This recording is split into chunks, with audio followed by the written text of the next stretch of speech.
TMUS, those shares are down because this means Starlink and SpaceX can operate independently. Yeah, own it themselves, vertically integrated. They're buying this with $8.5 billion worth of cash, but they're also using their own shares. So interesting that EchoStar gets potentially a piece of the pie when they eventually do IPO. Remember, a lot of companies are pushing back that trajectory at the moment. They're also paying down some debt payments as well for EchoStar. So it's a really interesting deal more broadly. But you're right, this is about the play that Elon Musk, Starlink, and more broadly SpaceX, which is run by Cottrell, is continuing to have, and actually becoming much more of a D2C kind of play. We know it for the space incredible catches that they do of their super jets and the likes of rockets going to space. But now people are ever more going to know about it for connectivity, particularly when they're in the wild. Yeah, chopstick landings are interesting, but if I can use the mobile device with your satellite network, that's even more interesting for a consumer. Caroline Hyde co-anchors Bloomberg Tech. That kicks off at 11 a.m. They'll have more on this deal. We've got more M&A in this market on this Monday morning. PNC is going to buy First Bank for about $4.1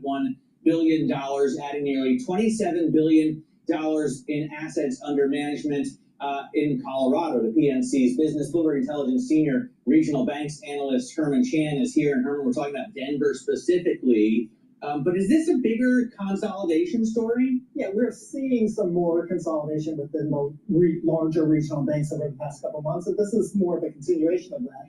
We've seen Huntington Bank in your home state of Ohio buy Veritex in Texas. We've seen a merger of equals in the Southeast with Pinnacle and Synovus, and this is the third regional bank deal that we've seen over the past couple of months. PNC buying into Colorado and Arizona. Why is this happening, Herman? And it feels like soon we have to update your title from regional bank reporter to just bank reporter, national bank reporter, with the way that this is going. Yeah, so a couple of things. We've seen really strong deposits competition, especially from the largest banks like the Bank of Americas and the JP Morgans of the world. And the regional banks have been trying to contend with that for a while now, coupled with a much lax regulatory backdrop. So bank M&A has gotten much faster in terms of getting regulatory approval. And they've been able to close deals much faster relative to what was occurring during the Biden administration. So there's less anxiety and risk involved with bank M&A under Trump, and so we've seen more deals because of that. Well, thank you very much for that. That's Herman Chan of Bloomberg Intelligence. Let's now, though, turn to the latest from Washington. Top Fed Chair candidate Kevin Hassett says the U.S. Central Bank put its independence and credibility in jeopardy by expanding beyond its mandate. He spoke yesterday on Face the Nation. Central bank independence is something that, as you saw, there was a hearing this week about that Democrats and Republicans in the White House all agreed about. Now, the question is, has the current central bank been as independent as we would like, as transparent as we would like? And I think that there's some dispute about that. Hassett's comments come ahead of a busy week of economic data that's going to help determine the Fed's policy path if it's not already predetermined. Joining us now, Michael McKee, Bloomberg's international economics and policy correspondent here on set. Mike, what could we see in this data that would change the cut that the market is already pricing in for September 17th? Well, you probably have to have a big move up in the inflation numbers, and we do get a lot of inflation numbers this week. We get CPI and PPI. We also get payroll revisions, something to pay attention to tomorrow, definitely. We have the Lisa Cook court decision. Does she get to stay on the Fed?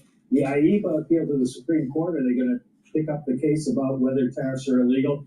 And then we have this Bessent and Pulte Ultimate Fighting Championship bout that was reported over the weekend by Politico. Does that have any influence on anything? It could. You just don't know. PPI and CPI, though, that are the big deals. We have to see if we get a bigger increase in both of those than is anticipated. Right now, the forecast is they don't move much from where they are. And if that's the case, that probably goes ahead and cuts. But on that payroll revision thing, I want to point this out.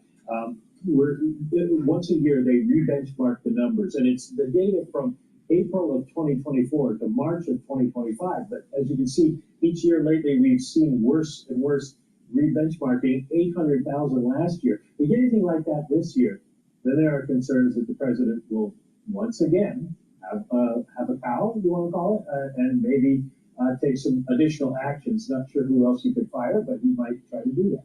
By the way, that Politico story about Scott Bessent Pulte's fight makes Elon Musk's black eye earlier in the year. A little more suspect. A little bit more suspect. But there is a lot of personnel drama going on because we also have a narrowing down of who's likely to be the Fed chair candidate, with the Kevins and Waller being the top three announced by Donald Trump. How does that drama evolve with all of the data also in the background?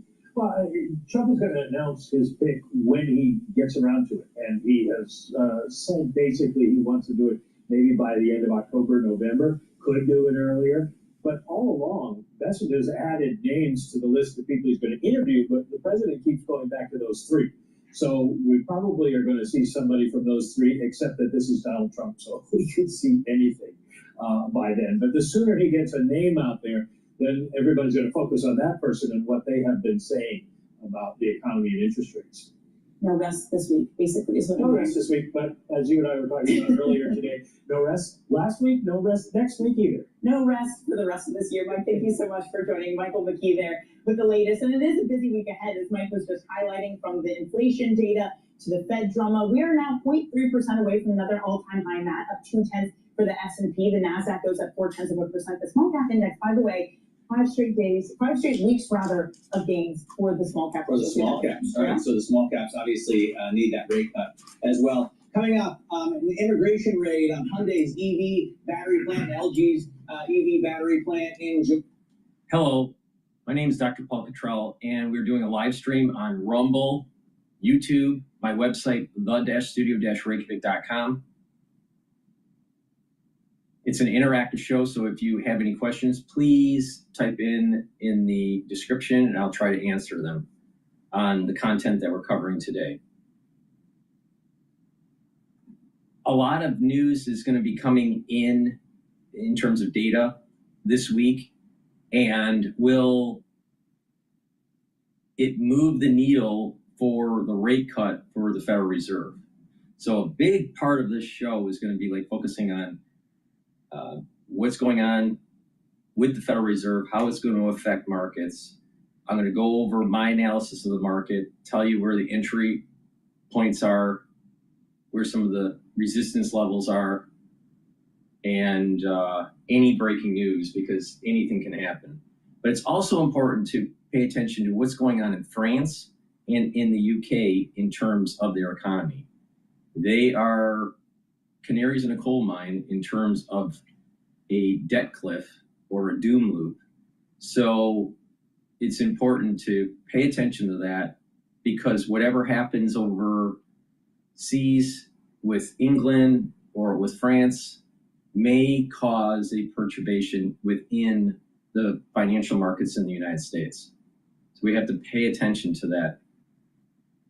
Another thing to pay attention to is there's a lot of news about Bitcoin going up, and there's going to be this big surge in Bitcoin. We'll pay attention to that. There'll probably be some news on that very subject matter. OPEC has also decided to increase production, so there's going to be some pressure on the actual price of oil, especially in the Brent crude market.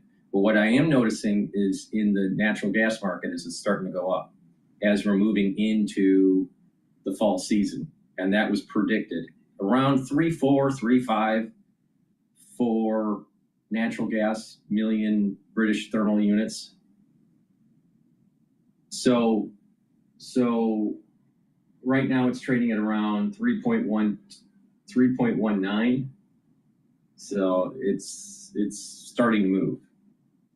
To play that, take a look at boil and cold, spelled with a K. So we'll go over that. I have a new channel that I started up. It's a Substack channel. So please click the link. It's in the description of this video. Click the link and subscribe to that channel. It's a way to help support the work that I do. All of the work that I do is for free. I put it out there. It's all for free. All right. Now, I have a lot of different channels, so you can consume this information for free, but individuals that would like to support the work that I do, you can do it many different ways. You can share the links, ask your social media to follow me. You can follow me on YouTube. I have 4 channels on YouTube. I have Brighteon, Bitchute, and Rumble. You can follow me on X and on GETTR. You can follow me on Patreon. You can follow me on Substack. You can even follow me on Buy Me a Coffee. There's lots of ways to follow me. You can watch my live shows on my website. You can even listen to audio podcasts on Podomatic, Apple Podcast, and on my website underneath broadcast radio. So there's lots of ways to consume the content that I create. I put it all out there for free. So if you'd like to help support the work that I do, please donate. You can donate on my website, the-studio-reykjavik.com. The link is in the description of this video and all my videos. You can also be a paid member to my Patreon channel or my Substack. That way you're helping support the work, and all the content I'm creating is for free. So please help support. And you can get the great products that I have on my store. I have ebooks, supplements, and course material on pulmonology and immunology for only $50. So you learn a lot. You get a lot of stuff for those course materials. You get tons of PDFs, tons of videos. You get a unique password to log in, and you can log in as many times and watch the content on your free time as many times as you want. It's inexpensive, and you learn a lot about pulmonology and immunology. So please go to my store, the-studio-reykjavik.com, and help support the work that I do. Thank you for joining. I greatly appreciate it. We are doing this live stream again on Rumble, on YouTube, and on my website. On my website, you can see the large screen and the telemetry. You can see on Rumble, just the large screen, and on YouTube, you can see the telemetry of the market in real time. All this telemetry is real time. So with that, we're doing this on September 8th, and I will republish it after the show on the different channels for the ones that couldn't watch the live show. Thank you for joining. I greatly appreciate it. So let's go back and listen in to Bloomberg, and then I'm going to pivot over to listen in on what's going on in the French economy.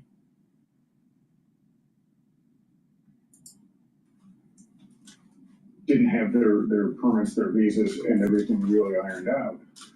But if it takes a long time to get these, and the U.S. at the same time is going to be really cracking down on this, then something needs to be worked out between Korea, the U.S., and other countries that are going to have a lot of investment here and a lot of work. These need to be battery plants. I saw this in Lordstown when LG was building the General Motors joint venture plant. You had a lot of Korean engineers working here for a long period of time because you don't necessarily have the expertise here in the U.S. I would assume the same is true in semiconductors. And you just have a lot of engineers and people who have very special skills working to build these plants. And this will add red tape for them, whether you like the immigration policies or not. I can imagine it doesn't even just add red tape, but if you're thinking of coming over to the U.S. and you're seeing these images of immigrants in chains at their place of work, if they're there illegally, that's probably somewhat dismaying. I mean, this is a president who also off the back of this said, look, send your very smart people because we want to train people up in the U.S. The red tape, the friction of getting the so-called very smart people here for factories, David, how difficult is that? It's going to be really hard. There's a lot of angst right now in Korea over this. A lot of politicians saying they don't like how it was handled. And those images are really bad advertising. And even if the workers here were not, they had overstayed visas or whatever it is, if you're looking at those images, those videos, as a Korean executive or politician, it's very jarring, and they're going to think twice about what they're going to do with some of these investment promises. And I think you're going to see a lot unfold. They broke the law. They shouldn't have broke the law. Korean government and the Trump administration on how to handle this going forward. But it's going to delay some things. David, I want to ask about another story that you and Keith Naughton had out over the weekend about the U.S. rollback of emissions standards and how much money that's saving U.S. automakers. I think this has gone a little bit under the radar because if I read it right, Ford is saving more than $1 billion by not having to buy credits. GM and Stellantis must be benefiting hugely as well. That's right. Ford said it was $1.5 billion. General Motors charges as an expense. It was more than $700 million a year over the past 3 years for regulatory compliance that has to do with these different credit schemes. Look, they sell more gas guzzlers than they do efficient vehicles and EVs. So over the years, they've all been buying credits from Tesla, Toyota has been a seller of credits over the years because of their hybrid program, and you have others like Rivian. And I think General Motors had bought $2 billion worth of credits, I think in 2024. They don't use them all in that year. They sort of bank them and they can use them over several years. But it is a big expense for them. And if Trump wipes that away, which he's already done that with the greenhouse gas emissions, they're working on a CAFE, if that's a corporate average fuel economy related, kind of watering down of the credit scheme. It's a lot less revenue for Tesla and Rivian, and it's a lot less expense for GM, Ford, Stellantis, and even some others like Nissan, Mercedes, who've had to buy credits or pay fines over the years. David, thank you very much for bringing those to us. That's David Welch, Bloomberg's Detroit bureau chief. Now, as we head closer to the opening bell, about 10 minutes away, we're looking at equity futures attempting to rally after Friday's loss, after that payrolls job report. So maybe the bad jobs leading to cuts today, at least, is a good thing. We're up about 0.25% on the S&P. The NASDAQ is up 0.4%. The Russell 2000. All right, we're going to pivot over to the French economy, but please go to my store, help support the work that I do. I'm telling you how to make some money in the market and to get healthy and weather the storm that's coming in the fall and the winter. So pay attention carefully. Something's coming in the fall and the winter. Prepare for it. All right, so I have very high quality structural nano silver soaps. You can get it in charcoal tea tree, lemongrass, and peppermint, lavender. Very high quality. Get a few bars for your household. Help support the work that I do and help support your health and wellness. It's a win-win situation. Use discount 5. It's all caps, discount 5. You get $5 off any order. And if you spend $100 or more, you get a free gift until supplies last.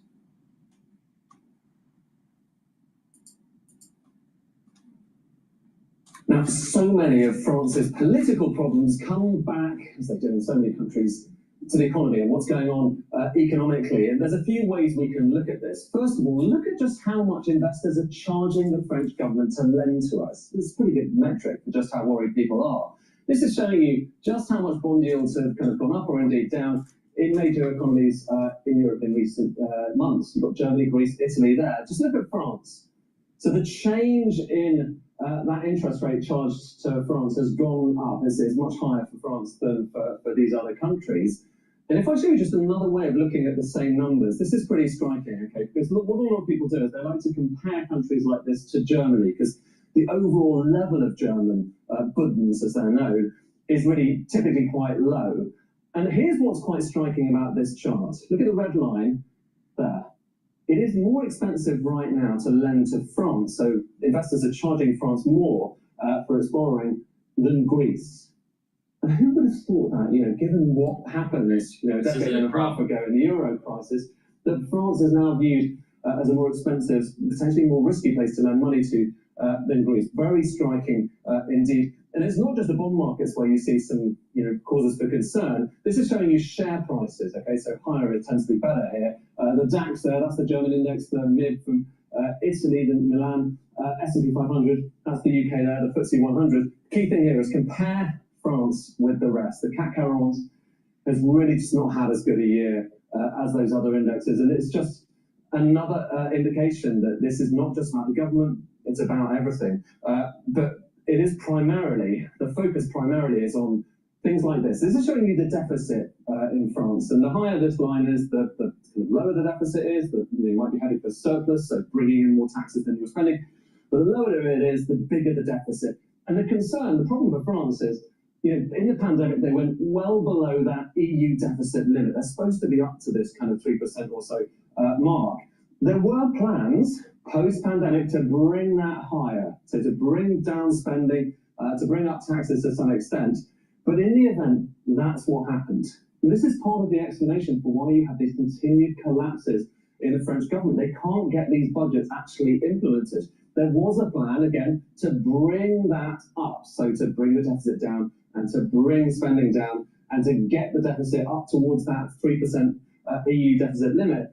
But in the event, that looks like that's going to implode as well. And France, as a result, is heading in this direction. So this kind of 6% or so deficit, far higher than the EU limit, and indeed far higher than most other countries around the world. So this is just comparing other countries. Like the US is actually the closest neighbor there.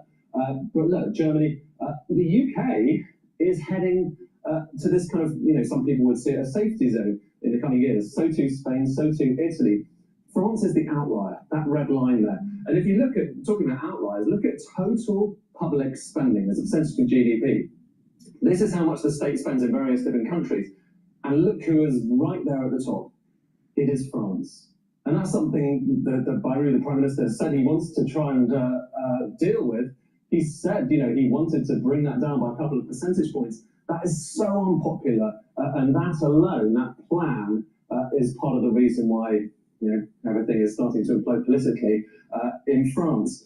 Worth just saying, there's another thing that's definitely a cause for concern in France, which is that for a long time, a lot of people thought that productivity, so output per hour, was France's secret weapon. People didn't work as many hours, but they generated a lot of income in those hours.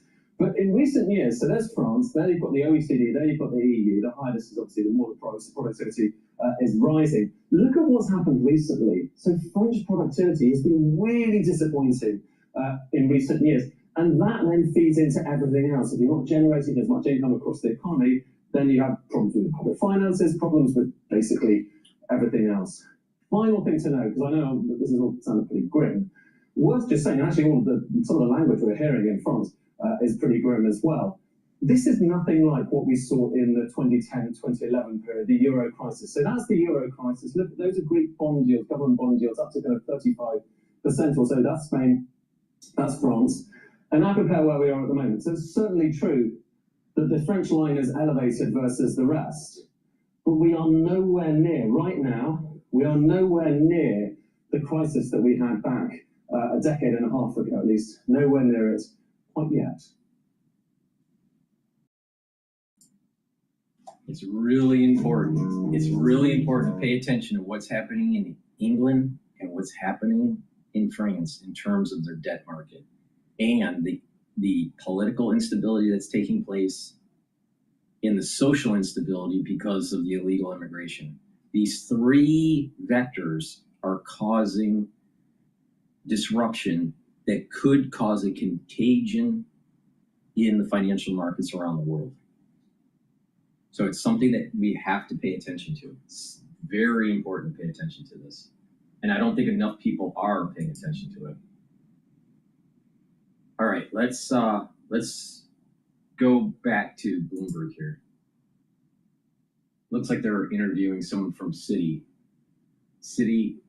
Bank, head of equities.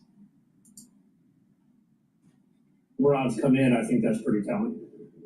81.2% is what I see right now in work. Going by futures, obviously it looks a little bit different if you go by OIS, but not much. Stuart, you're going to stick with us here. Citi's Stuart Kaiser staying with us through the open. We're looking at futures that are higher this morning. Just about 5 minutes to go until we get the opening bell. S&P futures up 0.25%, NASDAQ futures and Russell 2000 futures doing a little bit better. When we come back, we'll give you that opening bell and give you the stocks to watch this morning. This is Bloomberg. All right.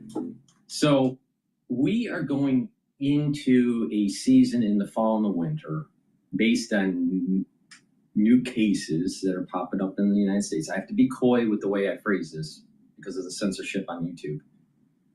It's important that you prepare. So take a look at the anti-Fauci boxes that I have on my store. All right? That's what you need. Just pay attention. Other things that you may want are the nattokinase, because it's fibrinolytic. My digestive enzyme complex is also fibrinolytic. Just pay attention, all right, to the numbers that are starting to creep up in the United States for the fall and the winter season, and be prepared, all right? And the moment you start feeling something that's not right, you have to mitigate it right away. And a great way to do that, especially for the throat, is taking the lozenges and the drops. So I have very high quality structural nanosilver lozenges and drops. Now, if you have a irritation in the throat, take them right away. The drops are smaller than the lozenges. You can get the drops in 100 count per bag. in blueberry flavor, in honey and lemon, and in cherry. All right? Get a few bags for your household and for work. You never know when you need it. And trust me, you got to be prepared for this. Now, the lozenges that I have in stock are larger than the drops, and I have elderberry zinc in stock. You get 21 lozenges in each bag. Get a few bags for your household. But like I said, be prepared, all right?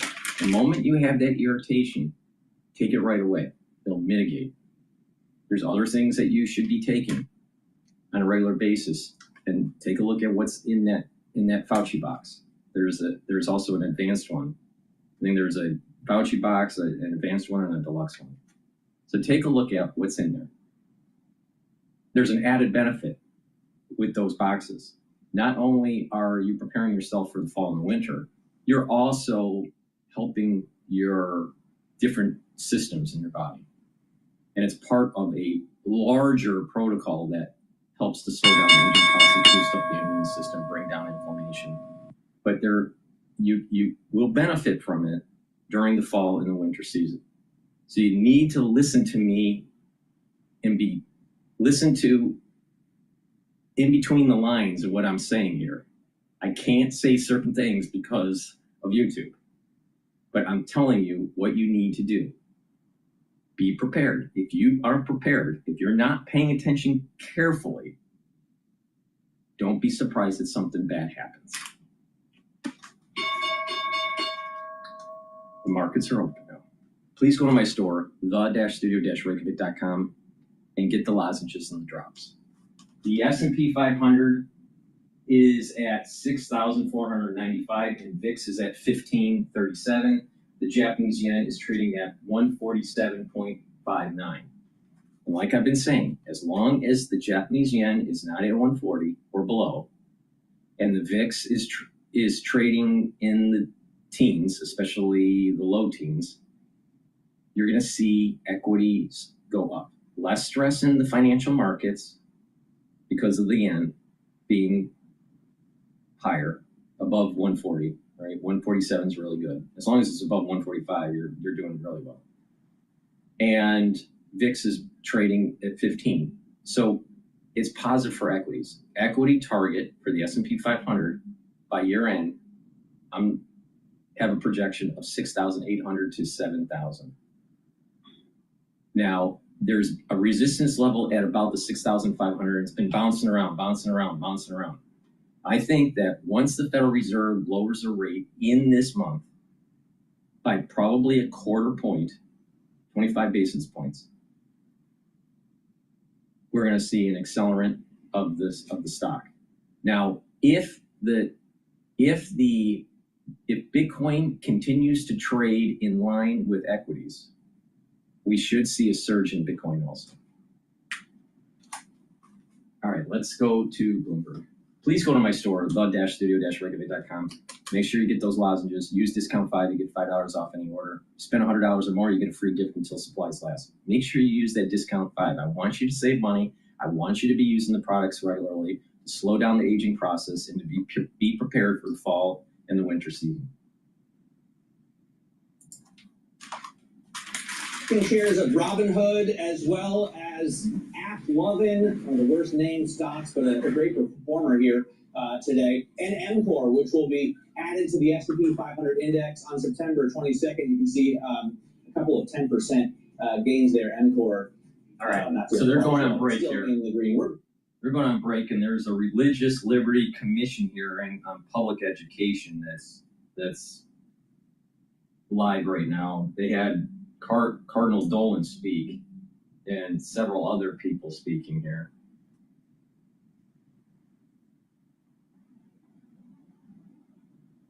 I'm not going to listen in on that, but what I want to do is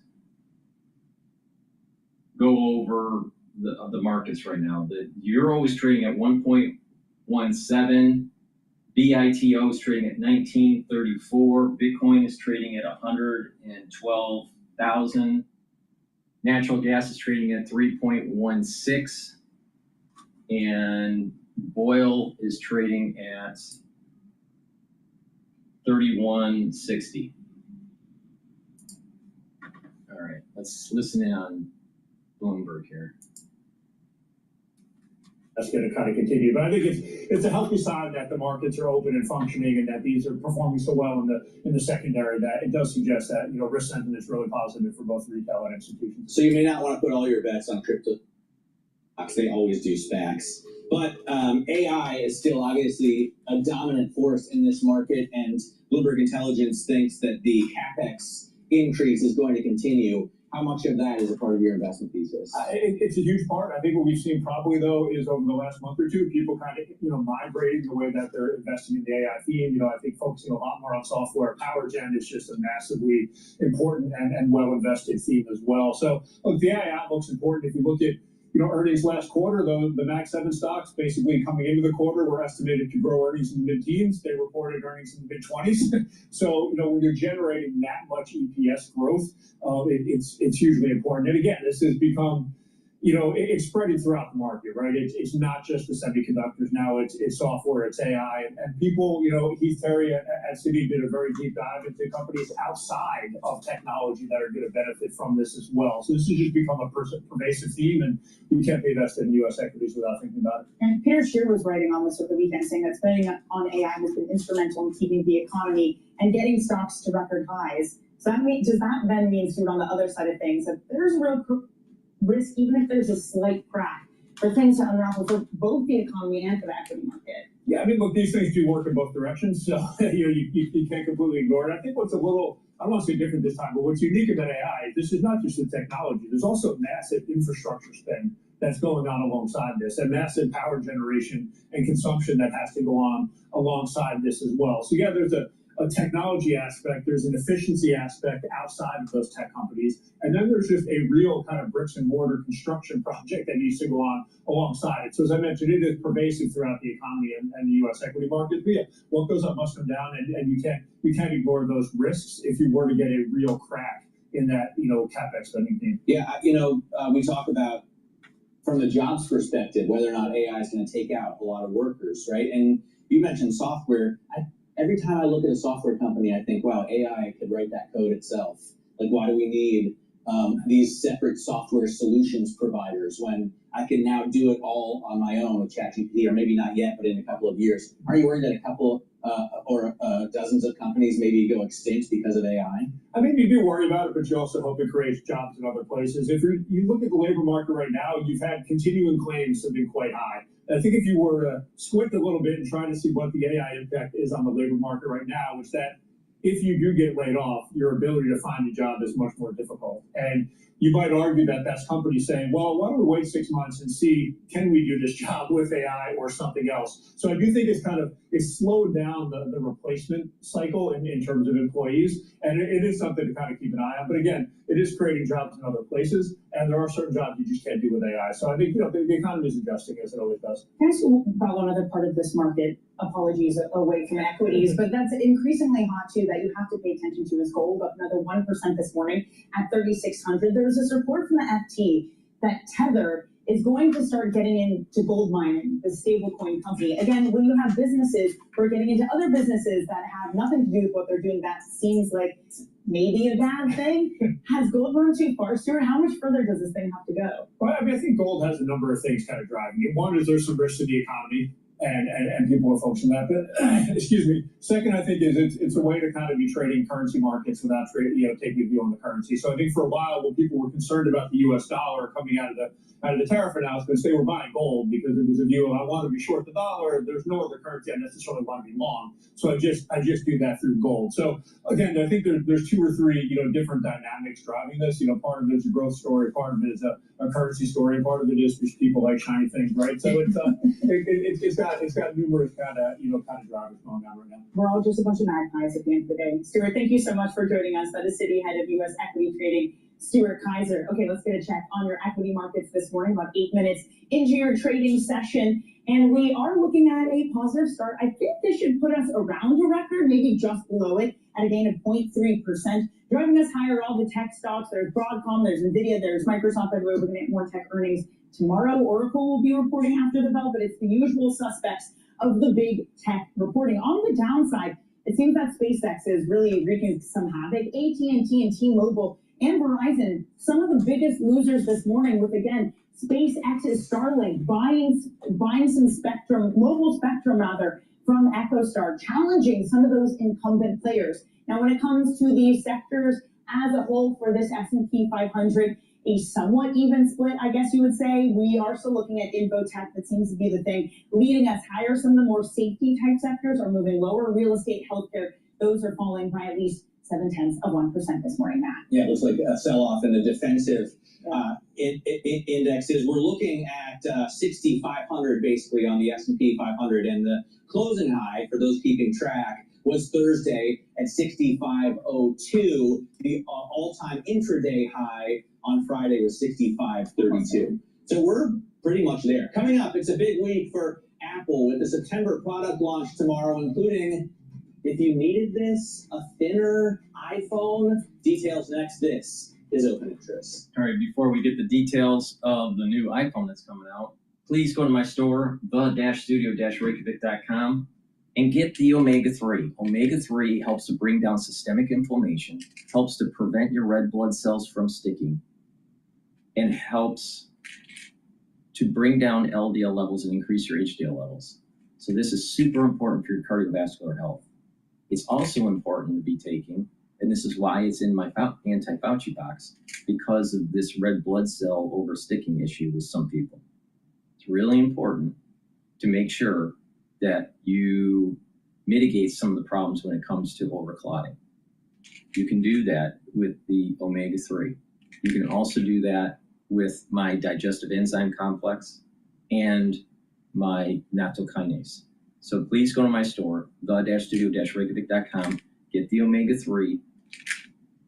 You're going to need it for the fall or the winter, but not just that, you should be taking it every day to help with your cardiovascular health. So please go to my store and get the omega-3. And another important supplement to take is magnesium and zinc. This is going to boost up your immune system. Guess what? You're going to need it for the fall and the winter, but you should be taking it every day. Magnesium and zinc will also help to improve your brain function. And magnesium increases the efficacy of vitamin D3. You're going to need vitamin D3 for the fall and the winter. You're going to need magnesium and zinc for the fall and the winter. Are you listening carefully to me? So please go to my store, the-studio-reykjavik.com, and get the magnesium and zinc and take it with the omega-3. So it's a great stack, and be prepared, all right? Use discount 5, you get $5 off any order. If you spend $100 or more, you get a free gift until supplies last. They said every citizen should be investing in the market. Accelerate progress in all fields of science. Watch Wall Street Week right here on Bloomberg. More than what you need to know, it's what you need to think about. Bringing you the latest in tech and AI news whenever and wherever it happens. I'm Tom McKenzie in Paris, and this is Bloomberg. From the world of politics to the world of business, Joe Matthew and Kaylee Lines deliver news, insight, and analysis live 2 times a day, every trading day. Balance of Power at 1 and 5 Eastern, only on Bloomberg.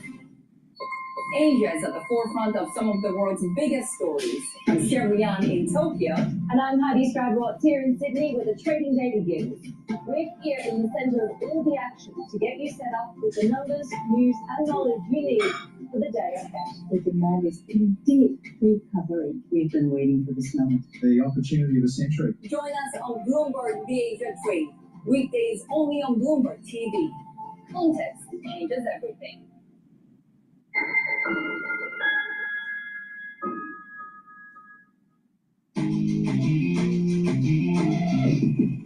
Let's get you some of the top calls, some of the analyst action in focus this morning. Starting off with Chewy, they're getting a raise to a buy at Mizuho. They expect a strong earnings report and a positive outlook when they report on Wednesday. Shares up only about 0.2%.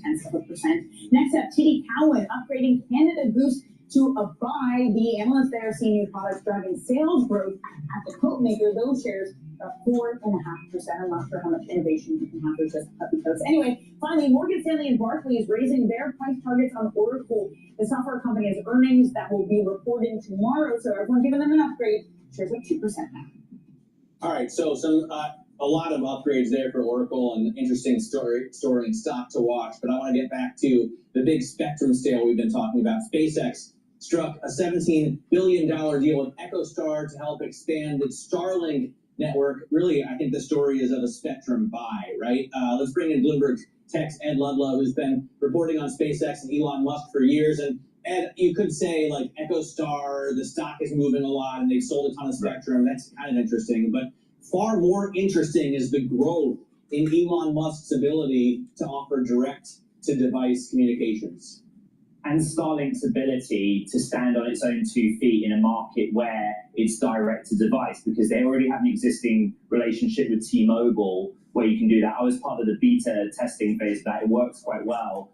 SpaceX can now just offer this directly. So $17 billion is also a really interesting piece of M&A for SpaceX. I can't think in its history of something that big. $8.5 billion of cash split with $8.5 billion of SpaceX stock. The EchoStar story was they were a bit troubled anyway. The FCC had looked at their use of that spectrum. By the way, for what it's worth, spectrum is the sort of range of invisible radio frequencies that allow you to send data from, in this case, a satellite down to Earth and a mobile phone. But people were like, is this hardware? No, spectrum is not. It's just invisible space. I think that's a worthy explainer for all, Ed. And I was trying to explain to my 5-year-old daughter yesterday when I gave her an FM radio. I hope you also emphasize it did not cause. She was like, "What's the antenna for?" Just catches the waves. Something you need to learn. When they all signal phones, they all do this instead of this. Now, anyway, Ed, away from all of that, if you just look at some of the share price reaction, not even just the EchoStar gain, it's T-Mobile Fund, which yes has a partnership with SpaceX, but it's also Verizon. It's also AT&T. Is this a real threat to the incumbents? Yes, in the sense that it's a relatively nascent technology. The idea that if you don't have cellular tower coverage and you're up a mountain or the middle of the ocean or just walking in the forest, whatever it is you like to do, you can now do it directly with SpaceX. The story of SpaceX has changed where the proportion of revenue from Starlink has overtaken that of launch, and it's clearly much higher margin. There is some brand appeal. We can debate the Elon Musk factor in it, but a lot of people like to go to SpaceX, do Starlink, rather than, say, sign up with a legacy carrier. So it's not that surprising to see pressure on those carrier names. There's a great story on Apple stock, Ed. Yes. The company's gained almost $500 million, I think, or $500 billion, I should say, in market cap since the end of July. But the reason for the run-up is really that the tariff hit lessened after meetings with Donald Trump, and regulations are not hitting them as hard in terms of the payments they can accept from Google. It's not Apple innovation or their moves in AI that's driving the stock higher. Yeah, some of the headwinds in the first half of the year were removed, and we've discussed that in this program, right? That was the Apple stock story in the first half. The question we're asking ourselves on this network and the show is, why do we care about Apple iPhone Day? It's not as simple as saying that iPhone is 50% of revenue. But I have a chart in my back pocket that I'm not going to show now. I'm going to do it tomorrow. That basically tracks that iPhone days are a seldom used moment, but on a 30 or 60-day basis, and this is based in Bank of America research, it tends to recover. And so, in a moment in time, however the stock trades this week, that's a short-term thing. But over a couple of months, we really do care what's going to happen tomorrow. And with the political backdrop we talked about, the pressure on Tim Cook and Apple from the president to onshore more of the supply chain here, and above all of that, still begs the question, what is the AI story with Apple? And per Mark Gurman's reporting, we expect to learn a little bit about that officially tomorrow as well. I know you'll be at that event, Ed. What I want to know away from AI is who wants a thinner iPhone? Who wants that? Who's asking for that? Yeah, my first MacBook in 2010 when I was at university was a MacBook Pro, chunky old thing. And before that, I'd been a Windows PC user. I couldn't afford the Air. And what Mark's arguing, and I think I agree with him, is that in the first instance, based on our reporting and sources, this iPhone 17 Air 6.6-inch screen, incredibly thin, is going to be expensive. It's going to have a limited camera because of the design and the space. It's going to be priced between an iPhone 17 Pro at the top end and base model at the middle end. But it will follow the arc of the MacBook. When Mac had the Air in 2008, it was a slow burn to get it to be adopted because it was expensive. But Apple iterates on the technology quickly, and that's the argument that I think Mark's making, that initially you might see a tepid response. But people like thin phones, I think, and it also sets the ground for a foldable phone potentially in 2026. So again, the short term, we'll see what the reaction is, but the long-term roadmap is a bit more clear with that one. I'm not buying it because I will break it. I promise you, I will snap So it. we have thin phones. Yeah, Like, we already have thin phones. They can't get much thinner before they start being negative space. So like, who cares? Well, that's the next thing. We'll just implant the chip in our brains. Ed, thank you so much. Bloomberg Text, Ed Ludlow, thank you so much. Now, coming up, retail investors are changing the IPO landscape, and companies hopeful of listing are fully embracing them. We're going to have more next. That's coming up on Bloomberg Open Interest.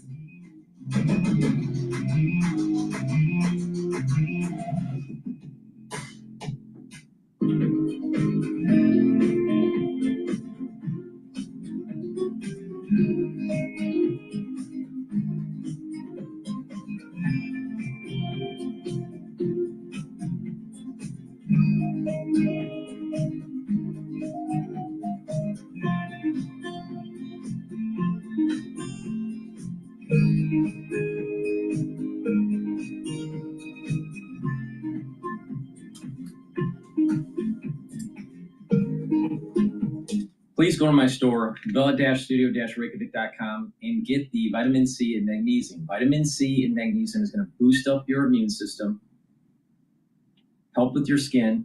Vitamin C helps with skin, and magnesium helps with brain function. Super important to take every day, but you definitely need this for the fall and the winter. Be prepared. Please be prepared. You can stack this with the magnesium and zinc and get extra magnesium in your system. Really important. And magnesium is super important to increase the efficacy of vitamin D3. And vitamin D3 you're going to need. Trust me on this. So please go to my store and get the vitamin C and magnesium, and take a look at the anti-Fauci boxes that I have. I have an anti-Fauci box, a anti-Fauci advanced box, and a deluxe box. So please take a look and be prepared. All right? It's really important. And take a look at some of the videos that I've been talking about this particular subject matter, about the problem in the fall and in the winter. It was the last couple videos that I have done. So this video is episode 39. So you want to take a look at episode 38, 37, even 36. All right. So pay attention to what is going on. So please go to my store, the-studio-reykjavik.com. Use discount 5. You get $5 off any order. If you spend $100 or more, you get a free gift until supplies last. Please be prepared. Please listen. I know what I'm talking about here. All right? It works. Just pay attention. All right? So get the vitamin C and magnesium. You're going to need it for the fall and winter. But not just that. You should be taking it every day as part of your health protocol to slow down the aging process and to boost up your immune system. Gaining even more, 0.6%. And one of the big reasons for that is that NVIDIA is a heavier weight on the NASDAQ than it is on the S&P. And you can see, Mr. Profit, if you'll follow me to this corner, NVIDIA right now up 2%. When a $4.3 trillion stock rises and it's worth 12% of the NASDAQ 100, I believe, that adds some decent gains. Apple, really little change. It's a red arrow, but only 0.1%. We just talked about that with Ed Ludlow. We're going to see new products. From watches to whatever they call that Vision Pro thing, to a thinner iPhone. AppLovin is one of a number of companies that's going to be added to the S&P 500 as a result. Major rally in those shares as index trackers are going to have to buy the stock. And then EchoStar, we've been talking about a lot this morning after selling a combined $40 billion of the spectrum over the past month, basically. This morning, the deal was a $17 billion sale to SpaceX.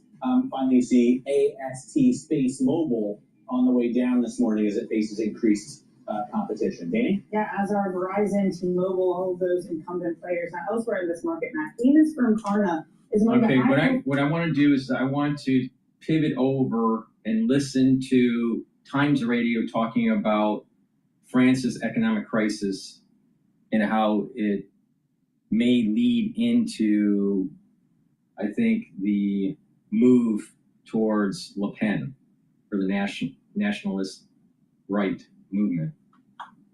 So let's listen into Times Radio. Scroll less, learn more. Find your school district's plan at ny.gov/phone free. The insanity offers with our boost blasters, motorized mania, and smoking barrel. Lock in your favorite insanity blasters. I think the current moment is really is really helpful to her political agenda. You know, she's showing that the country is paralyzed without her. She's showing that traditional parties have failed to put in place economic policies that would help adjust France's yawning deficit. She doesn't have a better plan, but short of a plan, she can also expose that the others are incapable of acting. And I think that alone is helping her greatly. You know, she can say, look, you know, you've tried everything from, you know, the center right to the center to the left. None of these people, even all ganged up together against us in Rassemblement National, have been able to run the country in an effective way. So why don't we try something else? So I think the current moment is very helpful to her. A political showdown in Paris could plunge the Eurozone's second biggest economy into further strife. French Prime Minister Francois Bayrou is facing a vote of no confidence just 9 months into his term. His drastic austerity budget, which includes cutting 2 public holidays, has angered opposition parties and the public alike. If he loses, and it's widely expected that he will, it'll be the 5th French Prime Minister in less than 2 years. With a deeply divided parliament and an economy shackled with debt, can President Macron find a way through to navigate this crisis? To discuss, and hopefully you're going to be joined by Matthias Match, Associate Professor of International Political Economy at Johns Hopkins University, and by Shane Valley, a former economic advisor to Macron. Let's start with Shaheen. There's going to be yet another vote of confidence. Is France broken? No, France is not broken, but France has a very divided parliament and very polarized politics. So it's very difficult to find the sort of consensus that you would need to pass a quite severe, some would say austere budget. And so, you know, it's not the first prime minister who falls on the budget. Bayrou, the current prime minister, in fact, arrived when Barnier, the previous prime minister, failed to pass his own budget. Prime Minister Bayrou decided not to go through the motion of negotiating and staking the responsibility of his government on this budget, and decided, in fact, to resign earlier. Formally, he's asking for a vote of confidence on Monday, which he's now pretty much guaranteed to lose. And as a result, he will not go through the motion of passing a budget, unless, which I think is a real possibility, unless President Macron doesn't appoint a new prime minister right away, in which case the current prime minister would stay on as a caretaker government and could be asked to present the budget to Parliament for the next few weeks, something that Macron has done in the past. So I think, you know, we could lose a prime minister tomorrow and in fact still have him in office for a few more weeks. Matthias Match, do you see it playing out? I'm not sure we've got Matthias just yet. So what does Macron have many choices? I mean, it just feels like treading water then, isn't it? If that he's unable to keep a government operating. I think he has three choices. The first one is to appoint a new prime minister, and I think that's the more likely scenario, and he's more likely to do that, you know, within his own ranks, so to speak. So somebody who would kind of operate under the same broad political direction that he has given so far. The second option is to try something new and, you know, appoint a prime minister from the left, which he hasn't done yet, or appoint a prime minister from the far right, which he also hasn't done yet. So that would be a real change of coalition to support the new prime minister. I think that's not very likely because I think that would amount to Macron accepting that he has lost and that new policies will be in place and probably undoing a lot of what he has done over the last 5 to 10 years. The last option is to call for a snap election, which is something that he couldn't do until the month of July because you can only call an election after 1 year. So, given that the last snap election was more than a year ago, now he can call for a snap election. So that's his third option. I don't think it's very likely in the short term, but he has that lever and he has that tool. The snap election that he called last June, I think it was, that was the result of that is really what put him in this stasis and in this mess, is it not? Absolutely. I think, everybody, considers that this was a very profound mistake. But we could be facing a situation over the next few weeks where every prime minister that Macron proposes is voted down by the parliament. I don't think this is, the central scenario, but I think that's a possibility. In which case, the only option for Macron would be to call for a snap election to try and get a new parliament and a new power balance inside this parliament. Realistically, if we look at the polls today, if there were to be a snap election, his party, so kind of the centrist forces, would lose out. The left, because they were united in the last snap election around a common platform and a common coalition, and they are no longer, would probably lose out. And the only party that would win seats is likely to be the Rassemblement National, Le Pen's party. In which case, I think the outcome of that snap election would be most likely that the RN would get, if not an absolute majority, which I think is probably difficult, but probably a relative majority and just enough to basically run the country, which between now and 2027 would probably be long enough for them to prove that they can run the country. 2027 is when they have to have another presidential election. Yes, 2027 is the next presidential election. So that would give the RN a year and a half effectively of running the country. And could be a big credibility boost for them ahead of the 2027 election. A year and a half is probably long enough to show that you can run the country, and short enough not to make profound policy mistakes. So I think it could work to their advantage. I think people realize that now, that a snap election will probably only play in the hands of the Rassemblement National, and it may not be something that Macron wants to pursue. One poll showed that only 15% of French public trust. Your business is crushing it, unless they've got the right help desk software. Oh man, tickets just won't stop. Your agents can get caught in a whirlpool of tickets. Oh, 15% of French public trusts Macron to resolve this crisis. Is there any scenario where he might himself just resign?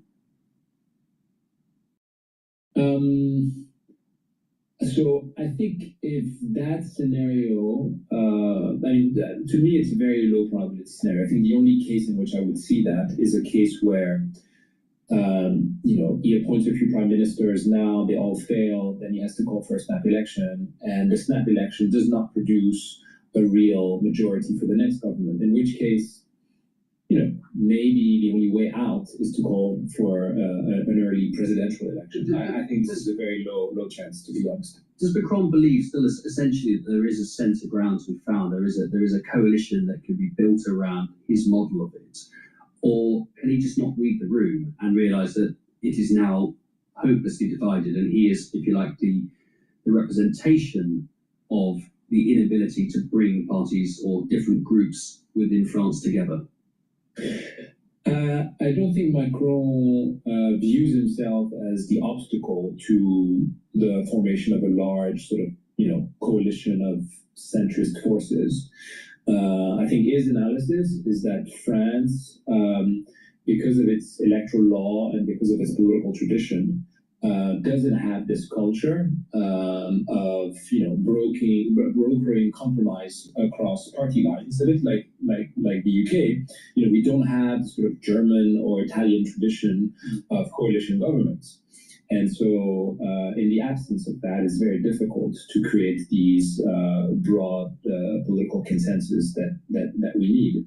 I think Macron's hope is that the country will with time and maybe by force, realize that the only way forward is for these broad coalitions to take place.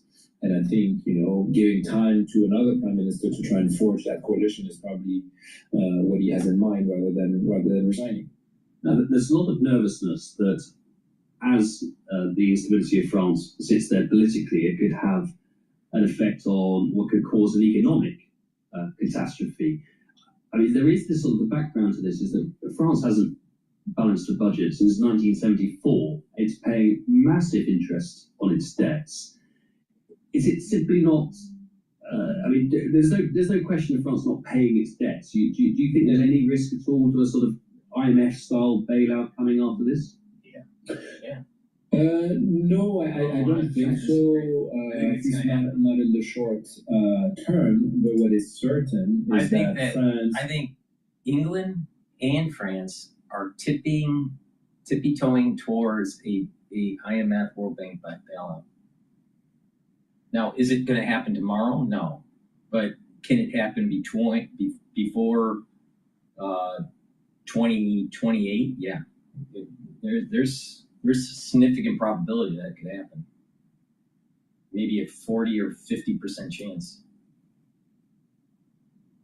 Today is an outlier in terms of fiscal deficit when compared to the rest of Euro area countries. I think it's only Greece and one other that's worse, isn't it? No.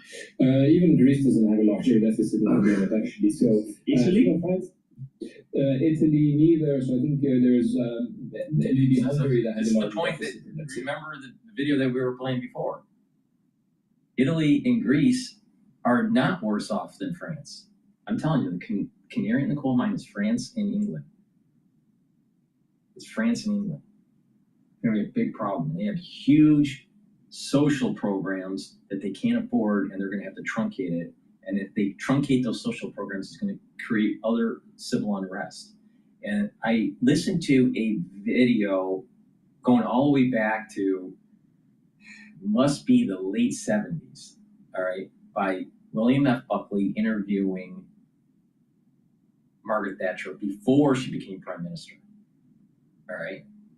And she was telling William F. Buckley the problems that she started seeing within her constituency, because she was part of the House of Commons. And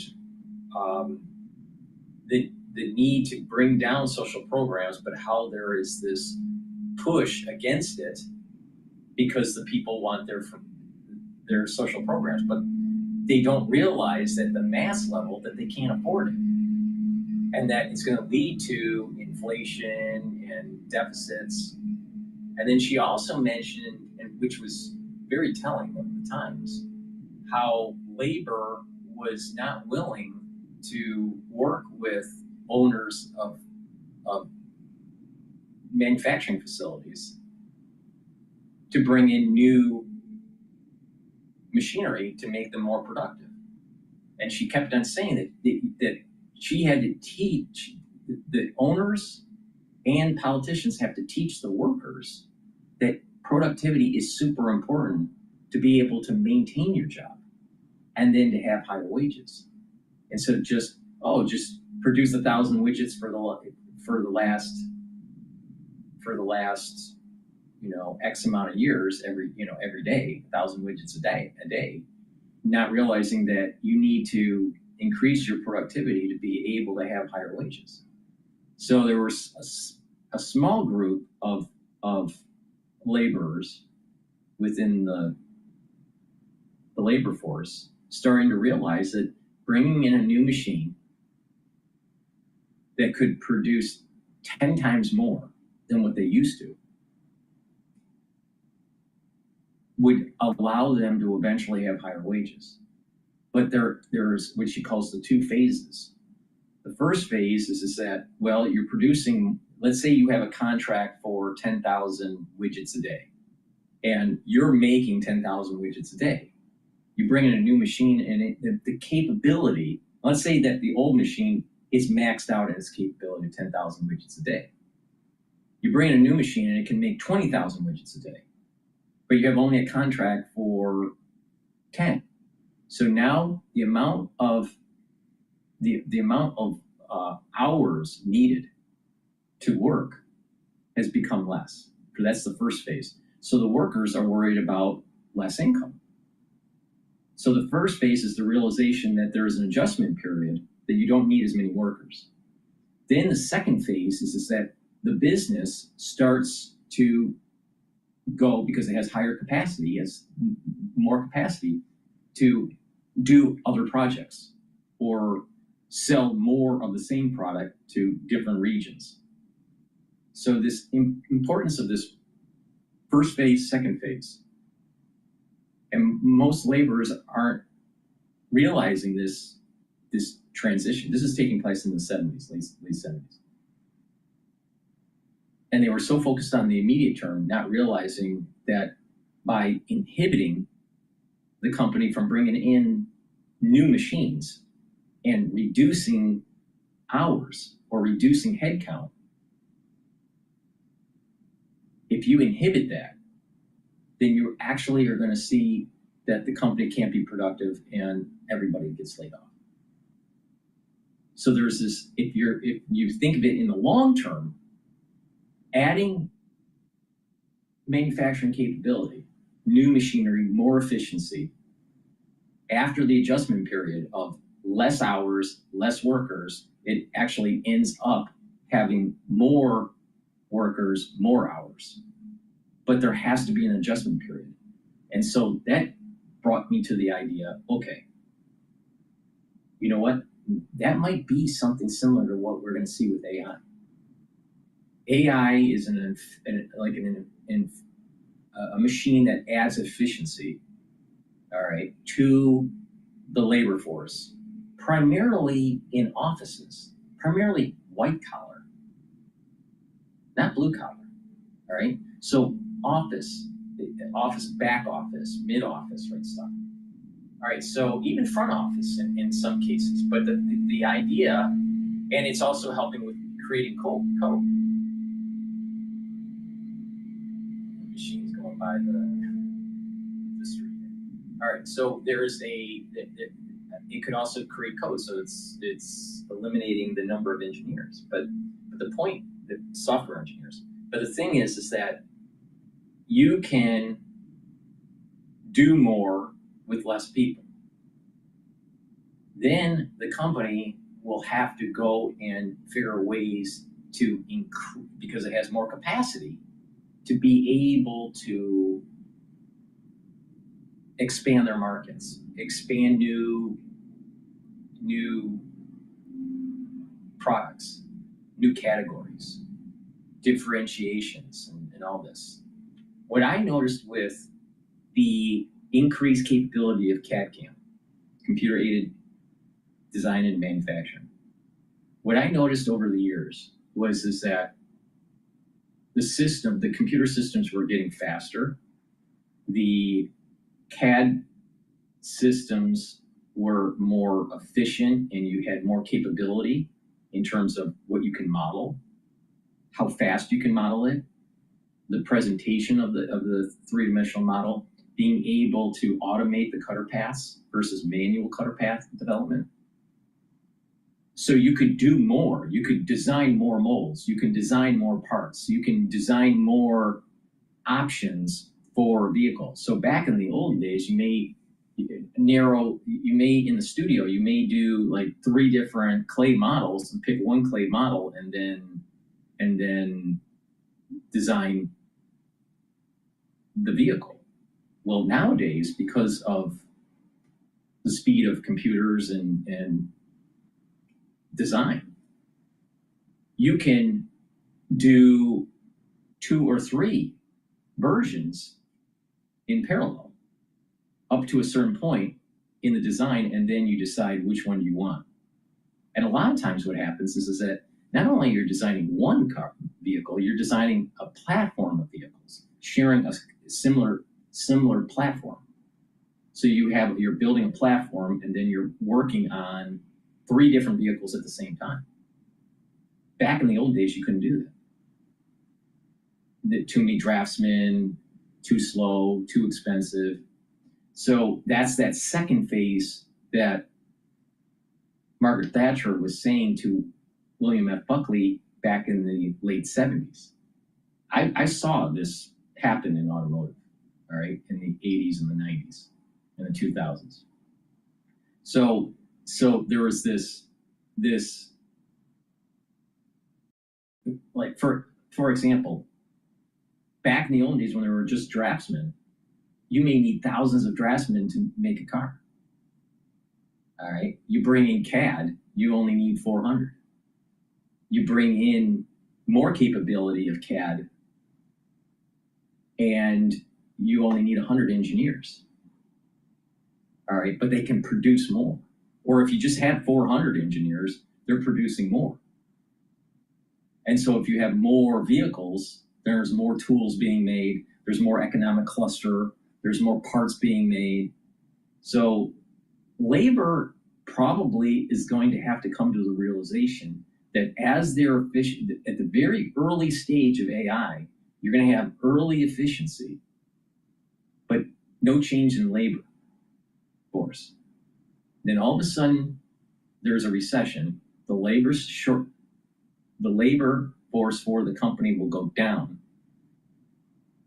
It'll be structural. The layoffs, they're not going to be coming back anytime soon. And then the company is going to have the capacity, because of the AI, to be able to do more, to be able to do more with less. And that they're going to have to be able to continue to grow, because there's a feedback loop from Wall Street. Are you growing your revenues? Are you growing the bottom line? The top line growth, the bottom line growth, right? So when they go in that recession and cut individuals, they're growing, they're not growing their top line, but they're helping their bottom line, right? How? Because they're cutting expenses. But as the economy comes back out of the recession, they're going to have to, they have this capacity to be able to do more with less people. And they're going to be able to reach and go into other markets. And then there's individuals that are managing projects and more people get hired. So there is this wave that happens. So people need to realize with AI, it's very likely that it's not going to be AI being implemented, we're more productive and more jobs are going to be created. No, it's not going to be that way. It's going to be more like AI, we're more productive, recession happens, people get laid off, but there's a core group that stays employed. And then over time, because these companies survive the recession and this recession, people are getting out of the recession, these companies they decide to go and grow their business with the extra capacity that they have, and they go into different markets or differentiate their product. And then all of a sudden they start to hire more people in the managerial class and also in the design, manufacturing. All right, and then it continues to grow. So there's going to be this hiccup during this phase, what Margaret Thatcher says is the phase one. That you have capability, added capability by bringing in AI, right? She didn't have AI back in the day, right? And she already passed away, but I mean, but she's talking about machines, all right? And machines that are more efficient. Well, let's just view AI as a machine, and it's more efficient. When companies start implementing that, there won't be a need for as many employees in that first phase. Then as the economy starts to use it and becomes more productive and more companies flourish, new companies are created, the existing companies start to expand their operations, then they start to hire more. And then eventually there's an uptick. So I think that probably is what we're going to see. Instead of the super optimist saying that there are just going to be more and more jobs and there's not going to be a dip in employment. The super pessimist is going to say it's just going to be a downward spiral, and more people will just get laid off. And there's this decoupling of labor and capital, and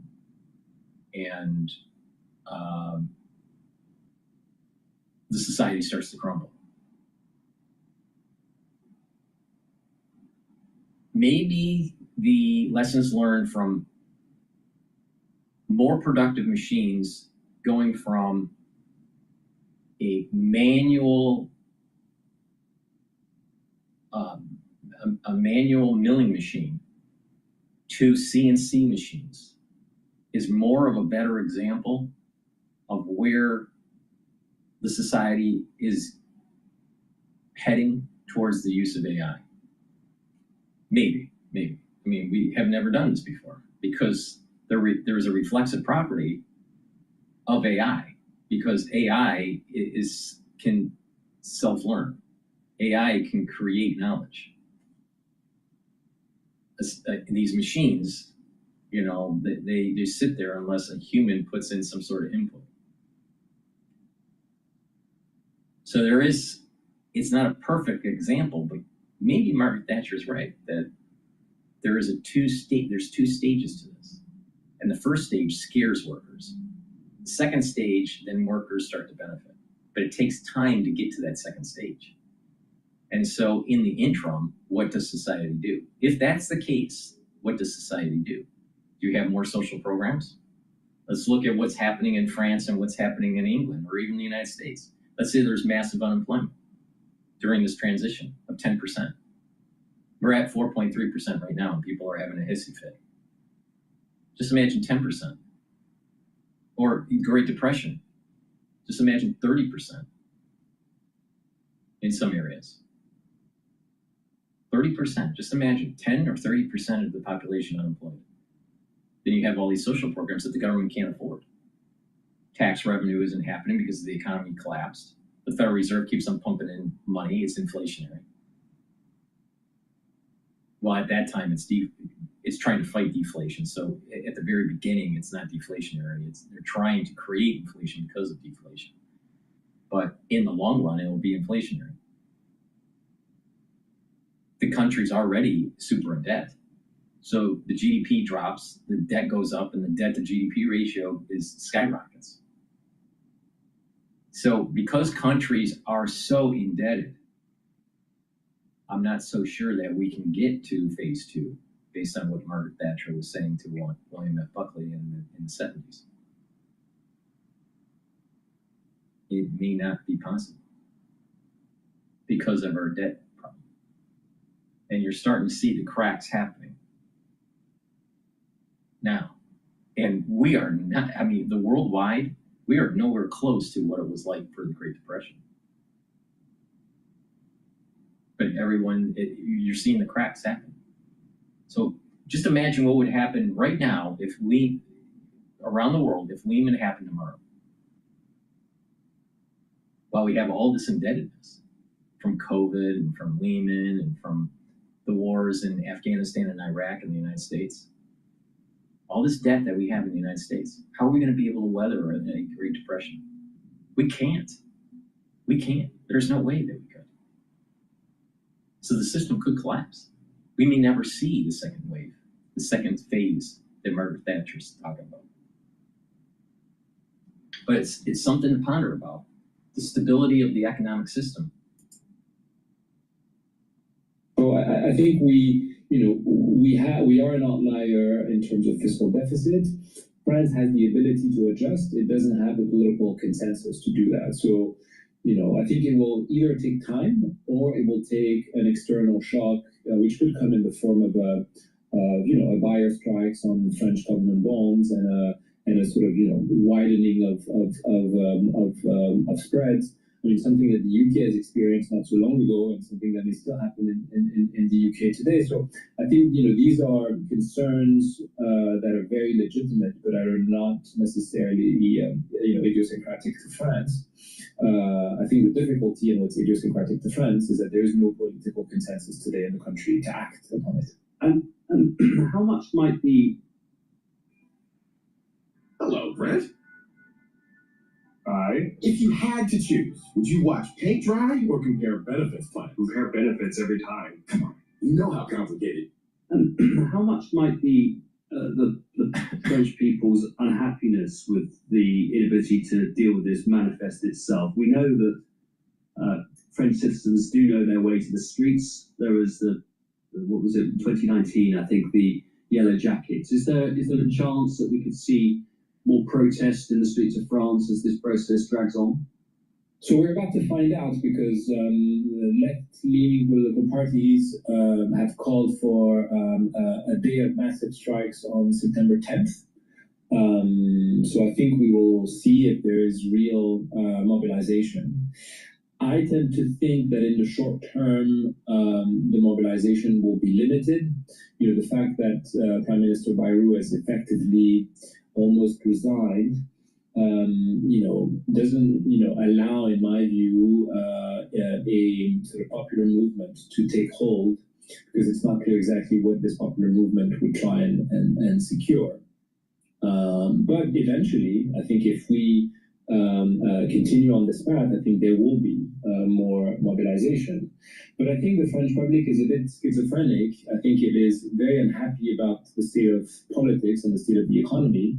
But I think there is also a level of consciousness about the fact that, fiscally, this cannot go on forever, and that there will need to be an adjustment of sorts. And so I think this is also what's potentially holding back a bit the French public, is that they are opposed to fiscal cuts, but they also know that in some ways, some of them at least are unavoidable. And how is Marine Le Pen? So they're not willing to take the fiscal cut. This is exactly what Margaret Thatcher was saying and what was going on in England. People didn't want to take the fiscal cuts, even though that they knew that they were having a problem with their budget. They had a problem with finances and growing the economy. So you have this issue with, we're reliving a time period that was very similar to the 70s. And now Ferguson has been saying this. It's like, we're not really like the 80s. We're not like reliving the 80s because of Trump and Reagan and all this. We're reliving the 70s. And he thinks that Trump is more, I don't know if this is true or not. I can understand his perspective with Niall Ferguson, but he thinks that Trump is more like Nixon than Reagan. Now, I think what is happening is there, you see there's a soul root with Trump. I see a soul root it's a composite. It's a mosaic of different presidents. I see it as a mosaic between Washington, because there's a presence when he comes into the room, when Trump comes into the room, there's a presence that he has that takes the air out of the room. It's very similar to writings about George Washington when he walked in the room. That it's just like he commanded the room right away. It's something very similar with Trump. Now that with that long coat and he's walking, that looks very reminiscent, especially like a profile view of Trump, very reminiscent of Washington. So you have that. You have that whole 80s go-go business aspect of Reagan in Trump. I can see that. There's elements of Reagan in there. And I think there's elements of JFK, especially going against the deep state and the assassination attempt and all these things. It's reminiscent. I don't see the soul root of Trump coinciding with Nixon. But Neil Ferguson is saying that there's a lot of similarities. Now, one similarity I can see happening here is that both Nixon and Trump had an establishment that was demonizing them. And both of them never felt that they really fit in, right? For example, at a young age. Nixon was able to go to Harvard, but couldn't because of financial problems, because his parents were poor. He was a Quaker. But he was very smart. And he always felt that he was slighted because he didn't go to Harvard. All right, so that's the Nixon aspect. And so there's something similar that was going on with Trump. Trump was born in Queens. His father was well-to-do. He was successful in real estate and construction, but he wasn't a big player. He was from Queens. He wasn't from Manhattan. So he had to project himself in that whole social light of Manhattan to be the big developer. So he was going against the grain. So this formed his personality, formed Trump's personality to be bombastic, to be bigger than life, to be more than what you really are, to be able to battle through that the negativity and the pushback from established families that were developing New York. Well, that something similar was going on with Nixon. Now, Nixon was more of an intellectual than Trump. And then I think that now Ferguson is seeing this idea that the presidency, executive power, should be exercised without the consent of Congress. So I think that at that time there was this belief within Nixon that there was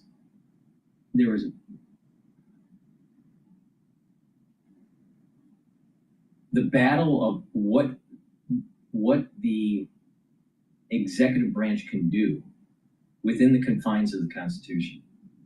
And he went to the extreme. He went to the very edge of it. But there was also a level of paranoia. So with Trump, there is an extreme exercising of power of the executive branch. Is some of it constitutional and some of it not constitutional? Well, the courts are saying some of it is constitutional, some of it's not constitutional. So there is that aspect of over exercising the executive branch's power. But there is also a level of paranoia with them. Nixon was paranoid. And Trump has a level of paranoia. But I understand why.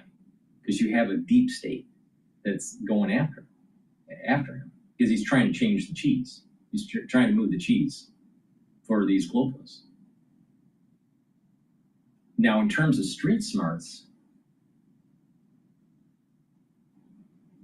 I'm not sure which one had more street smarts. Because you got to remember that Nixon came from a poor background. And to be able to elevate from a poor background, going through the Great Depression, his brother dying from tuberculosis, having to help his mother, and very strong religious family, and elevating to academic achievement that he was accepted to Harvard but had a decline because he couldn't go. And I think that he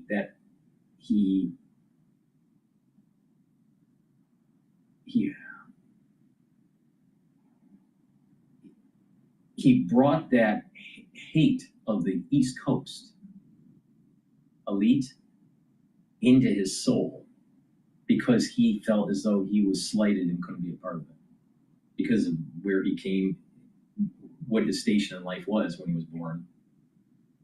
And then when he was also a football player, and he wasn't as athletic as some of the others. So there was that ostracizing too. So this started to build up this paranoia and having to fight and having to prove other people. That similar characteristic you do see in Trump and in Nixon. There's a similarity there, but there are differences. They're different. I think the stature. I mean, if you look at the stature of Nixon in a room compared to Trump in a room, which one has more command of the room? Definitely Trump. Trump's coming from a different soul root. But I can see that there are similarities. But now Ferguson is thinking that the United States is not in the 80s. The United States is in the 70s. And he might be right. There might be, and what happened in the 70s? Inflation, economic turmoil, had geopolitical unrest. You might be right about that. But if he is right, and there's a rhyme of history, then if we are in the 70s, in terms of domestic and international affairs, then after Trump, we'll usher in an 80s age. Now, an 80s, the strange thing is that if we're at the beginning of the 70s, then we're going to have to go through a Democrat president with more hardship economically before we get into the 80s realm, the 80s 2.0. 80s 2.0.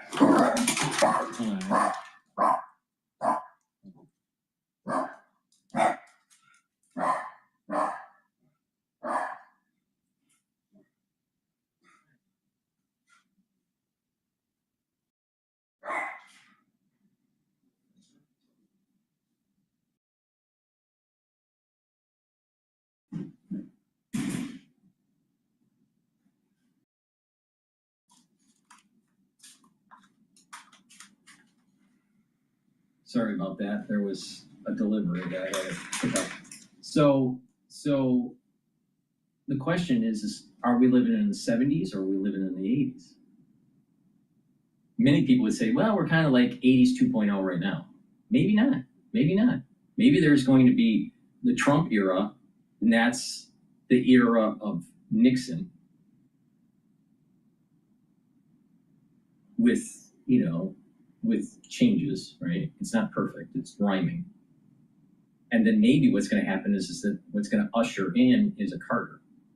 And that Carter 2.0 makes the economy worse, and this might be this first phase of AI that Margaret Thatcher's talking about back in the 70s. The first phase of the transition with more productive machinery. So you have this, Trump gets out of office, a Democrat comes in, maybe J.D. Vance wins, maybe not, I don't know.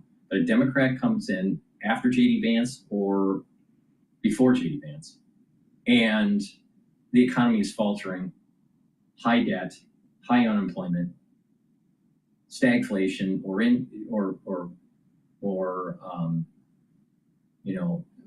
a serious bout of inflation. And there's a lot of turmoil that's going on geopolitically. And then all of a sudden, there's a Reagan-esque person that comes in. I don't know. I mean, it's interesting to think about. Is Trump more like Nixon, or is he more like Reagan? Now, I look at things from a soul root point of view. Neil Ferguson doesn't do it that way. And I see the soul roots of Washington, JFK, and Reagan, not Nixon within Trump.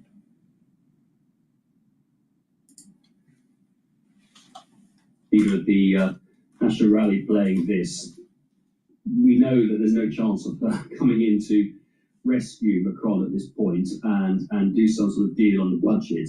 Is this all part of the process, as she sees it, of their march towards 2027 and victory at that point? Yes, I think the current moment is really is really helpful to her political agenda. You know, she's showing that the country is paralyzed without her. She's showing that traditional parties have failed to put in place economic policies that would help adjust France's yawning deficit. She doesn't have a better plan, but short of a plan, she can also expose that the others are incapable of acting. And I think that alone is helping her greatly. You know, she can say, look, you know, you've tried everything from, you know, the center right to the center to the left. None of these people, even all ganged up together against the Rassemblement National, have been able to run the country in an effective way. So why don't we try something else? So I think the current moment is very helpful to her. All right, Shaheen, thank you so much for your time this evening, and we'll look at events tomorrow and see how that plays out. Thanks for joining us tonight. Shaheen Bali, the former economic advisor to Macron. If you're a digital subscriber to the Times and Sunday Times, it's not just today's articles you can read, you can have access to. Yeah, let's listen to Trump speak here. And I wanted to stand and listen to the entire song, but people would have said, look at the ego of that guy. He just wouldn't stop. He just stood there and listened to the applause. But I appreciate it very much. And I want to thank you for doing an incredible job, Pam Bondi. The Attorney General has been unbelievable. Incredible job. And thank you to all of the faith leaders, pastors, and patriots who have come to the Museum of the Bible for this historic meeting of the Presidential Commission on Religious Liberty. These are incredible people. And everybody wanted to be on this commission, and I made a couple of people unhappy, maybe even enemies for life, I don't know. But they all wanted to be on the commission, but we picked the right ones, and they've done really a profound, an amazing job. But America was founded on faith, as we know, and I've been saying it for a long time. And when faith gets weaker, our country seems to get weaker. When faith gets stronger, as it is right now, we're having a very good period of time. After some rough years, good things happen for our country. It's amazing the way it seems to work that way. And under the Trump administration, we're defending our rights and restoring our identity as a nation under God. We are one nation under God, and we always will be.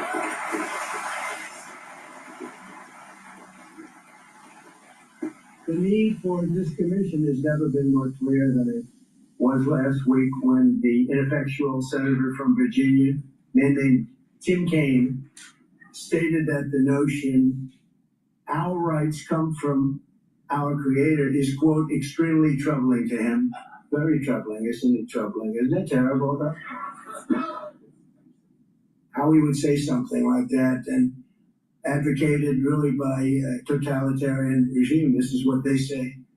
But as everyone in this room understands, it is tyrants who are denying our rights and the rights that come from God. And it's this Declaration of Independence that proclaims we're endowed by our Creator with the right to life, liberty, and the pursuit of happiness.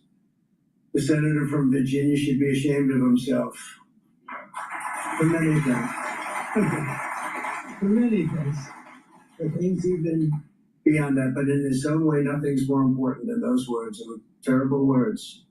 As president, I will always defend our nation's glorious heritage, and we will protect the Judeo-Christian principles of our founding, and we will protect them with vigor. We have to bring back religion in America, bring it back stronger than ever before as our country grows stronger and stronger. Our country is now the hottest nation anywhere in the world. 1 year ago, our country was dead. And I say it, 1 year ago, our country was dead.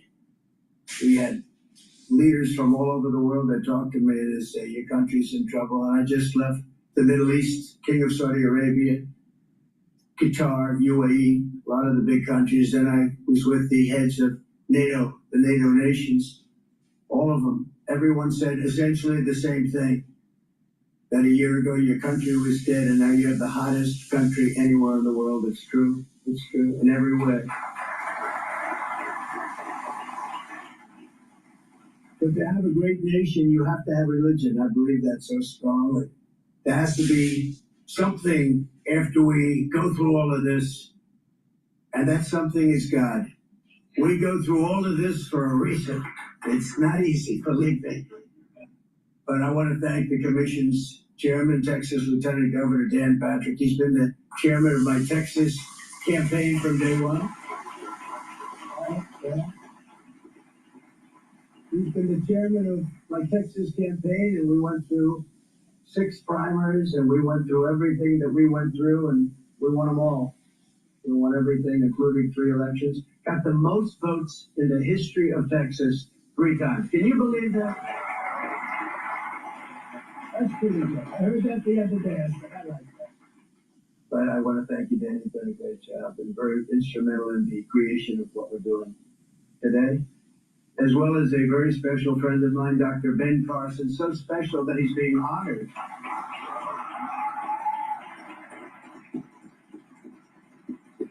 He's being honored in a couple of weeks, and I was absolutely not here. It was a very important mission for the country, and because I usually take missions only for the country, but this was for the country, and I said, I can't do that one. I'm going to go back. I'm going to be with Ben Carson at Mount Vernon. I believe it's going to be a pretty good place, pretty good location, right, Ben? But he's been my friend from the beginning, right from the beginning. Should I tell him the story about what you said to me, Ben? The famous words. He was a very tough opponent. We were fighting it out, and we had actually 18 candidates, including me. And Ben came up to me right after the first debate. He said, you know you're going to win, don't you? And I said, no, I don't know that. I think I'm going to win, but I don't know it. 18 people, and I had never done it before. They had all done it. They were all governors and senators, talented people. He said, no, you're going to win it because God wants you to win it.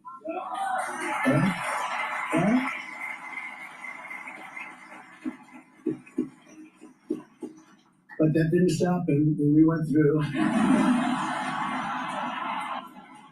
I said, when is this guy going to quit? You know, he gave me these words of good, and then he goes for weeks and weeks. He was tough. He was a tough one. But we love Ben. Ben's special, and we appreciate it. Thank you, Ben. Thanks also to the commission members, including Secretary Scott Turner,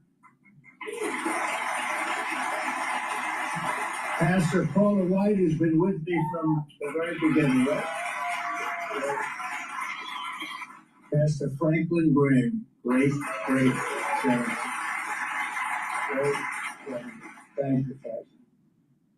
A man I've watched for years on television, but you're not supposed to admit it. You know, it's like with me. People don't like to admit it, but we all watch. Phil McGraw, Dr. Phil. Dr. Phil. Thank you, Phil. Great guy.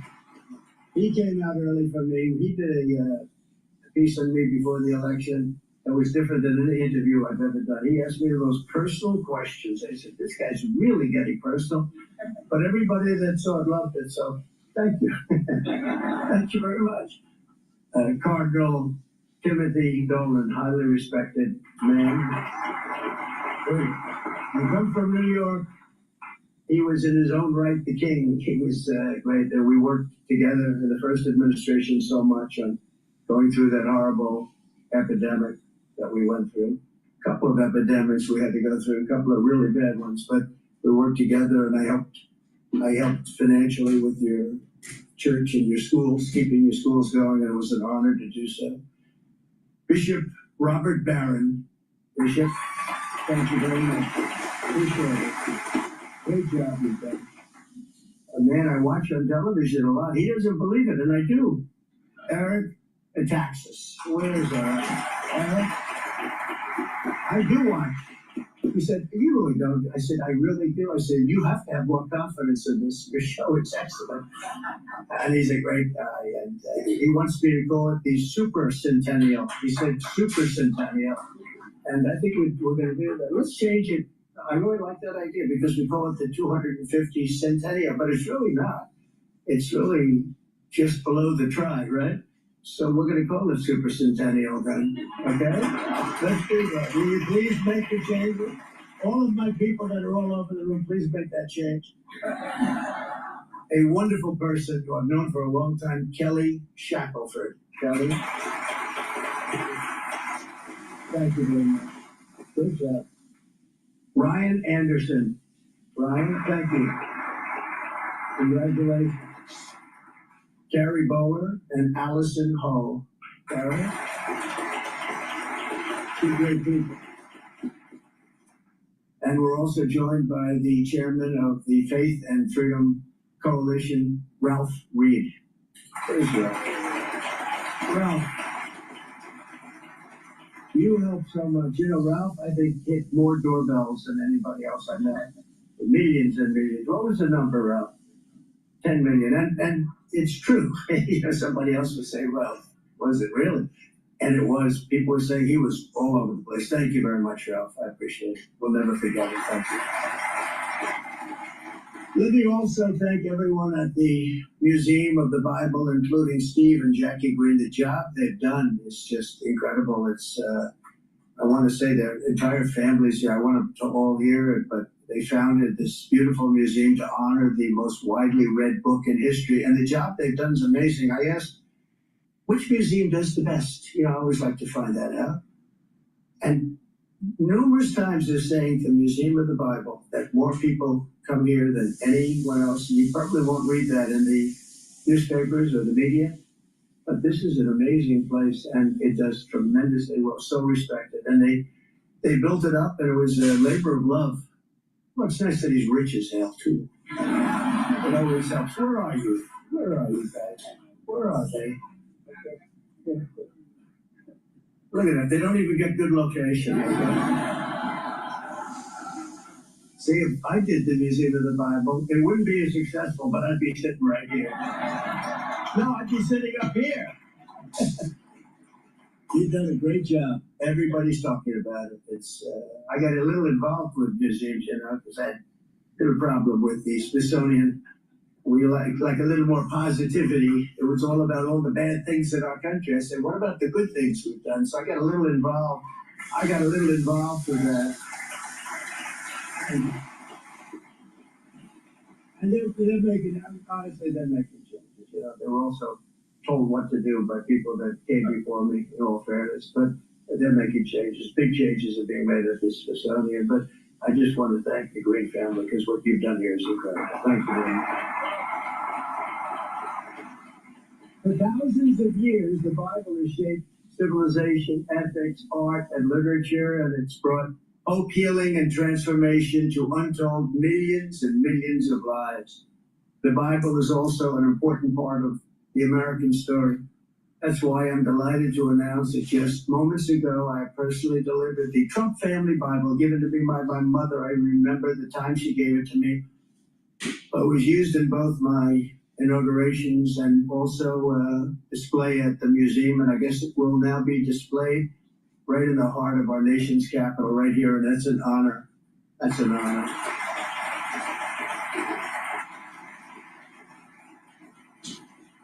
We're here this morning to discuss the grave threats to religious liberty in American schools. You know what's going on. We all know what's going on. But I will tell you, a lot of progress has been made in the last 8 months. Tremendous progress, more than I thought we could make in so many ways. Not only that, the woke agenda is practically gone. It's deep-seated. We have to make sure it's out. It's very bad. It's like a weed. You think you killed it, and then it starts growing again. So we have to be careful. But it's very, very different than it was. You look at West Point, how proud they are of their heritage. They did something this week which I thought was appropriate. Some of you know what that is. Does anybody know what that is? Yeah, I like it. I like it. Oh, look at who we have over here. We have your associate, Pam, huh? Leo 2.0. Hey. Well, we have Leo here. Is he doing a good job, Pam? That's great. He said, DOJ, he's a great man. He's a great friend of mine for a long time.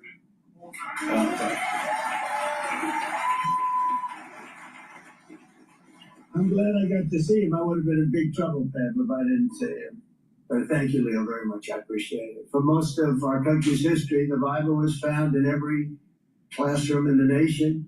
Yet in many schools today, students are instead indoctrinated with anti-religious propaganda, and some are even punished for their religious beliefs. And very, very strongly punished. It's ridiculous. Joining us this morning is Hannah Allen from Honey Grove, Texas. A few years ago, Hannah organized a group of her classmates to pray for an injured peer. The school principal declared that Hannah's generous act of love was prohibited from taking place in front of the other students. Didn't like it. The principal didn't like it. Can you imagine? But Hannah very strongly stood her ground and she won.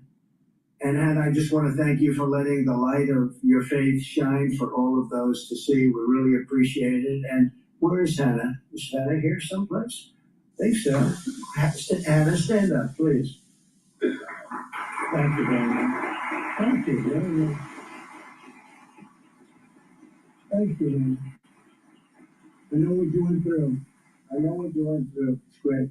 Appreciate it. To support students like Hannah, I'm pleased to announce this morning that the Department of Education will soon issue new guidance protecting the right to prayer in our public schools. And it's total protection.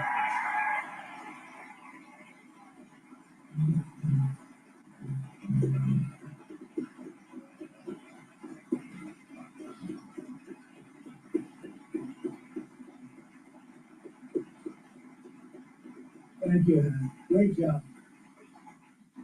See what you did, Hannah? Who knew? Who knew that was going to happen, right? Thank you, Hannah. Also with us is 12-year-old Shay Encinas from California. Last year in 5th grade, Shay was forced to read a book to a kindergarten student promoting a message of radical gender ideology that is contrary to his religious beliefs and ours. I'd like to have Shay come up and tell the story. It's an amazing story. Shay, please come up.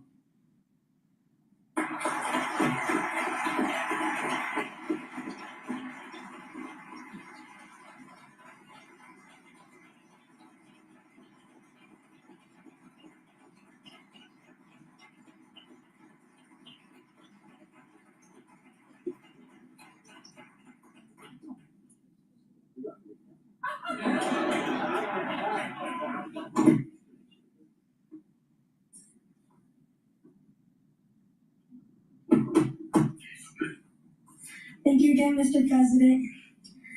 Hi, I'm Shay Encinas. I've been a Christian my whole life, and Jesus means everything to me. When I was in 5th grade, my school forced me to teach my kindergarten buddy about changing his gender using a book called My Shadow is Pink. The book said you can choose your gender based on feelings instead of how God made us. I knew this was not right, and I was afraid of getting in trouble. After my family spoke up, the school treated us badly, and kids started bullying me and my brother because of our faith. And the school did nothing to stop it. It hurt a lot, but I kept trusting God. I believe kids like me should be able to live on faith at school without being forced to go against what we believe. I hope no other family has to go through what mine did. Thank you.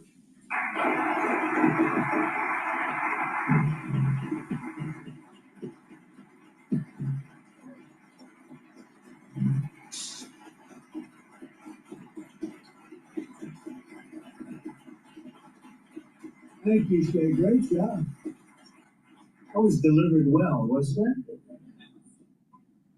On day one of my administration, I signed an executive order to slash federal funding for any school that pushes transgender insanity on our youth.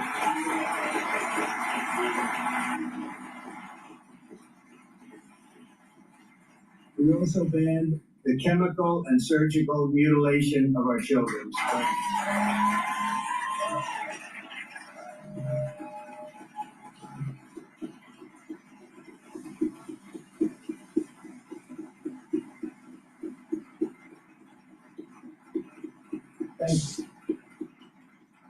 We got men out of women's sports. How tough was that?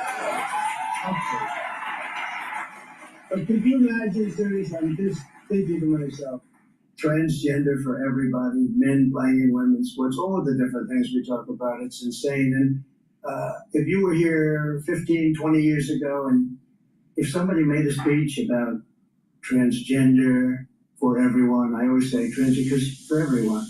Transgender, we have some states that actually can force it upon you without the parents' notification or approval. It's not even believable. But can you imagine men playing in women's sports? So you're up 15 years ago, I guess, probably 10 years ago, but 15 years ago when somebody said, we will not allow men to play in women's sports, people would look at the person and say, what's he talking? Is he crazy? It happened. And not only that, the Democrats don't want to give it up. I watched the congressman fighting like crazy this weekend for men having the right to play in women's sports. And they don't understand, but I don't want to really fight them on that. I tell all the Republicans, let them go. Let them go. Just bring it up about a week before the election. Because you don't want to talk about it. They say it's an 80-20 issue. I say, Dan, it's a 97-3 issue, okay? And transgender's about the same. It's crazy. It's a crazy thing. It's the world gone wrong. It's the world gone wrong. And I made the official policy of the United States government that there are only two genders. You're going to hate this. Male and female. You're going to hate it.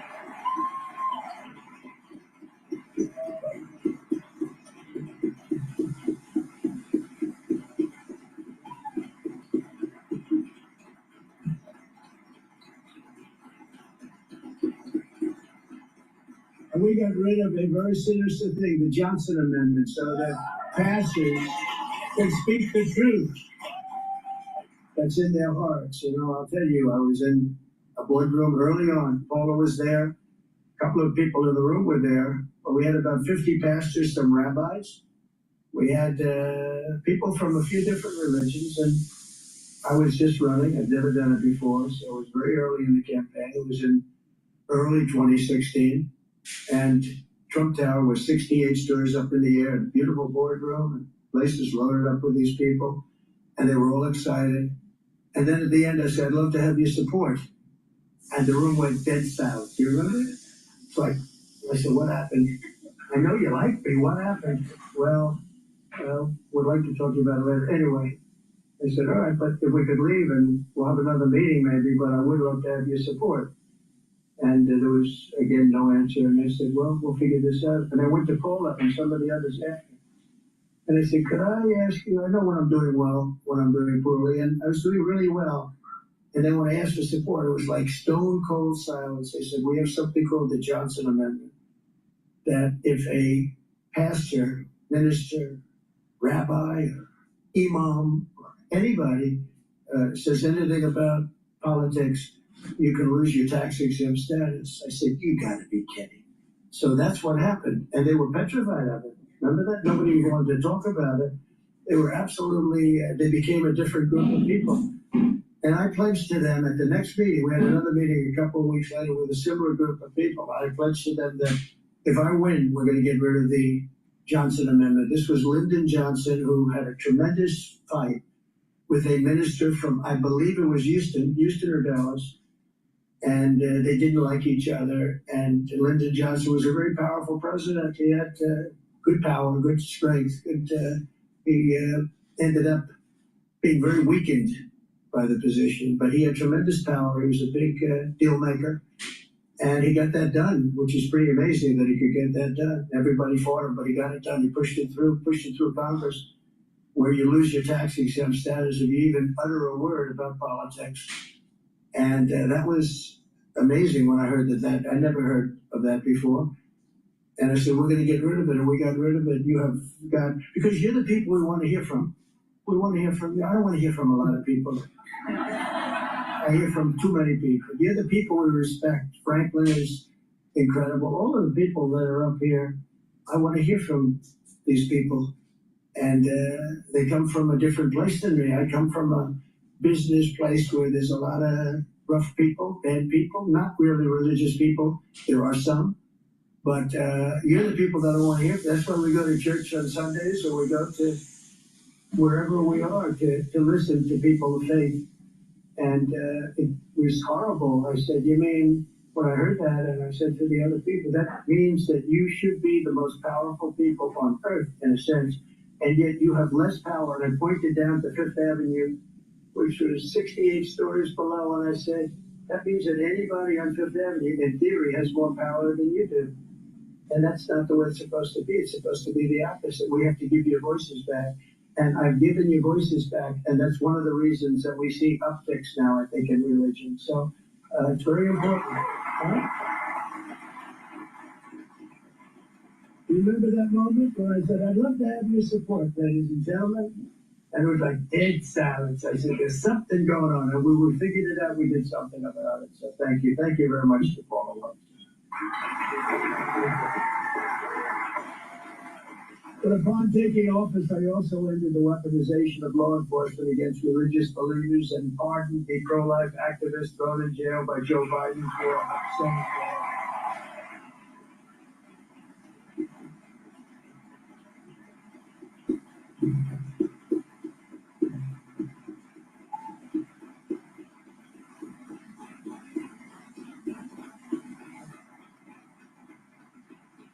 You know, people don't realize about the Biden administration.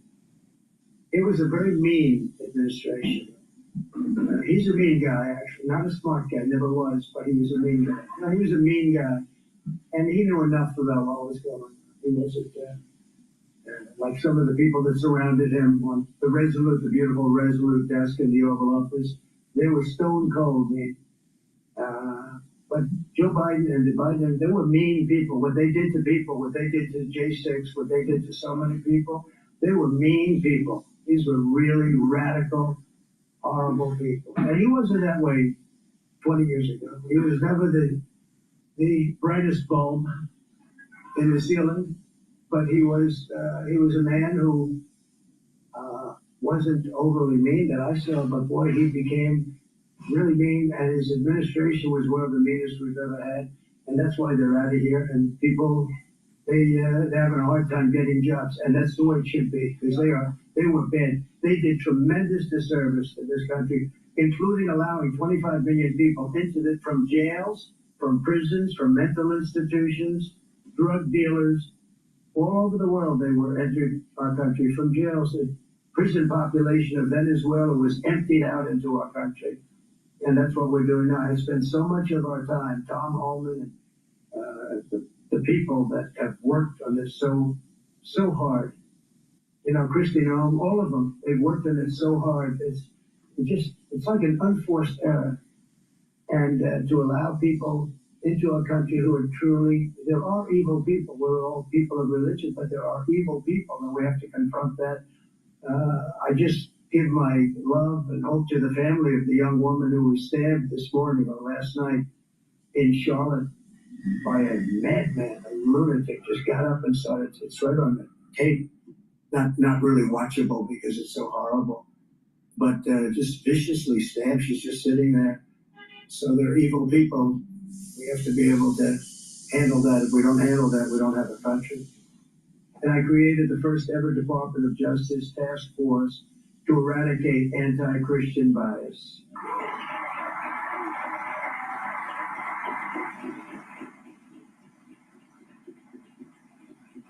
And for those people that are a little bit naive or not well-read, there is a tremendous anti-Christian bias. We don't hear about it. We don't think about it. We hear about anti-Semitic, but you don't hear about anti-Christian. They have a strong anti-Christian bias, but we're ending that rapidly, I will tell you. So we're in a much different world today than we were 1 year ago. This is what and to support parents' rights, we're fighting, as you know, for school choice, which most people want. Most people want it. I'll tell you. Dan was responsible for getting it along with the governor of Texas. They got it in Texas, and we helped you a little bit. They needed about 20 votes from the legislature. He said, could you make a phone call to whoever they were, the legislators, who I like a lot. But they were about 20 votes short, and they have been for about 10 years. I said, all right, let's give it a shot. So I gave a big talk to who were they, senators? They were House members, but you also helped us defeat about 15 anti-school choice. That's right. We defeated a lot of anti-school choice. But anyway, he got it done. So congratulations. That was a big accomplishment. But as part of our tax cuts, we created a massive tax credit for school choice scholarships so that you can send your child to a school that shares your values, and you get tax credits and all sorts of good things happening. And I'm also taking action against anti-Semitic and anti-Christian bias in our institutions of higher learning. You've been watching that play out. They're making very substantial settlements. And Leo's involved and Pam Bondi's involved. We've launched. You know, we're getting hundreds of millions of dollars in settlements, Pam, and Leo called me up, sir, you can do better than that. I said, what am I going to do? I'm going to get one where he really likes it. But he always said, everyone says, that's amazing. Except for Leo. He says, sir, you could have gotten more. Oh, good. Thanks, Leo. But we've launched sweeping civil rights and Title IX investigations into more than 60 colleges going on currently and universities to stop their violations of civil liberties and First Amendment freedoms. And, you know, we're involved very much in Harvard. That's one that people seem to be reading about more than others. We have many going. And other than having a radical left judge, we have a very radical left judge. But, you know, the appellate courts have been really good to us. So you go before some of these judges, no matter how good a case you have, you can't win. But we've had a lot of them, but we've done very well on at the appellate level. And in the case of Harvard, we have an absolute radical left judge, disgraceful, should not even be there. But we're doing very well with Harvard, and we're doing very well with all of them. And where we don't win at the lower courts, which sometimes we do. In some states, we get a very fair shake. In other states, it's not even possible. But we've done very well at the appellate level and at the United States Supreme Court. But this includes an unprecedented $200 million payment from Columbia University. Columbia paid us $200 billion essentially in fines and penalties. But many more settlements are soon to follow. And they're going to be behaving because they understand we're coming back. They would not let you have your voice. They wouldn't let the people in this room, any of them, have the voice, because that's not the voice they wanted to hear from. They wanted to hear from a very sinister voice, and we're not going to allow that. In recent years, we've seen far too many violent attacks perpetrated against Americans of faith, beautiful Americans of faith, including in our schools and places of worship. And you know about it more than I do. 2 weeks ago in Minneapolis, a demonic killer shot 21 people and murdered the 2 precious children at a Catholic school. Can you believe that? Hard to believe. And time goes by and people say, oh, I sort of remembered, but I remembered, I'll always remember it. What a horrible thing. Too many happens too much. Our hearts are shattered for the families of those beautiful children. And I've made clear, Attorney General Pam Bondi is working really hard. We must get answers about the causes of these repeated attacks, and we're working very, very hard on that. The Trump administration will have no tolerance for terrorism or political violence, and that includes hate crimes against Christians, Jews, or anybody else. We're not going to allow it. And there was also a horrible killing recently in Charlotte, I talked about, and so many others, and we're going to get to the end of it. And you know, when you have horrible killings, you have to take horrible actions.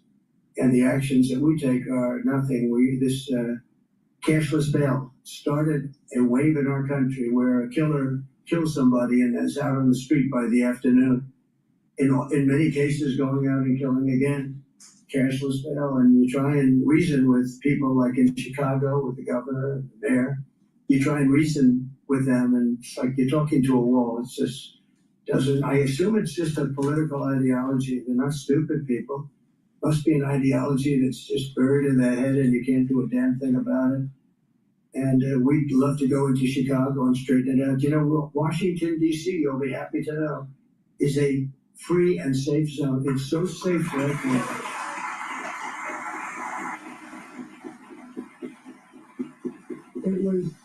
It was one of the most dangerous. Can you believe it? So, you know, you see the beautiful buildings, but we're going to also do an upgrade because a lot of the beautiful buildings have a little graffiti on them. They have roads that aren't proper. They have medians that are bad and falling down into the road, dividers.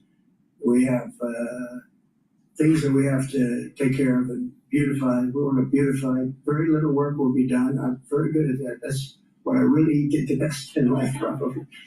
I said, was I a better builder or a politician? They said, I think you were a better builder, sir. I said, I didn't know if I was happy about that or not. But but I was a really good builder, and I'll fix this place up for peanuts. I'll fix it up. We'll put in new dividers. All the evidence are all rotted, rusting, and falling down on the road. Potholes all over the place. We're gonna have this place looking beautiful within 12 months. Even the little white tiles in the tunnels, you go through the tunnels and there's the little white tiles. They've been up for about 60 years, and like there's pieces missing. And you can't match them, believe me, you can't. You try and match them, it never works. You can't. They've been up 60 years, you don't get the same match no matter what you do. But we'll take all those tiles off, and you're gonna have beautiful white tile tunnels again. And everything's gonna be really the way it should be. Because when foreign leaders come, I had to take down the tents. We had over 58 tent cities that we took down right in the middle of our parks, right next to our great buildings, Supreme Court. You'd have a tent city right there. Nobody would ever tell them to do it. We had a blue tent right on Lafayette, and they seemed to have a permit. And one of the fake news media was asking me the other day, what about the blue tent? What blue tent? Because all the tents, somehow these people were very well connected with the communist cause. And I said, there's a tent up there? Really? Yeah. And he was a friendly reporter for a change. He said, it's terrible that the tent. I said, I didn't know that. I'm surprised. And I checked and it was. And we got it down very quickly. It's down. It wasn't easy. People change themselves to a tree and this and that, but that's okay. They can change themselves if they want. That was a tough one. That's been there for years. It's been there for many years. We took it down, came down very quickly down. So I hope Attorney General Bondi will be looking into some of these things, and I really know that some of them she's done such an incredible job. She's got a lot of pressure on her not to do these things by a certain group of people that I guess don't love our country, or there's some ideology that they're just indoctrinated with. But she's going to do a fantastic job, and we're waiting for a call from Chicago. We'll fix Chicago. And again, DC is right now so safe you can go out. Friends of mine called, one in particular, he's been in DC for a long time. And he said, I haven't gone out in 4 years for dinner with my wife. The restaurants were all closing because people were afraid, even if they were in the restaurant, it didn't matter, they were held up. Guys would walk in with guns into a restaurant. And that's over. It's not happening. It's now safe. And this man said, I've gone out to dinner in the last week and a half 4 times. And I am so safe. My wife could meet me at the restaurant. She could walk by herself. There's zero threat. The National Guard working with the police, working with the mayor. The mayor has, that's not her ideology. And now I think it maybe is her ideology. She's taking a lot of heat, too, from the radical left. They don't like that she's allowing it. But look, she's going to either allow it or we'll just do it because, it's just. But she understands. She understands that. But I can tell you, the people of D.C. are thrilled. I have never had so many people.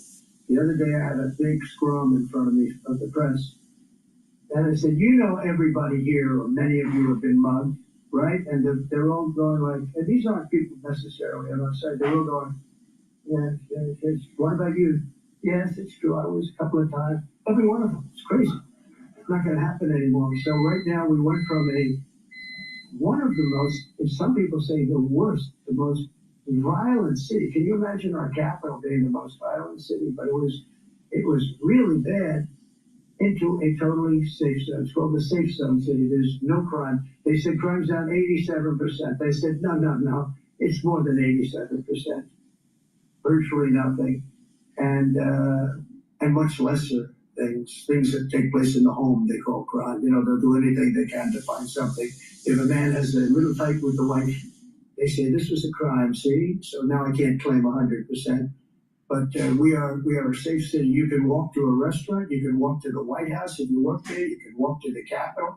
And even the Democrats, I can't believe it, but they don't want to admit it, but I can't believe it. We could do the same thing in Chicago, New York, Los Angeles. We did it. We saved Los Angeles. We saved Los Angeles, Dan. You know that. Los Angeles was a mess. If we didn't send our troops in, Gavin Newsom would have had a real problem. We sent our troops. The head police officer, the top person, said we could have never done this alone. We sent our troops right in at the beginning and we killed it. And it was nasty, but we killed it immediately. And I don't know why Chicago isn't calling us saying, please give us help. When you have, over just a short period of time, 50 murders and hundreds of people shot, and then you have a governor that stands up and says how crime is just fine. It's really crazy. But we're bringing back law and order to our country.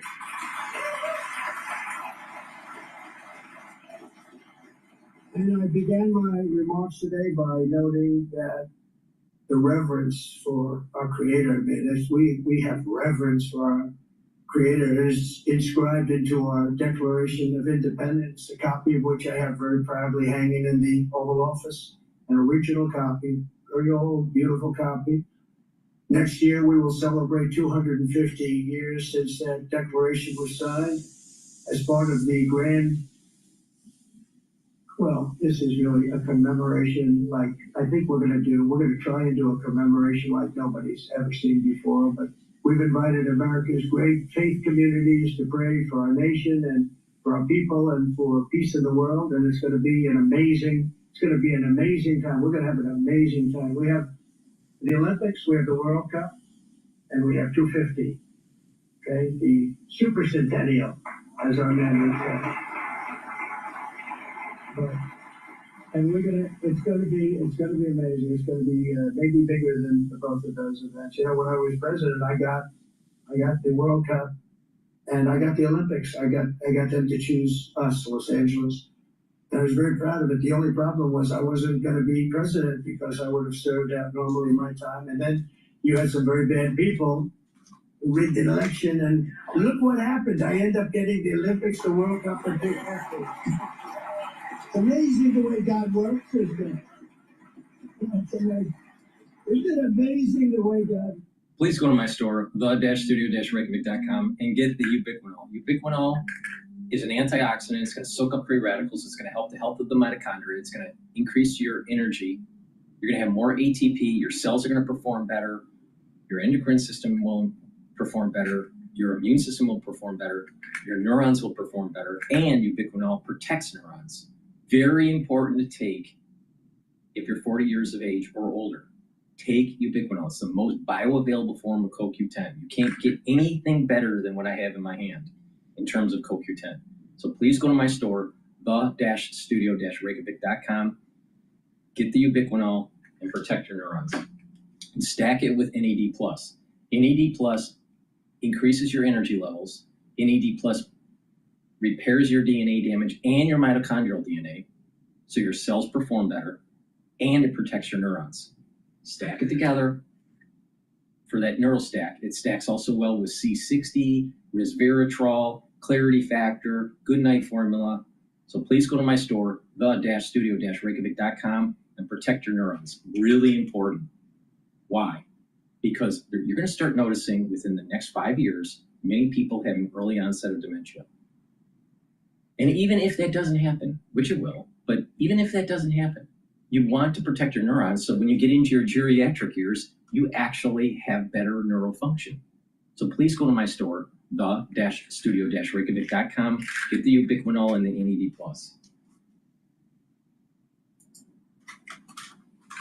A great party and a great celebration. And I'd like to ask a very good friend of mine, Secretary Scott Turner, to come up and say a few words about some of the things we're doing. And Scott, please take it away.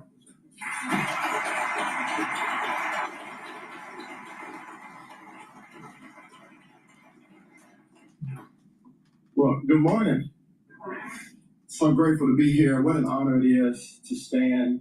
All right, let's pivot to another part of this, some other news. I want to go over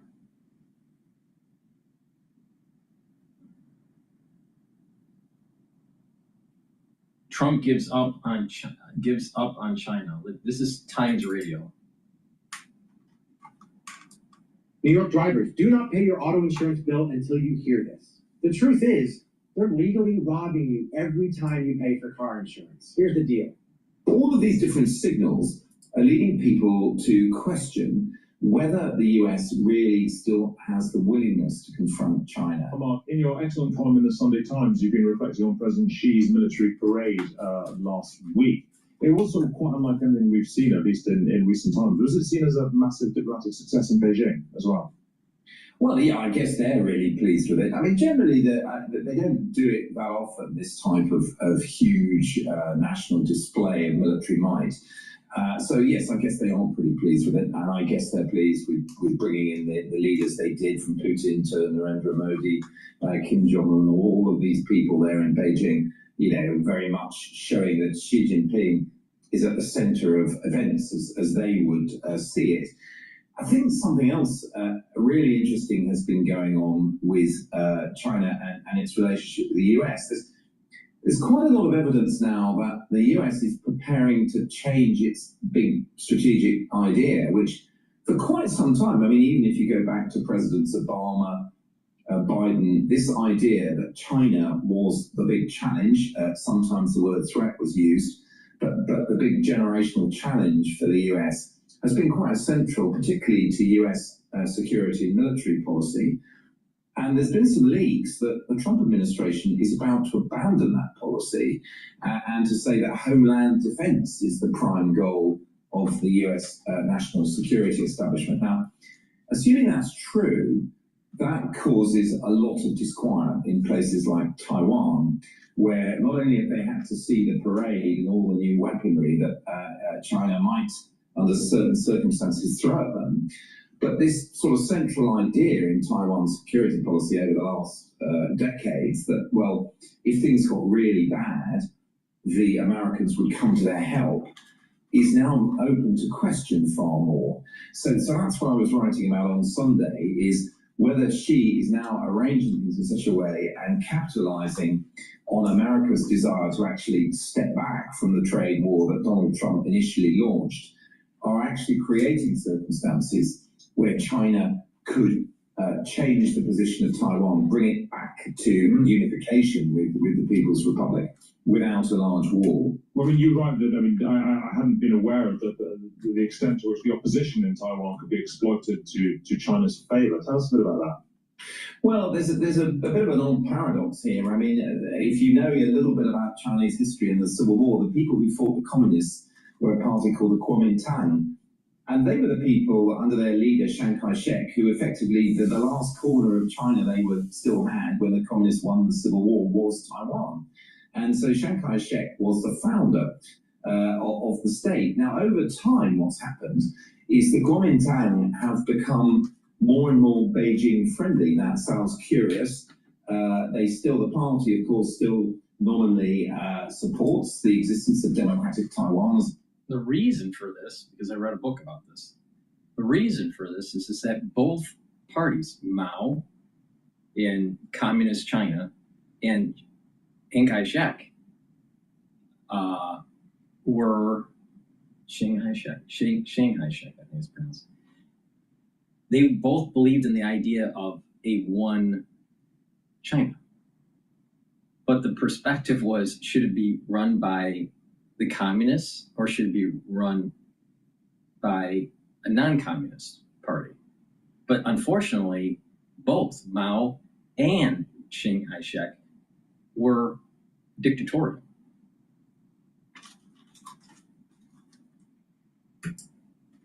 And we got involved because we were trying to fight the Russians. But they have become a substantial pro-Beijing faction in the Taiwanese parliament. And there's another one too, all of which means that the Democratic Party that the president heads and was elected in 2024 is a minority government in parliamentary terms. There are opposition parties, in other words, that have more seats in parliament than his party. And there's quite a bit of concern that if push came to shove, if there was a big crisis, let's say China had surrounded Taiwan and was saying that it was going to intercept shipping and turn back flights that were coming in there as part of a ratcheting up of security pressure, that some of these parties might combine and say, look, we don't want a war with China. Let's stop this kind of misunderstanding and tension happening. Let's get delegation in from the People's Republic into Taipei, the capital of Taiwan, to sort of liaise and make sure things don't go wrong. That sort of scenario is the scenario now that I think many people in the region believe is possible if China chooses a moment in the next year or two to ratchet up military pressure, but short of all-out war, and at the same time exploit the kind of political groundwork and information warfare that it's been doing in Taiwan for many years to bring to a head the kind of what you might call the pro-peace camp, or the people who don't support, outright confrontation with China, to bring about a kind of soft union of the two countries. I mean, this would be a real paradigm shift from America as well, because when America sort of made it plain that it intended, or at least wished, to retreat militarily from Europe and disengage itself from Ukraine to the extent that was possible, this was generally understood as being a pivot to Asia, in order to be able to devote more resources to Asia. If they're planning on pulling out of Asia effectively as well, this is a very different sort of America, isn't it? Yeah, no, you're completely right. I mean, this is potentially a really big shift. I mean, I don't think even the people who apparently are putting this new national security strategy forward from the Pentagon believe in pulling out of Asia.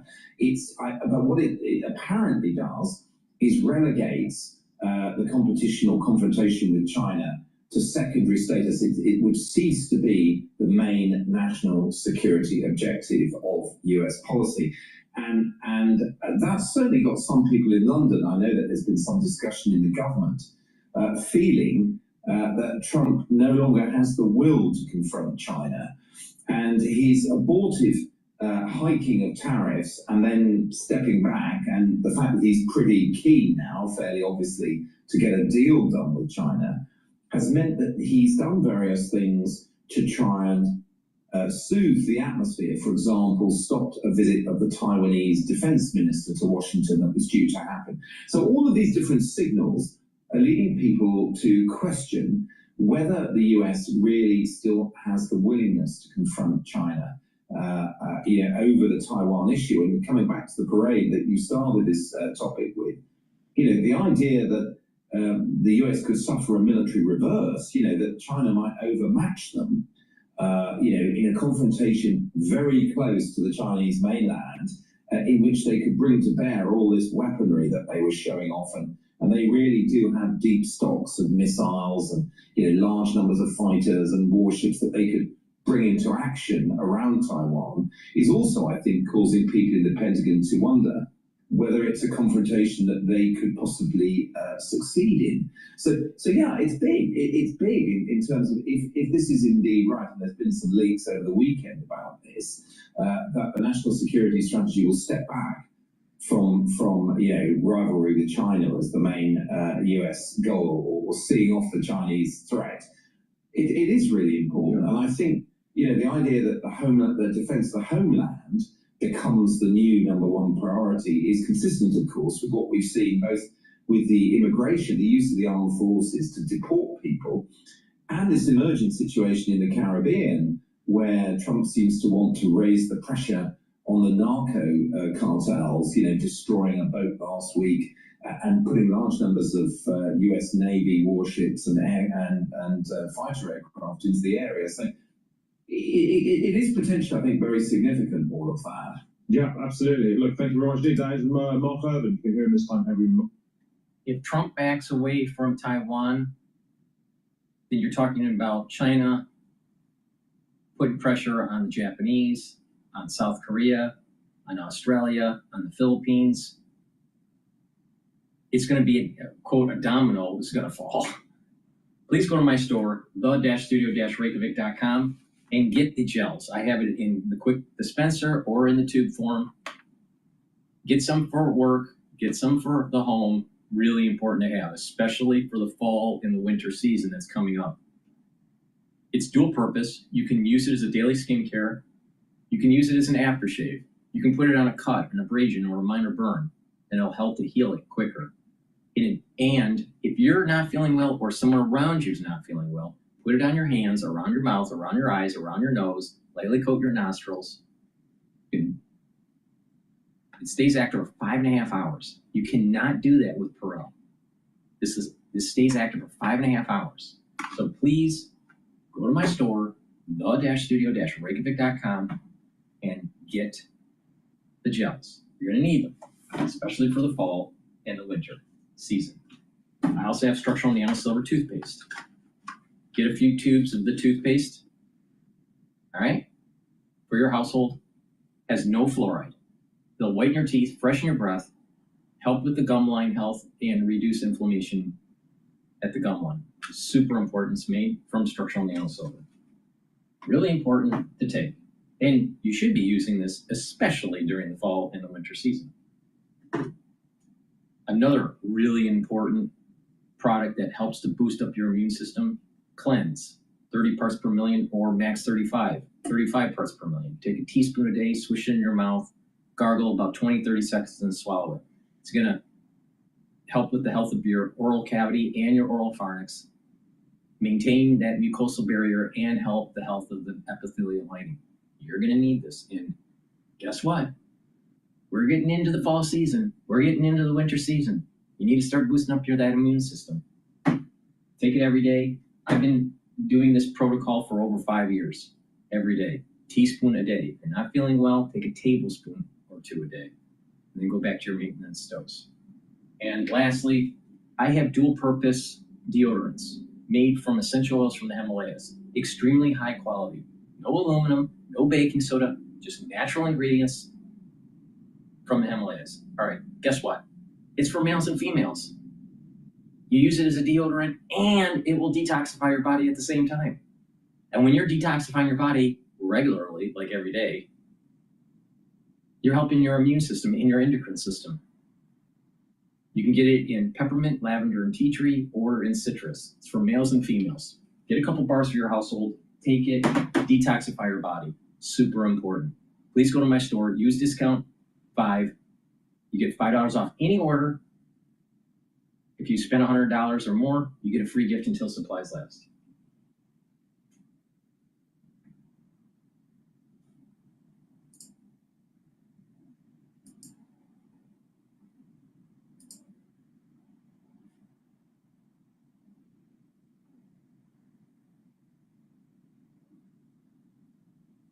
All right, let's listen in with Gordon Chang.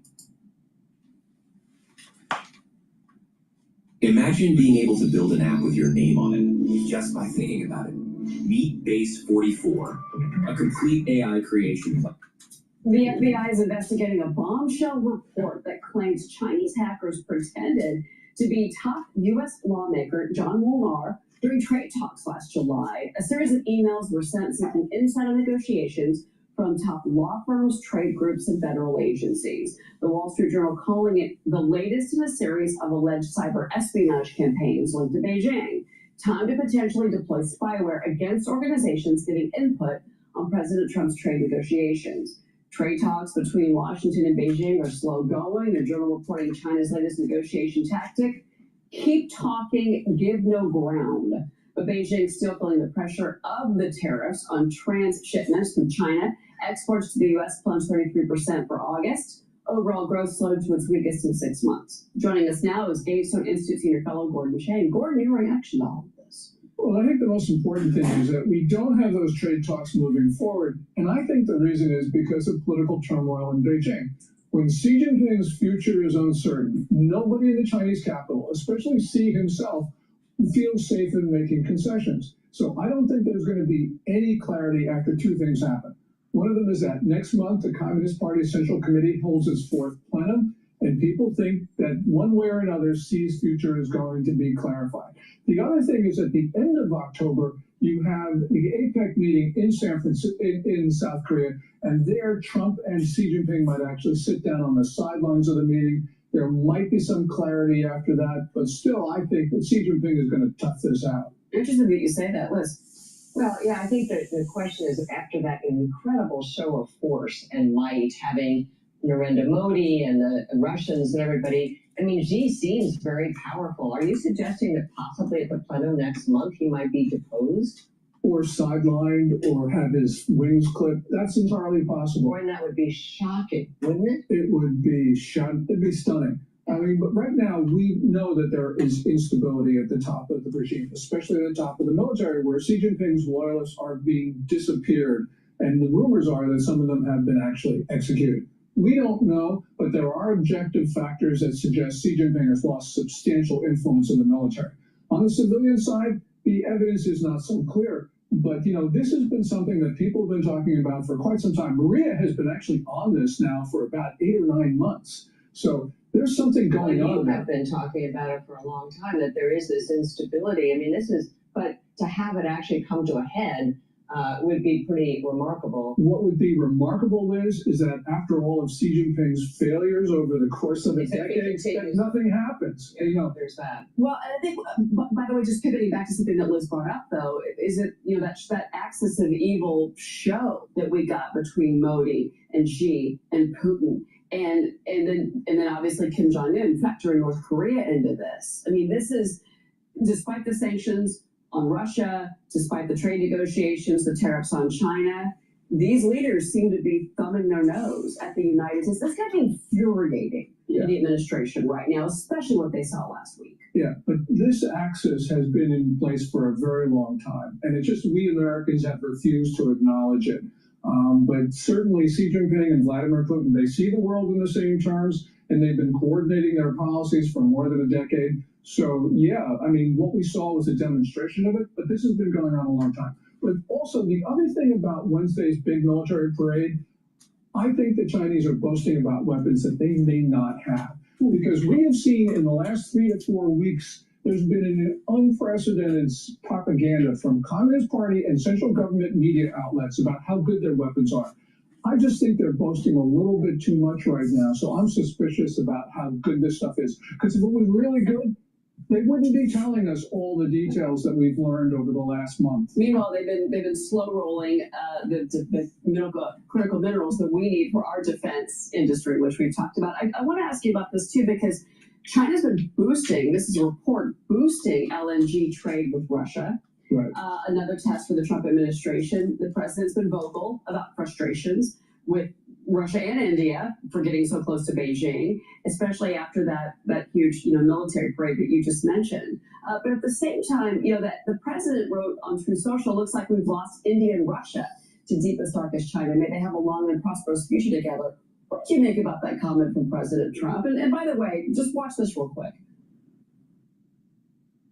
Mr. President, who do you blame for losing India and China? Your post earlier today in the morning, you didn't put that out. I don't think we have. I've been very disappointed that India would be buying so much oil, as you know, from Russia.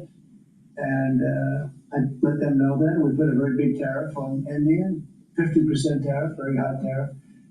I get along very well with Modi, as you know. He was here a couple of months ago.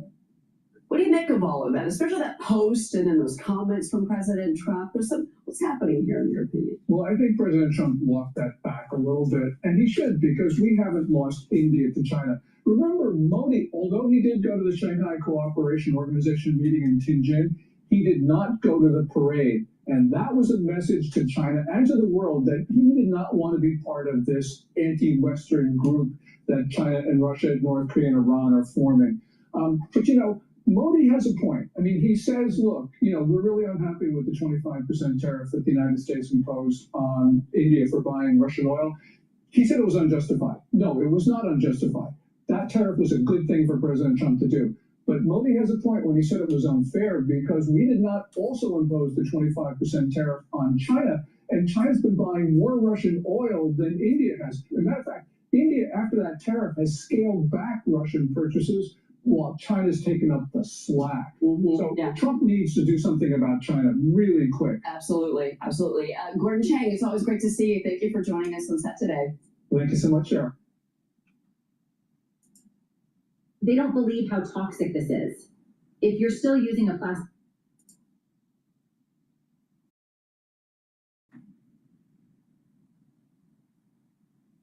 All right, let's take a look at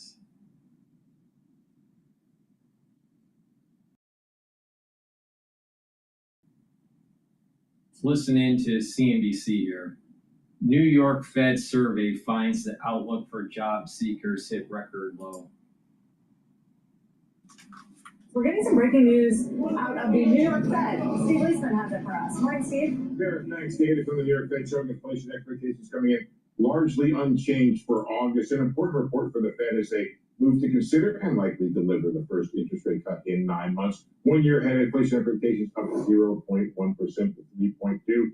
The 3-year and the 5-year, the ones the Fed pays more attention to, unchanged, however, at 2.9%, 3 to 2.9%. All are above that 2% target. It's the third consecutive gain for the 1 year ahead number, which is now running very close to the core inflation rate, but the longer term numbers are at least stable.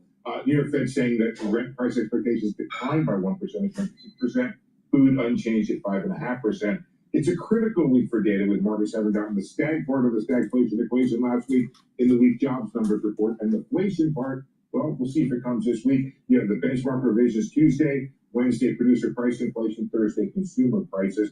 New York Fed said in their consumer expectations report saying spending growth expectations grew by 0.1% to 5%. Probability of finding a job, though, go to the lowest level of the series, and that's since 2013, and that's almost 6% down. Mean unemployment expectations rising to 39.1%, up 1.7 percentage points. The probability of losing a job rising 0.1 to 14.5%. A question the Fed has to answer is the extent to which its own tight policies may be keeping these expectations in check. So the looser policies can unloose those expectations, guys. I brought up this issue of Fed credibility and credibility in U.S. financial assets because I was zeroing in on Ken Griffin's op-ed in the Wall Street Journal today, Steve. And one thing he talked about was higher interest rates is one place you would see it, elevated long-term rates if there was a loss of credibility, say on the debt and but also on the Fed's ability to control inflation. And then he also talked about inflation expectations potentially being unanchored as a place to see it. I'm just wondering what your take is on all this. Well, it's an important part of how the Fed believes that inflation works. It works through an expectations channel, and keeping it under control is a big part of how the Fed thinks it keeps inflation under control.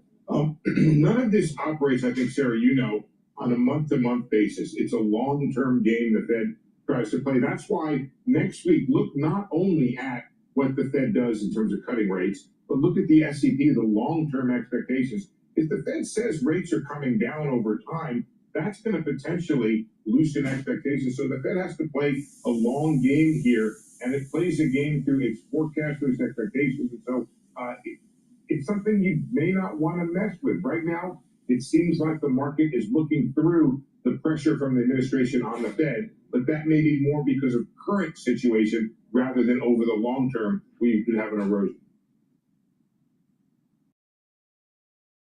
Women can money with the best of them. So let's lift each other up. Our voices, our dreams, and our future network. Please go to my store, the-studio-reykjavik.com, and get the Goodnight Formula. Goodnight Formula will help you to get into 3 to 4 or 5 cycles of REM sleep a night, so you can consolidate your memory, detoxify your central nervous system, and be well rested in the morning. Super important, because when you're detoxifying your central nervous system, you're reducing the stress within that brain of yours, and you're helping the health of the neurons. If there's lots of toxins that aren't being removed from the central nervous system, you're going to start having neurodegeneration. So it's really important to have good sleep and to detoxify your central nervous system. In addition, by having regular sleep, REM cycle sleeps, and deep sleep, you're going to be consolidating that memory. So people that have good sleep regularly actually age slower. So please go to my store, the-studio-reykjavik.com, get the Goodnight Formula. It has tryptophan, melatonin, GABA, and passion flower to be able to get into those 3 to 5 cycles of REM sleep and deep sleep that you need. I also have a dual purpose supplement, the digestive enzyme complex. This digestive enzyme complex helps you to absorb and break down your carbohydrates, your proteins, and your lipids. and it reduces the stress on your pancreas. If you're 40 years of age or older, your pancreas doesn't function as well as when you were younger, no matter how healthy you are. So it's important to help your pancreas by taking the digestive enzyme complex and breaking up your carbohydrates, proteins, and lipids. This also has bromelain in it. That will help to break up clots. But the proteolytic enzymes that are in here also help to break up glycoproteins. You're going to need this in the fall and the winter. Trust me. So not only does it help you to digest, and it's easier to absorb and puts less stress on the pancreas, but it helps to break up clots and break up glycoproteins. And the S protein is a glycoprotein. You're going to need this in the fall and the winter. Now you can take my advice or don't take my advice.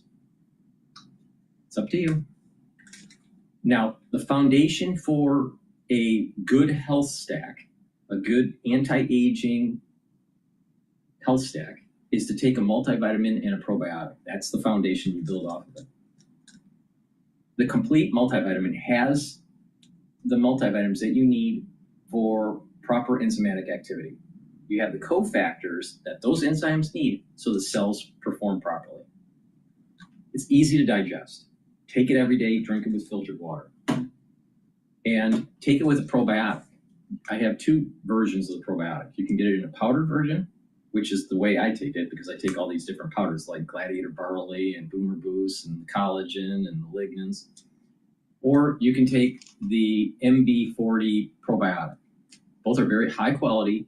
And by taking a good probiotic, your gut biome is going to improve. You're going to be able to absorb your nutrients better. Your metabolism will improve. Your mucosal lining in your gut will get thicker. You're going to have higher concentrations of IgA that will help to boost up your immune system. Your communication between your gut and your liver will improve. Your metabolism is going to be revved up. If you have a good, healthy liver, you're going to be able to detoxify your body because a major detox organ is your liver. But not only that, your liver makes proteins and helps to process sugars and bile and process cholesterol. So it's really important to have a healthy liver. So by improving your gut health, you're improving the communication between your gut and your liver. And improving your gut health improves your brain function. What's going to happen is you're going to get rid of that brain fog. You're going to be able to sleep better. You're going to be able to consolidate memory, and you're going to be more well-rested. And again, by having good sleep, you're detoxifying your central nervous system. And with a good gut biome, you're going to actually see better skin.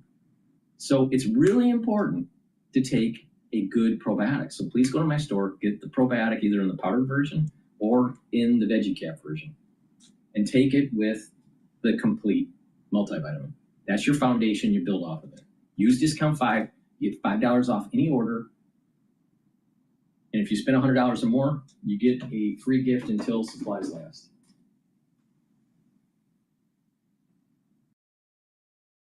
Okay, let's listen in on the interview. Well, this is The Hill critiquing the interview on CNN with Mamdani, who's the mayor candidate for New York.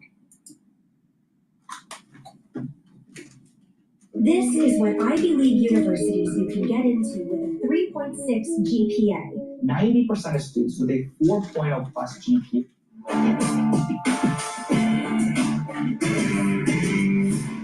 New York City mayoral frontrunner Zohran Mamdani's plan to open several government-run grocery stores is garnering skepticism from a maybe unlikely place. CNN's Abby Phillips pressed the Democratic Socialist on his proposal. Let's watch. Why is the government a better solution for a lack of grocery stores, food deserts, than just working with the private sector to have them do what they know how to do, which is run grocery stores? What's your answer to that? There are more than 1,000 grocery stores in New York City. I'm proposing creating 5 additional ones, one in each borough of New York City that the city would run, that would guarantee cheaper groceries, not free food, but cheaper groceries. And part of that is because food is a necessity for New Yorkers. It's a necessity for everyone, and yet it's something that people are being priced out of. And she didn't let him off the hook that easy. She followed up with this response. Take a look. in Kansas City where they had a government-run grocery store, and it's been there for years, but it's on the verge of closing because it doesn't work. They've been riddled with crime. They've dealt with just a lack of inventory. There are other examples where it just hasn't worked because, frankly, the government is not that good at being in the business of being in grocery stores. Now, Mamdani's appearance comes after days of mounting speculation that current Mayor Eric Adams and Republican candidate Curtis Sewell will drop out of the race. But both candidates have reaffirmed their desire to stay in the race. Currently, Mamdani is leading the other candidates in a four-way race, according to recent polls, and he has 42% support over former New York Governor Andrew Cuomo. Yeah, Sewell and Adams ain't going nowhere. And this is the Mamdani show. He's going to win and do his stupid governor grocery plan. Okay, first of all, who did? I understand the concept. Okay, I'm going to say, do you want me to explain this to you, Robbie? Grocery store nearby. This doesn't apply to New York. What? It definitely does. There's certain areas where there's like a corner store, what we call like a bodega or something. It's not all the healthiest groceries, and it's very highly priced groceries that people have closest to them. Also, if you know that, because I've lived in New York, some people live in a walk-up. I know that might be old school to you, but I lived at a 6th-floor walk-up. And so meaning you need to get a grocery store that's very close, because not only are you carrying the groceries if you're walking now, or you're using public transportation, now you're walking all the way up to your top of your apartment to drop the groceries off. So they need to be close, accessible, and easy. You can't Uber around everywhere, Robbie. They don't have the luxury, some people, of doing that. I've spent significant time in New York City. I've enjoyed none of it, but there is. We're talking about the boroughs also, right? Around everywhere, and I just don't believe it's actually a problem. If it is and then if Abby Phillip, good for her, she's totally dead on here, is pointing out the obvious problems that if a government-run store that's offering deliberately lower prices, people might just swarm that store because it's offering lower prices, and so they're going to have difficulty keeping their inventory. You could, this is the stupidest way, in my view, to go about redistribution or welfare, is to have the government run something, because the government, like she says, runs things badly. If you're going to do some kind of redistribution or welfare policy, just write a check to the poor people, and then they can use that money to go hire a better carry-in cart, whatever, to take the groceries from the grocery store to pay for the groceries, rather than have the government run what in 5 locations in this giant city. How is that even going to necessarily help the problem you're pointing out? Like, well, what if you don't live close to that one? Like, There's no way you can put it somewhere where that's solving that problem for a large number of people by its very nature. So it seems just very silly. I certainly don't think that out of all of Mamdani's ideas, this one is at the top of the list, right? But food insecurity is real in New York City. I believe since 2019, the state comptroller in New York says that prices have gone up for groceries, specifically in New York, more than the rest of the country at 25%. And so if you think about already cost of living in New York, plus the groceries, Mamdani is speaking, whether you like what he's saying or not. He's providing solutions, whether you think they're unrealistic or not. He's doing the same thing that President Trump did during the campaign trail, provide solutions to people that are economically hurting. And so he's saying, here's my ideas. I want to freeze rent and create stabilization for rent. I want to provide these government-run grocery stores. I want to make child care acceptable and free for parents. And so he's not only just talking to people exactly where they want to hear it and talking to their wallets, because people care about that and mostly voted Trump in because of that, according to most polls during the election season. He's actually coming up with solutions. So just like people may or may not agree with Trump's solutions, he won because he was presenting them. And what people argue that Democrats aren't doing that enough, and I applaud Mamdani for even laying them out. He's put forth an idea. It's a bad one, but it's an idea. Here's my solution. I would like to look at, what are the... He is an idea, but all you got to do is look at history. Has it ever worked? Did it work in Russia? Did it work in South America? Did it work in Cuba? Why would it work here? I'm telling you, a bunch of socialists are going to screw up the town. They always do. Rules and regulations that make it difficult to open, start, run a bodega. Which of those could we relax so that you can open them more easily, you can get inventory more easily, and there'll be more competition, and there'll be more of them on more corners. So that will solve the problem of having to walk or take public transportation too far to get to one, and then competition lowers prices. So that's how I would deal with it. I would look at is there something in here we can get rid of? How's the permitting process? How long does it take? How rapidly does whatever local government bureaucracy approve your I would like to open a bodega request? Can we expedite that? That's my solution. Okay.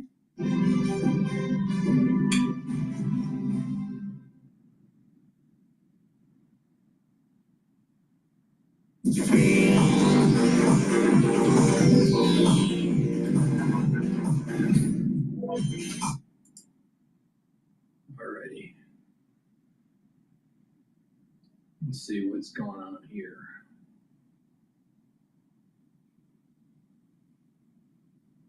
Let's listen to CNN about some polling, voting groups. 2 new polls out from CBS and NBC News show most Americans do not approve of how President Trump is doing his job. It's a different story with his base. The CBS News poll pegging his approval rating among Republicans at 91%, though. The new polls coming as Trump puts his focus on deploying the National Guard onto the streets of D.C. while implementing hardline immigration tactics. CNN Chief Data Analyst Harry Enton is here to run the numbers on all of this, and we do have some fresh numbers today. So, Harry, what are they telling us? Yeah, I think they're telling us what we know about the Trump presidency is that Americans don't like it. So why don't we just take a look at these new polling that we have, and he remains underwater. Look, the CBS News poll, look at that. He's 12 points underwater. You want to go over to NBC? You want a different network? You can go to a different network, but it's the exact same story. 14 points underwater, double digits on this. This has been the story throughout much of the Trump presidency. He remains underwater as we get past Labor Day, Jessica. And just how consistent have Trump's ratings been?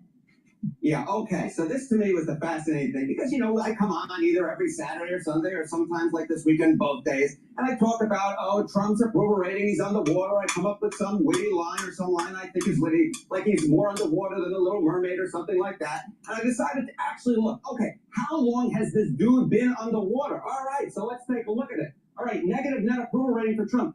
Every single day in my aggregate polls since March 12th, in terms of number of days, 180 days in a row he has been underwater. That is basically half a year. You know, the NFL season started this week. You basically have to go back to the end of the last NFL season to find a day in which Trump was above water. The bottom line is he has been swimming with the fishes for a very long period of time, Jessica. And what groups has he lost ground with? Okay, so, you know, we're talking about the fact that he was last positive. You got to go back before March 12th. So what has changed? What has changed since February, which was the last full month in which he was above ground? Well, take a look here. Trump's net approval rating among age 18 to 29. We're looking at the CBS News poll, but it holds true in the average as well. He was +2 back in late February. Look at where he is now. My God, that is a 32-point drop since the beginning of this year. How about Hispanics? He was at -6, a little bit underwater, but not too bad. But look at where he is now, -34 points. That's what is that? That's a 28-point drop since February. These, of course, were two groups that he exceeded expectations with back in the 2024 election, did much better than the traditional Republican has this century. But now these groups have absolutely moved away from him, and he is way underwater, 30 points and 34 points underwater. Those two groups have moved away from him in tremendous fashion, and it goes a long way in explaining why his overall approval rating, his net approval rating, has fallen through the floor and been negative for such a long period of time, Jessica. And what issues does he do well with?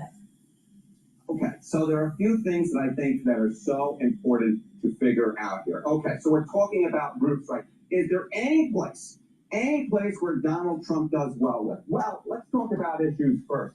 Okay, Trump's net approval rating. I got crime, immigration, foreign policy, the economy, trade.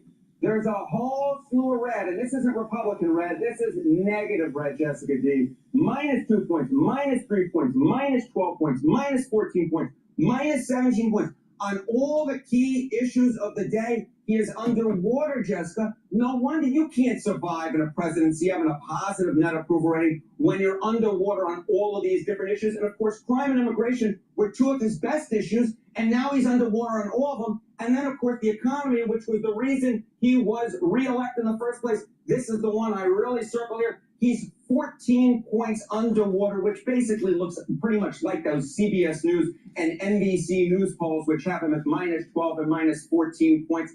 I'll point out one last little thing. I'm going to jump ahead of questions because I just feel like I'm in such a roll, Jessica. And I just feel the energy. Don't let us stop you. So thank you very much. So we see all this negative, but the thing that you pointed out at the beginning that I think is so important, what is the one saving grace for Donald Trump right now? And that is the Republican base. What are we talking about here? Well, take a look here. Republicans who approve of Trump. Well, in the CBS News poll back in February, look at this. It was 90%. Look at where it is now. You mentioned it at the top. It's at 91%. As long as this Republican base sticks with him, as long as he's hearing the good news from the conservative talk radio host, as long as he's hearing the good news from the folks out there on the right, he's going to think he has very strong support. So I don't think that Donald Trump is going to do anything differently as long as this 91% holds. And as I said, it's steady as ever because that's actually a point higher than it was in February, Jessica. All right, Harry Ensign, running the numbers as always. Thank you very much. Thank you. And let's bring in CNN senior political commentators David Urban and Van Jones. David is a Republican strategist. Van worked for the Obama administration, and they've both held numerous other positions since then, but that at least gives you a good working idea. David, let's start first with you. Sometimes I have to prompt you with a whole question, but Harry just went through a lot of data. What did you think about all that? Yeah, listen, so Harry's great at that, and what he didn't tell you, though, and what Harry would admit to, is that Donald Trump's ceiling, ever since he's been a candidate, has been 44%. That's the number that YouGov poll that just came out this morning. The CBS YouGov poll is at 44%. By the way, that's up 2% since the last poll in July. And so he's consistently polled that 44% approval rating. And so, you know, that's kind of where he was at when he won the election in 24. It's where he's been at consistently. And as Harry points out, he's up a percentage point with Republicans. And so I don't think that, you know, that Rome is burning here. I think that Trump is continuing to do what he did. He's delivering on the messages that on the integration and cracking down on crime that won in the election in 24, and he's being rewarded among the base for it. So what do you think, Van? Well, look, I think that if I were Republicans, I'd be worried about that Latin number. They scared the living bejeebers out of us in November when you saw this stampede of brown voters rushing to Donald Trump. We said, holy crap. And that was the whole ballgame. And then you got a bunch of young people as well. And so that's why you've seen the therapy bills for Democrats going through the roof, because we had this fantasy that we were always going to be the party of black, brown, and young voters. And suddenly we were just the party of African-American voters. And even we didn't come out as strong as we usually do. Trump could have kept all that if he had done what he said he was going to do on immigration. He said he was going to go after the bad folks. And listen, I live in Los Angeles. There's some people who get the heck out of this country. But they're not nannies. They're not people who work, you know, who's getting around the Home Depot trying to get a day labor job. When he started going after just everybody's kind of working class cousin, it just, the floor fell out from under him. And I'm telling you, somebody who lives in Los But they're still illegals, so they should get out. Oh, they're nice people. That's not the point. They're here illegally. They need to get out, period. There are a lot of people, and I'm not, now, listen, he had a lot of support in some parts of the country, but in parts of the country where working class Latin folks thought he was going to go get the bad guys, and they went and got their cousins, he's in real trouble. Trump flat out said that if they're here illegally, that's it. The government's coming to get you. No matter if you're a good illegal alien or not a good illegal alien. But he did say that they were going to do it in tranches and get the bad individuals first, but there probably is going to be others that get brought in through that net because of just being near the operation. But Trump definitely said when he was running that he was getting rid of the illegal aliens. And the thing is, the Democratic Party allowed this to happen. It is so obvious. If you protect the border, if you prevent this from happening, you don't have illegal flood at the border. So who created this problem? Was it Trump? It was actually poor policies by the Biden administration. Democratic Party brought in a bunch of illegal aliens. Now it takes the Republicans to get them out. No, but they should be gone, period. They're here illegally. No matter if they're a good illegal alien citizen. So again, putting aside the 91% approval rating with Republicans, but to Van's point, we saw those numbers with Harry, the younger voters and the Hispanic voters that are dropping off from supporting the president. Is it because he's gone too far on some of these issues, like what Van's talking about? Yeah, look, I don't know if it's that. Scroll less, learn more. Find your school district's plan at ny.gov/phone free. This is Buick now. Buick, exceptional by design. Yeah, look, I don't know if it's that, Jessica, or if it's economic issues. Because if you look at those polls, right, people are feeling it in their pocketbook. Those polls say that, that they're not feeling better about the economy. They're concerned about their future. There's a report out today that I noted that auto loan defaults, prime and subprime auto loan defaults, are at historic all-time high. So when you can't pay, you have money short, right, in your pocketbook. Yeah. What are you not? You're paying your rent. You're paying for your food. What are you going to let slip? You're probably going to let slip your car. So it's kind of the canary in the coal mine as to what's going on. And so I think the challenge for this administration in this upcoming midterm election is to deliver on those economic promises that people talk about sitting around their table every night, whether or not they can pay the rent, pay their bills, buy some new school clothes for their kids. Those are the things that people are talking about in America and want to see addressed. And that's the challenge this president, this administration face. How do you make a life better for real people? And you're going to have a referendum on that in these midterms. If you can't turn that feeling around, Republicans are going to be in for a world of hurt. Yeah, because Van, that was a huge, in addition to the immigration and the crime stuff, people were really concerned about the economy in this last election. Yeah, it's true. And, it's always hard. If things go well, the president gets the credit. They go bad, the president gets the blame. The problem is the president did promise a lot. He said he's going to have the best economy ever. And there's a particular weakness that you have. And frankly, Democrats have no answer for this either. These young voters that graduated off of a cliff, the last two graduations, where you have so many college graduates who did the right thing, they did their homework, they stayed out of trouble, at least they didn't get as much trouble they got thrown out of school. And then they graduate and they get a picture with their grandma and no job. And then they still don't have a job. That is the base for a lot of discontent in the country. And frankly, Democrats and Republicans have great answers. But if you look at here, right now I'm in New York City, the entire New York mayoral race is being turned upside down by these disappointed college graduates who are under the age of 30 who said, I did what you told me to do, and there's no job for me. I could have literally stayed at home like my ne'er-do-well cousin and played video games and been in a better position. I'm mad as hell. That is something both parties are going to have to deal with, but Trump is losing those voters by the bushel.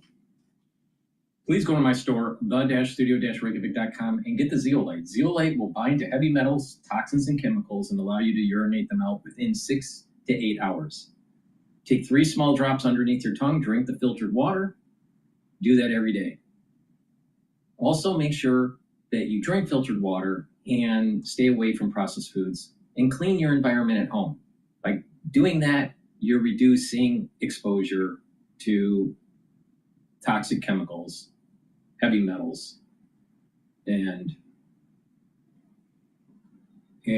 by doing that, what's going to happen is that your immune system and your endocrine system will get into homeostasis. Super important to detoxify your body every day. Please go to my store, the-studio-reykjavik.com, and get the zeolite. I also have olive leaf extract. Olive leaf extract is dual purpose. It's going to be able to bring down inflammation and also help with your LDL levels and increase your HDL levels. So that's going to help with your cardiovascular system, but also bringing down inflammation systemically is going to help with your immune system. So it's dual purpose. It helps with your immune system and your cardiovascular system. Clarity factor gets rid of brain fog. It allows you to concentrate. Drink it with filtered water. And over time, what's going to happen is your dendritic connections are going to improve. You're going to have positive neuroplasticity. You're going to be thinking faster, and you're going to have better memory. So please go to my store, the-studio-reykjavik.com, and get the clarity factor. Super important to take every day And if you're 40 years of age or older, you should be taking Myotrol. Myotrol helps with gene expression to build muscle. Do some resistance training. You don't have to be an Arnold Schwarzenegger, but just do some resistance training. Take the Myotrol. You're going to get the gene expression to build muscle and maintain muscle, and it also will help the health of your mitochondria so you have the energy to maintain that muscle. Now, Myotrol stacks very well with Gladiator barley to be able to build muscle even more. And Myotrol has polyphenols, flavonoids, and lignans. And that combination is going to help with the actual gene expression. So please go to my store, the-studio-reykjavik.com, and get the Myotrol, and you get even better results if you stack it with the Gladiator barley and you do resistance training. So please go to my store, the-studio-reykjavik.com, get the olive leaf extract, get the zeolite, the clarity factor, and the Myotrol. Now, why? Okay, this is a great stack here. Clarity factor is going to help with brain function. Myotrol is going to help with your muscles. Olive leaf extract is going to help with your immune system and your cardiovascular system. And zeolite is going to help to detoxify your body. So this is a very powerful stack right here. So please go to my store and get this stack.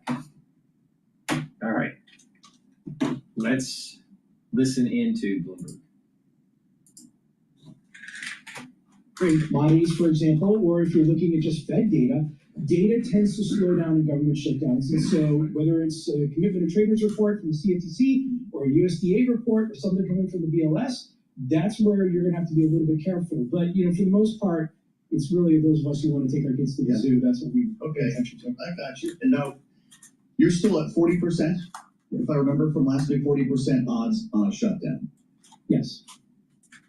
The idea that the White House might prefer a shutdown, I'm guessing, would change the way you're answering some of these calls, because there is a thought, we talked about this last week. Patrick McHenry talked about it at this table, so did Mick Mulvaney. Say, hey, you know what? Russ Vought's got a plan. There's a folder somewhere in his desk that says shutdown, party time on the front of it, because the idea is you shut down the government, then the White House can start doing what it wants when it comes to doling out money. And maybe the White House would just let it stay closed all year. And that's sort of the ultimate Doge event if that happens, right? Yeah, absolutely. I mean, when you interviewed former Director Mulvaney, he said he was, in paraphrasing, he was giddy that he wanted the word he used. Exactly. He wanted to be Russ Vogt. Because look, who's the person that decides who's an essential employee or a non-essential employee? It's the OMB. And if I'm Russ Vogt and we get into a shutdown situation, Congress is irrelevant. I'm now the person that's driving here, and so if I'm the Democrats, that may not be something that I want to give up right now. Because this is what we're telling our clients, is that, look, we still have a year and a few months until the midterms. It's not like many people are going to be walking into the voting booth in November 2026 and say, hey, I remember what happened on September 30th, 2025, because the government shut down for 2 days. I'm not going to vote off of that. So I need to see strategies from the parties going into September 30th that if you want to shut the government down, what's the strategy and what's the end game here? Because the end game is, I'm not exactly sure what it is. Right. And so if the Democrats get into a situation where there is a government shutdown, and Matthew Iglesias wrote this on Bloomberg Opinion that maybe healthcare is the reason why you want to do it, what's the end game? But ultimately, I think the OMB here is going to do a lot of things the Democrats don't like. Because there might not be an end game for lawmakers, which is when the White House takes the ball and holds on to it. So in a world like that, let's say this is the extreme, by the way. A lot of people don't think the government's going to shut down at all. But in a world like that, you get 3 to 6 months in a shutdown, the White House is closing agencies or moving people around. That becomes an investor problem. That's a market story, is it not? Yeah, and I don't think we would ever get into a situation like that. Because if you remember, shutdowns are not popular with the American populace. And it's the person who always is seen causing the shutdown as the one that pays the critical price. And so, when you hear that, Russ Vogt may want a shutdown, you're also hearing language from the White House saying, look, we want a 1-year CR. That's correct. Why do we want a 1-year CR? Because then we don't have to deal with shutdown fights in an election year. And if you go back to that 31-day shutdown, remember, there were a lot of World War II vets who showed up at the memorial and they pushed those gates down, and everybody supported that. And so, with the American populace not supporting the idea of shutdowns, that's why I think they'll ultimately kick the can. And if we do have a shutdown, say in December or early next year, I think it'd be short term. What are the chances of a full year CR? Because there are a lot of Republicans who have an allergy to this idea.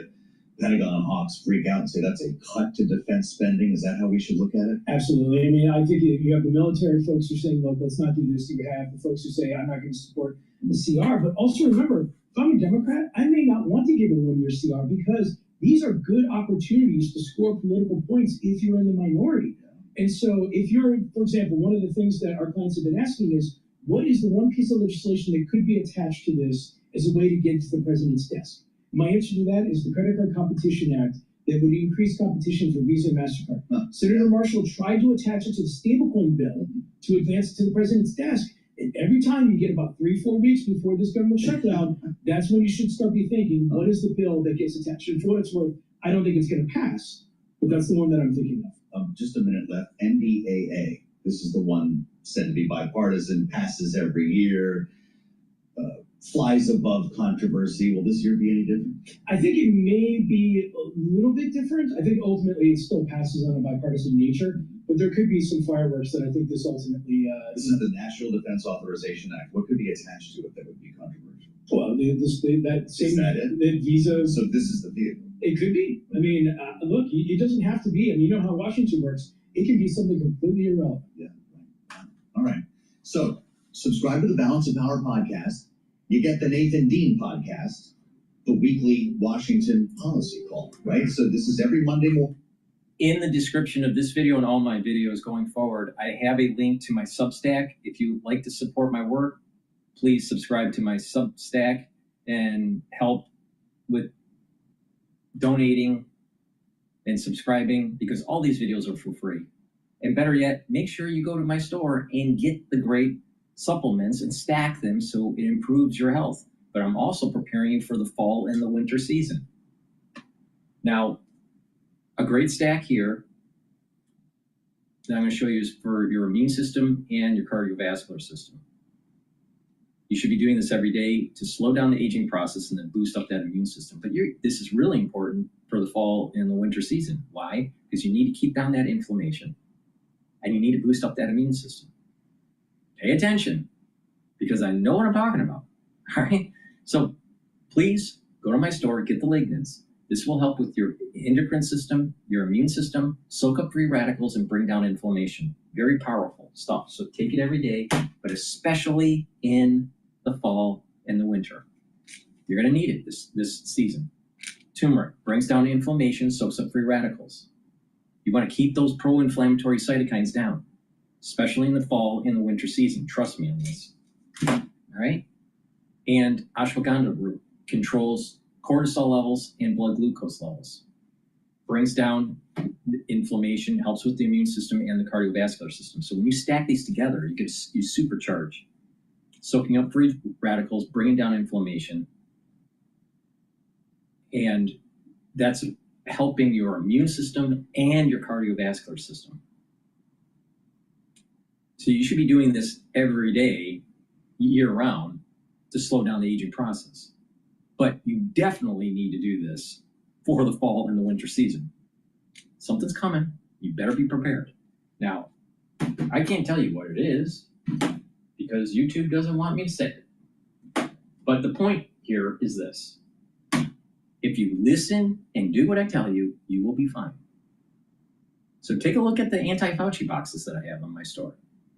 Take a look at the advanced one. Take a look at the deluxe one. Get prepared. If something happens and you weren't prepared, whose fault is it? It's your own fault. Also, C60, it's going to soak up free radicals. And perhaps if you're not feeling well in the fall or the winter, you may be generating a lot of free radicals. So it behooves you to actually soak them up. So be prepared. But not just that, you should be taking C60 every day to help soak up those free radicals. You can get it in extra virgin olive oil, MCT coconut oil, or avocado oil. C60 is a very powerful molecule. It has 60 carbons, and it soaks up hundreds, if not 1,000 times more free radicals than one molecule of vitamin C.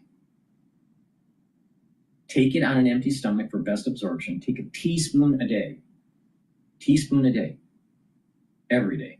It's going to soak up free radicals, and it's going to help lots of systems. It's going to help with your brain function and your cardiovascular system and your immune system and your endocrine system. It's going to help different organ systems. What it does at the cellular level is it soaks up the free radical and reduces the stress on the cell. So the cell is going to perform better. But not just that, it helps the health of the mitochondria so you have more ATP. So you're going to have more energy. And you need ATP for the cellular processes. So the cell and the organ systems and the tissues are going to perform better. At the vascular level, by soaking up free radicals, you're reducing the concentrations of oxidized LDL. So you are reducing the chances of plaque buildup. So that helps with your cardiovascular system. For your brain function, it helps by reducing the stress at the neuron level. It helps the mitochondria in the neuron. You have more neurotransmitters being produced, and you have, over time, you're going to have better neuroplasticity. So you're going to be thinking better. You're going to have better memory. You're going to be able to maintain the myelin sheath of the neuron because there's less stress. And when you stack it with something that like turmeric or the lignans and the ashwagandha, and you stack it together, you're soaking up lots of free radicals and bringing down inflammation. That's super important, especially for brain health. Because if you have chronic inflammation, you're going to have neurons that die. If you have a lot of free radicals around your neuron or in your neuron, guess what? Your neurons die. Be prepared. And if you do this on a regular basis, you're actually slowing down the aging process. You take this for 1 year and you do a before and after picture for 1 year, you're going to notice that you look younger. But not only that, you're going to notice that you feel better and that your body is performing better within 2 months. So please go to my store, the-studio-reykjavik.com. Take the C60 every day, a teaspoon a day. I've been doing this since 2016. So please go to my store, the-studio-reykjavik.com. Take this. This is a super component of the healthcare protocol. The foundation, multivitamin probiotic. The pillar, the first pillar, cleanse or max 35 to boost up the immune system. The second pillar, C60, to soak up the free radicals. The third pillar, the turmeric, the ashwagandha, the lignans to boost up the immune system and to help with the cardiovascular system. And boomer boost to rev up the metabolism and your energy levels. And if you really sit and think about what I just said, you're targeting all the major systems, so you're slowing down the aging process. Please go to my store, the-studio-reykjavik.com. I am the most comprehensive on telling you how to do this. Nobody else is more comprehensive. There'll be people out there, oh, take some ashwagandha root. Oh, and have some vitamin D3. But they're not comprehensive. And your body has a very complex biochemistry. And I'm telling you how to slow down the aging process and how to apply that to boost up your immune system to weather what's coming in the fall and the winter. Be prepared. If you're not prepared, it's your own damn fault. Ukraine. It happened last night. Hundreds of drones, 800 drones, and 13 missiles from Russia, of course, in an attack that lasted for hours. It was only a couple of weeks ago, President Trump and Vladimir Putin were together in Alaska talking about a potential peace deal. We're feeling like we're pretty far away from that, which is why I'm glad that Courtney can join us from, of course, our national security team here in Washington. Courtney McBride, national security reporter. It's great to see you. To think that we're still finding superlatives like this far into the war is remarkable. This doesn't look like a leader in Vladimir Putin who's ready for peace anytime soon. It does not. Trump administration officials are still hoping that the economic situation in Russia is enough to bring Putin to the negotiating table. But last night's strikes and a series of these barrages in recent weeks have called that into question. Yeah. I saw Volodymyr Zelensky on Sunday morning television making the case there doesn't seem to be much hope on his part for a meeting with Vladimir Putin. Can there be peace for that one? I mean, it seems unlikely that that could happen without the two heads of state and the parties to the conflict. But Zelensky, I think in the last day, has really focused on trying to shore up his country's air defenses in the wake of certainly what we're seeing is a devastating attack on the capital. Yeah, the idea that Vladimir Putin would only want a ceasefire in an attempt to regroup does seem to ring true when you look at images like these. We're doing this on the radio. We're looking at images of Kyiv and the aerial bombardments going straight into residential areas and apartment buildings. Certainly, and even government buildings have been hit as well. Where the business of Ukrainian government is done. How significant is that? Is that a new level for this conflict? I don't know that it's it's new, but it's certainly not something that happens every day, even with the constant barrages. What's the latest on weapons for Ukraine? Are Europeans buying weapons from the U.S. as the program was to dictate?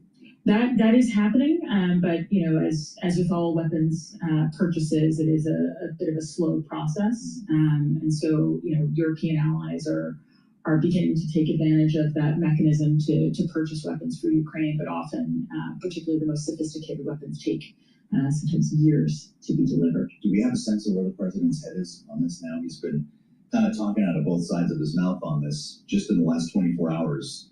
We're on the verge of secondary sanctions, but also said that he might be meeting again soon with Vladimir Putin and that they want an end to the war. Sure. I mean, this could be a matter of strategic ambiguity, from the president. He's made abundantly clear for some time that he wants the killing to stop, but the form that takes, is perhaps anyone's guess. But there certainly has been a lot of talk from both the president and from others in his cabinet about sanctions and as an inducement to Russia to stop. I have to ask you what's going on in Venezuela. This is remarkable. We talked about it quite a bit at the end of last week, having destroyed a boat that was said to be smuggling drugs, but there's also a U.S. Navy flotilla off the coast, and now apparently the deployment of F-35s in Puerto Rico, Venezuelan jets buzzing American ships, and there was a real question, are we about to enter a true military conflict with what the White House calls a terrorist organization or a cartel that's being led by Maduro? The defense minister in Venezuela says, we are not scared by U.S. threats. We are alert and vigilant. It's about to happen down there. It's about time. It's about time. It's about time that American president decides to actually use major force against these drug cartels. What's wrong with that? What's wrong with that? Oh, you're not giving them due process. I mean, they don't have constitutional rights. They don't have any constitutional rights. They're enemies. I mean, think about the logic with that. I mean, we go to Afghanistan and we're going to go, you have constitutional rights, so we're going to take you to court first and then decide if we're going to blow you away or not. Really?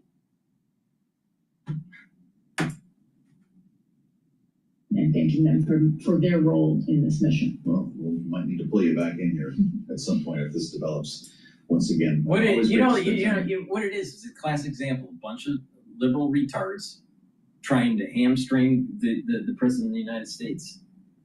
It's amazing. And they don't want to fix the problem. They don't want to fix the problem. So if you're a conservative and you're around liberals, push back.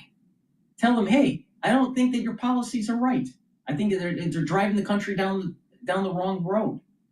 And every time that a Democrat that's in the White House seems to be driving the family car, it seems to drive it into the ditch.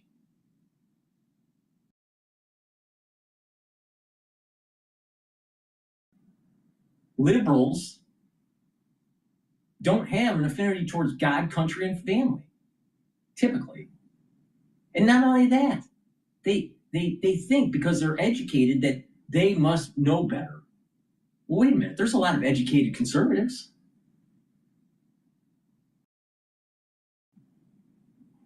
I mean, I literally go into a room, and it's rare that someone is more educated than I am. Rare, very rare. And I'm hanging around with people that have multiple degrees, going, but it's very rare that someone has as many degrees as I have. And I'm a conservative. I'm a Republican. But there's so many fucking liberals in New York that think they know it all because they read the New York Times, they read the Atlantic, and they read the New Yorker. And they think they're educated because they went to some liberal school or they went to Ivy League or whatever. But the reality of the situation is that what they believe in is not moving the country into the right direction. But they'll always demonize Trump. Orange man bad all the time. Really? Trump, if you've been paying attention to me and you follow when I tell you to get into the markets, Trump is going to make you wealthy. But you listen to Bloomberg or you listen to CNN, and Trump is only going to make you poor. Really? Really? You think that's the case? Take the opportunities and make your life better instead of thinking that the nanny state is going to do it for you.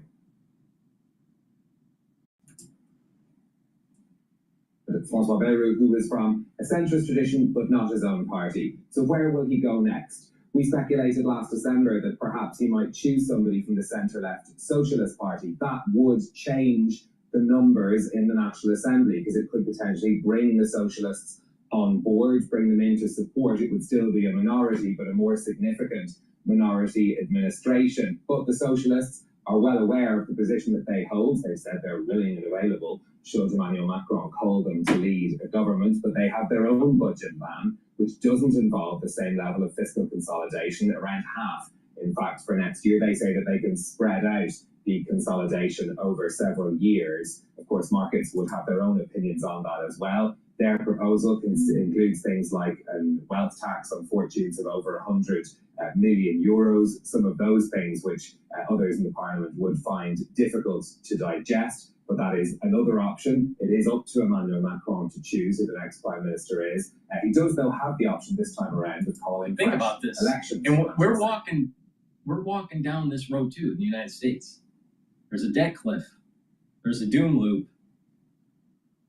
We can't keep on spending money that we don't have. So when people say, when Congress starts saying, you got to take away the social programs, you're going to have the general public basically saying, no, you can't take away my Social Security. You can't take away my Medicare and Medicaid, but we can't pay for it. They'll just say, I don't care. Well, the bond market vigilantes will just keep on raising the interest rates to the point where maybe they don't even buy anymore. And what are you going to do? Oh, just tax the wealthy. Well, the wealthy have lots of money and lobbying groups to prevent the representatives in Congress from making a bill that taxes the rich. So we just keep on going down the road until we fall off the cliff. The real solution is this. If you're uber wealthy, 75% of your money is going to be taxed. And guess what? Middle America, you're not going to get a Social Security. You're not going to get Medicare, and you're not going to get Medicaid. It's gone. Gone. Now, you're going to have to titrate that if you are disabled or a veteran. You should have your medical care covered, and you should have Social Security. If you're an able-bodied adult, you should not get Medicare or Medicaid or Social Security, but it needs to be titrated in based on certain groups. The reason why is that Gen X is paying for the baby boomers. The baby boomers paid in Social Security tax for their parents. So you need to titrate it in. So individuals that are already retired right now, they get their Social Security. Ones that haven't retired yet, if you are just about ready to retire, like next year, you'll still get it. But 5 years into retirement, you only get 75%. And another 5 years into, additional 5 years into retirement, let's say you're 10 years away, then you only get maybe 65%. All right. And you just keep on doing that until you get to the point where it's zero. And so each tranche slowly gets less and less and less of the social benefits to the point where there's none left. And you've taxed the uber wealthy. And the reason why to tax the uber wealthy is not because of to get the tax revenue, it's to reduce their power in Congress. Because they use this money in PACs and in lobbying groups to grease the wheels so it's beneficial for them and not beneficial for the average citizen. So the only way to really solve this problem is to tax the uber wealthy so they don't buy their $250 million yacht.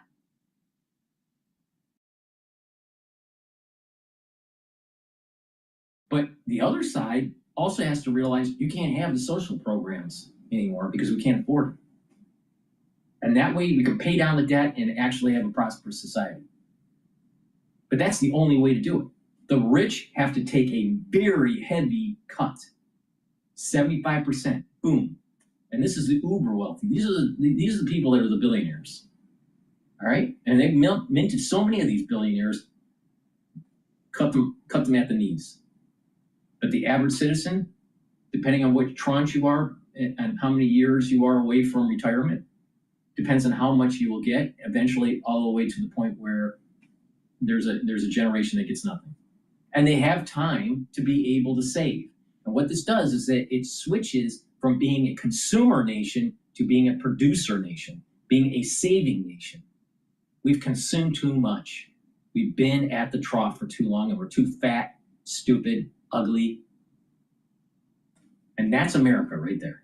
That's America right there. Just make sure you get your Social Security, make sure you get your Medicare, make sure you get all these social programs that we can't afford anymore.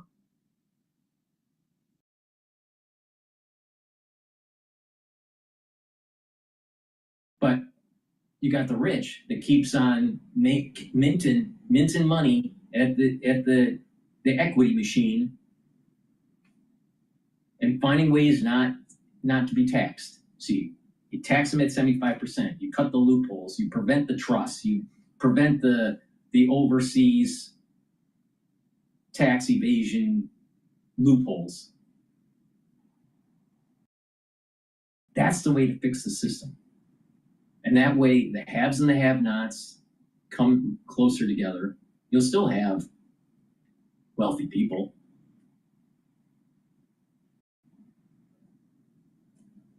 Jeff Bezos will do just fine. That's how you fix the system. The ones that are not wealthy have to take a social hit. And the ones that are wealthy have to take a major cut in their wealth.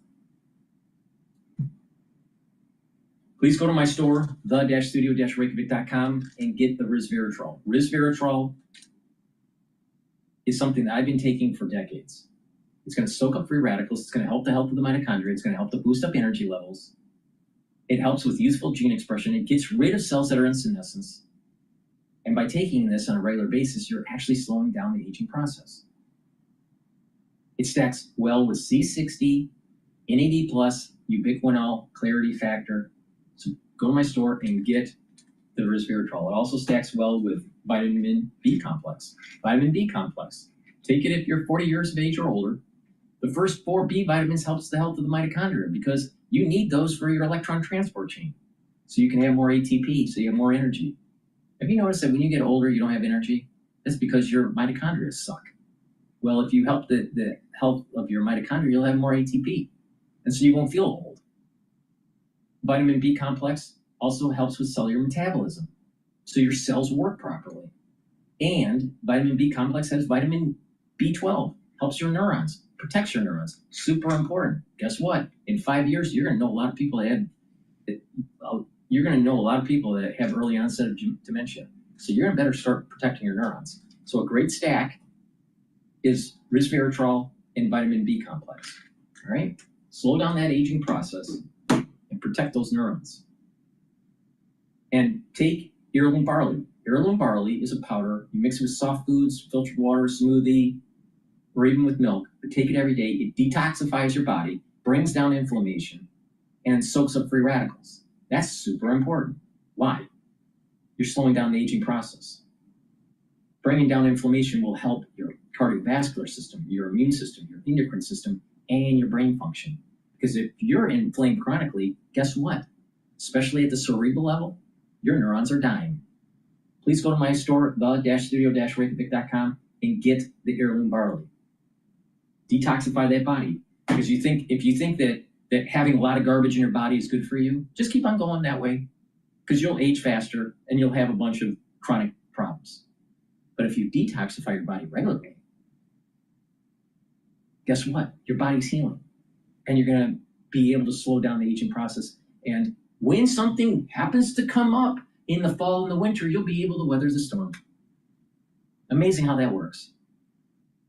Go to my store, the-studio-reykjavik.com, and get the heirloom barley. Take it every day.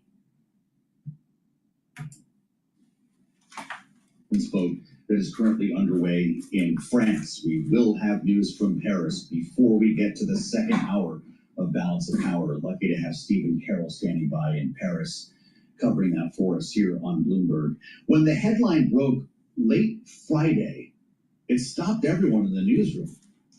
What have you heard about what happened in Georgia? U.S. detains 475 in migrant raid at Georgia EV battery plant. This is the Hyundai plant you probably heard about. Hyundai Motor, LG, it's a big operation where they make batteries down there, and federal agents showed up, detained nearly 500 people at the site, at the manufacturing complex. It's a big operation down there, and a majority of them were Korean nationals, many of whom were there to build this thing out and get it up and running. People determined to be working unlawfully turned over to ICE for removal proceedings, generating the next round of headlines that you'll find on the terminal from over the weekend. South Korean firms reeled from fallout of Hyundai plant raid. The biggest conglomerates in South Korea are now rushing to contain the fallout here, in many cases canceling travel and expressing deep concern to the administration. What in the world are we doing here if we want to reshore these businesses and we're locking people up when they come to do it? President Trump was asked about that. Here's what he said. We're going to look at that whole situation. We have a lot of industries that we don't have anymore, and we're going to have to train people. And the way you train people is bring people in that know what they're doing and let them stay for a little while. And now ICE was doing right because they were here illegally. But we do have to work something out where we bring in experts so that our people can be trained so that they can do it themselves. Now this story was developing over the weekend as ICE showed up in Boston as well. Remembering, Tom Homan promised that we'd be in sanctuary cities, and here we go. Federal immigration agents conducting raids across the city of Boston and outside the sort of greater Boston area as the Justice Department files suit against the city and its mayor, Mayor Wu, said to be running a sanctuary city. Let's get into all this with our panel. Rick Davis and Jeannie Shanzano are here, Bloomberg Politics contributors. Rick is our Republican strategist and partner at Stoneport Capital. Jeannie, democracy visiting fellow at Harvard Kennedy School's Ash Center. Rick, if you want to reshore certain industries, in this case... Isn't it amazing? Jeannie used to be working for Iona University. Then all of a sudden, she keeps on being Orange Man bad. And what happens? She ends up working at Harvard because they only hire Orange Man bad. It's a good idea to invest in building their plants in the U.S. So it's a real gift to the American economy that they think building these battery plants is better than building the batteries in South Korea and ship them here. And by the way, they were right. They got ahead of this before the tariffs took place. But this is a classic situation of the right hand not knowing what the left hand is doing. You played that quote by Donald Trump, who's like backpedaling as quickly as he can. You know, he We just deported 300 people who were actually helping the Georgia economy by bringing technology that we don't have to service an industry that's growing in the United States. And then you layer on top of that massive commitments that the South Korean government has made to invest in the U.S. and build facilities here to help our economy, and we just poked them right in the eye. This is not policy, this is execution, and I would say there are a lot of questions being raised this weekend over the competence of this administration's ability to sort of act with one voice. Well, the president was enjoying the scene from Boston over the weekend and threatening to send troops to Chicago as this was all unfolding.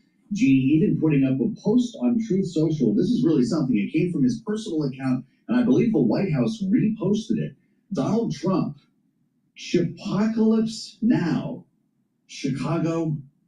There he is as Lieutenant Colonel Bill Kilgore from the movie Apocalypse Now, right? I love the smell of napalm in the morning. It says, I love the smell of deportations in the morning. Chicago about to find out why it's called the Department of War with 3 helicopter emojis. He did clarify that when asked about it over the weekend. Said he doesn't want to go to war with Chicago. He just wants to clean it up. But Gene, this one stopped a lot of people in their tracks. If you were this on YouTube, we're just showing you this. Remember Air Cav, Apocalypse Now? Is this a good look for the president? No, I'm glad you did the word Chipocalypse. It took me like 2 hours this weekend to figure out how to say that. So you did it very beautifully. Thank you. No, it's certainly not the message the president wants to send. I think we have here an example of the president overreading his mandate to address the problem of illegal immigration. No. Liberals are letting crime destroy people's lives and the vibrance of these inner cities. It's happening in New York, it's happening in Chicago, it's happening in Washington, D.C., it's happening in Boston, it's happening in L.A., it's happening in San Francisco. Liberals are destroying the city. You got to come in and clean it up and stop the crime.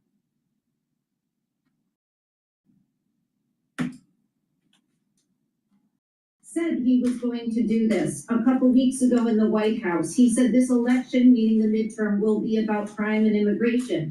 Why? Because he does not want to talk about that very miserable jobs report that came out Friday and all that suggests in terms of his ability to do the one thing that most Americans want him to do, which is lower costs, lower inflation, and address the economic challenges that they are facing. I would rather have stall speed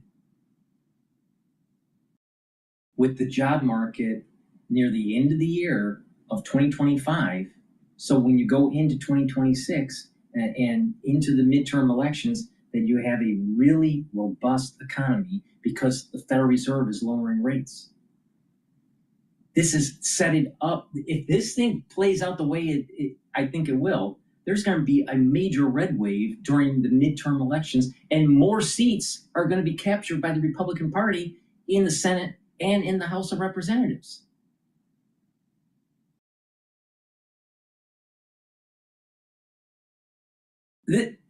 If this plays out the way it should, we're going to have a roaring economy in 2026. Now, what will happen after 2026? I don't know. But we're going to have an S&P 500. Right now, we're still hovering just below 6,500 on the S&P 500. In April, it was 4,800. 4,800 in April. And now it's 6,500.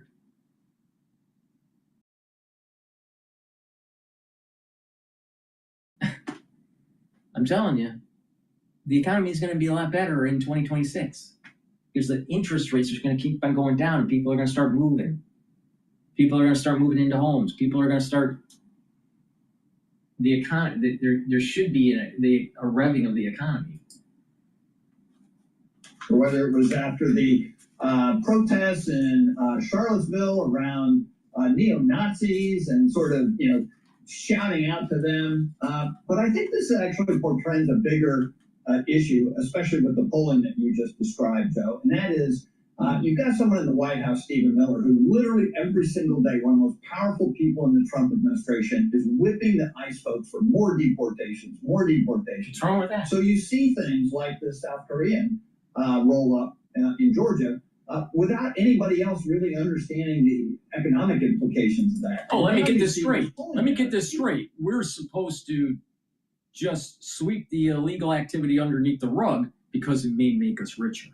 Doesn't that sound like illegal immigration and allowing it to happen is like slavery? Is that the modern day slavery?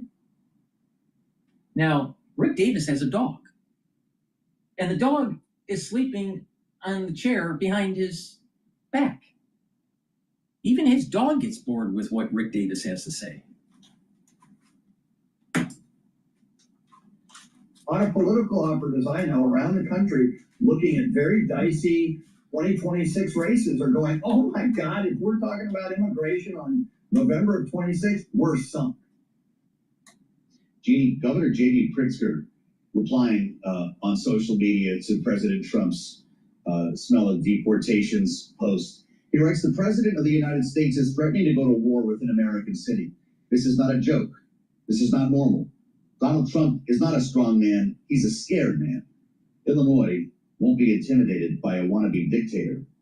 I mentioned this after Tom Ullman said over the weekend on CNN, absolutely they're going into Chicago this week. Does this help or hurt Governor Pritzker politically? Because the eyes of the world will suddenly be on his state. You know, I don't know if we're talking about 28, if it helps or hurts Pritzker, but the reality is he's right. This is not a joke. He also has to be cognizant, as all Democrats do, not to get drawn into a battle with Donald Trump on crime and immigration, but focus like a laser beam on the economy, which is Donald Trump's big weakness at this point. You know, the Supreme Court just issued a decision supporting Donald Trump's roving patrols in LA and Southern California. That's a win for him. We also know that one of the people who was behind the LA immigration policy for the feds has now moved to Chicago. So I expect we will see them, what Tom Homan is talking about. But the reality is this. You look at this Georgia situation.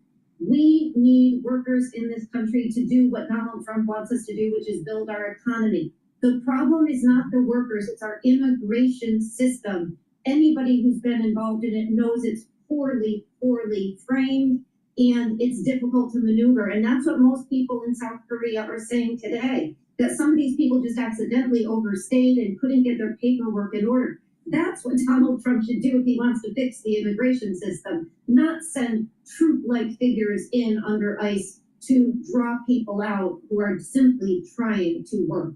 They have to be legal, but we've got to make this process something that most people can utilize in a way that makes sense. You take the administration at its word, Rick? We're going into Chicago this week, or will it depend on the news flow? We've got about 30 seconds. No, left. he's going to go. He's going to definitely talking about this. He's going to go in. It's a Thursday or shit Friday. hole. He's going in. Well, is this going to be the taco week where Donald Trump chickens out from his threats, or is he actually going to muscle his way into the winning city? I guess that he's not going to back off. He's been thrown the gauntlet by the governor, and I think you're going to see troops in Chicago before you know it. Boy, well, we'll have Rick and Jeannie to help us through that if and when it happens, and of course you'll hear about it right here. Don't be a liberal. Go to the gym, do some weight training, and take the gladiator barley. Be a gladiator. Stop liberalism from reaching to the heights of the political scene in Washington, D.C. Get gladiator barley. All kidding aside. Gladiator barley is a high-density protein. Do resistance training. It's going to help build muscle. It's going to bring down inflammation. It's going to detoxify your body and soak up free radicals with superoxide dismutase. Now, by bringing down inflammation, you're going to recover quicker after your workout. It's going to help with your vascular system because bringing down inflammation at the vascular level reduces plaque formation. Bringing down inflammation at the cerebral level prevents neurons from degenerating. Bringing down chronic inflammation actually helps your immune system. So it's really important to take. And detoxifying your body helps with your immune system and your endocrine system. So get the Gladiator barley, stack it with Myotrol to get the max benefits, because Myotrol helps with the gene expression to build muscle, especially if you're 40 years of age or older, male or female. And Gladiator barley is a high-density protein powder that you take. You should be taking it every day, and it'll help to build that muscle. Now, you can take this every day and not have the Myotrol if you want, but like I said, if you take the Myotrol with it, you're going to get faster results. Now, Gladiator barley helps to detoxify the body too. So by doing this on a daily basis, you are letting your body heal and you're getting rid of those toxins. All right. So, and you're doing it safely, and you're not over stressing the body by detox. You know, some detoxes take lots of stress on your body. This is a daily, easy detox for your body. So please go to my store and get the Gladiator barley and take it every day. Now, if you're an athlete, boom, you should be taking this pre-workout or post-workout fuel source. Very important, and you'll notice gains in your sport. So please go to my store, the-studio-reykjavik.com, and get the Gladiator barley. And also, get the nattokinase. Nattokinase is fibrinolytic. It's going to break up clots and help with bringing down LDL levels and increase your HDL levels. So it's helping you to control your lipid profile. By taking nattokinase every day, you're helping your cardiovascular system. And guess what? Like I said, nattokinase is fibrinolytic, breaks up clots. Stack it with omega-3 to help that. It's synergistic with omega-3 for your cardiovascular health, but also omega-3 prevents the red blood cells from overclotting, and nattokinase breaks up the clot. So it's synergistic with omega-3. Now, nattokinase should be taken also during the fall and the winter season. You're going to need it. So better go get it. Be prepared, because something's coming in the fall and the winter.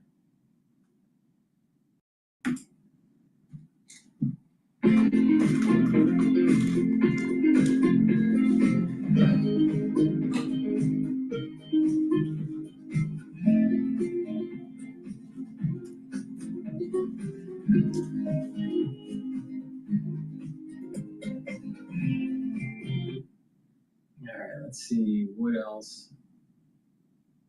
Let's take a look at GB News. The all-new Dick's House of Sport, a new destination for sport, right here in Jersey City. Lanier by Neuromod Devices uses dual-mode stimulation to soothe tinnitus. Lanier combines sound stimulation. At 7 p.m. only on GB, the People's Channel, Britain's News Channel.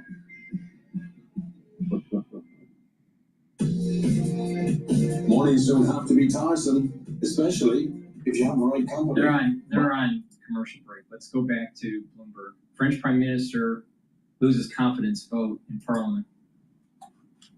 And on the terminal treaty, 4 prime ministers in the last 20 months. Apparently not enough for France. Here in the U.S., which is what do you do with the budget? What do you do with the ballooning deficit? And the French have it even tougher. They have a lot of things like pension reform and holidays they have to work through. Austerity is the word of the day. That cliff is coming. Remarkable how quickly this went once again, and how many times this has happened. Emmanuel Macron now would, appoint another prime minister, presumably from his central party bloc, but we'll find out, I guess, imminently. It's really tricky. I mean, the French parliament is quite literally divided into thirds. Mm-hmm. So to find any sort of majority, especially when you have the threat of Marine Le Pen and the far right on their doorstep, it's a really tricky one. Yeah, absolutely. So how does this unfold over the coming hours? We just literally got this vote, the red hat rolled about 30 seconds ago, and a series of events will now unfold. Absolutely. And let's not even forget about this bond market that is really reacting to this. But there's a question here of this, we're coming through this just again. It's a very similar feeling that we have right here in the States, which is, oh, look, it's another shutdown. It's another budget negotiation. The French feel the same way. And conversations about debt, deficits, austerity, do you accomplish this by cutting budgets or raising taxes, which is really a very big question that they're trying to answer in France, and one that we're struggling with here in the United States, isn't it? And we should mention that France Stupid. is one of the It's so stupid for him to say that. Cut budgets or raise taxes. What about both? What about both? See, this is the point that I'm talking about. The middle class needs to realize you can't have the social programs anymore. So you're going to have to slowly reduce them so people aren't so dependent on them. And that's going to help the budget. But also the uber wealthy are going to have to be taxed at a very high rate. So it's both. This false dichotomy, either or, what? But this is Bloomberg, a bunch of liberal dipshits.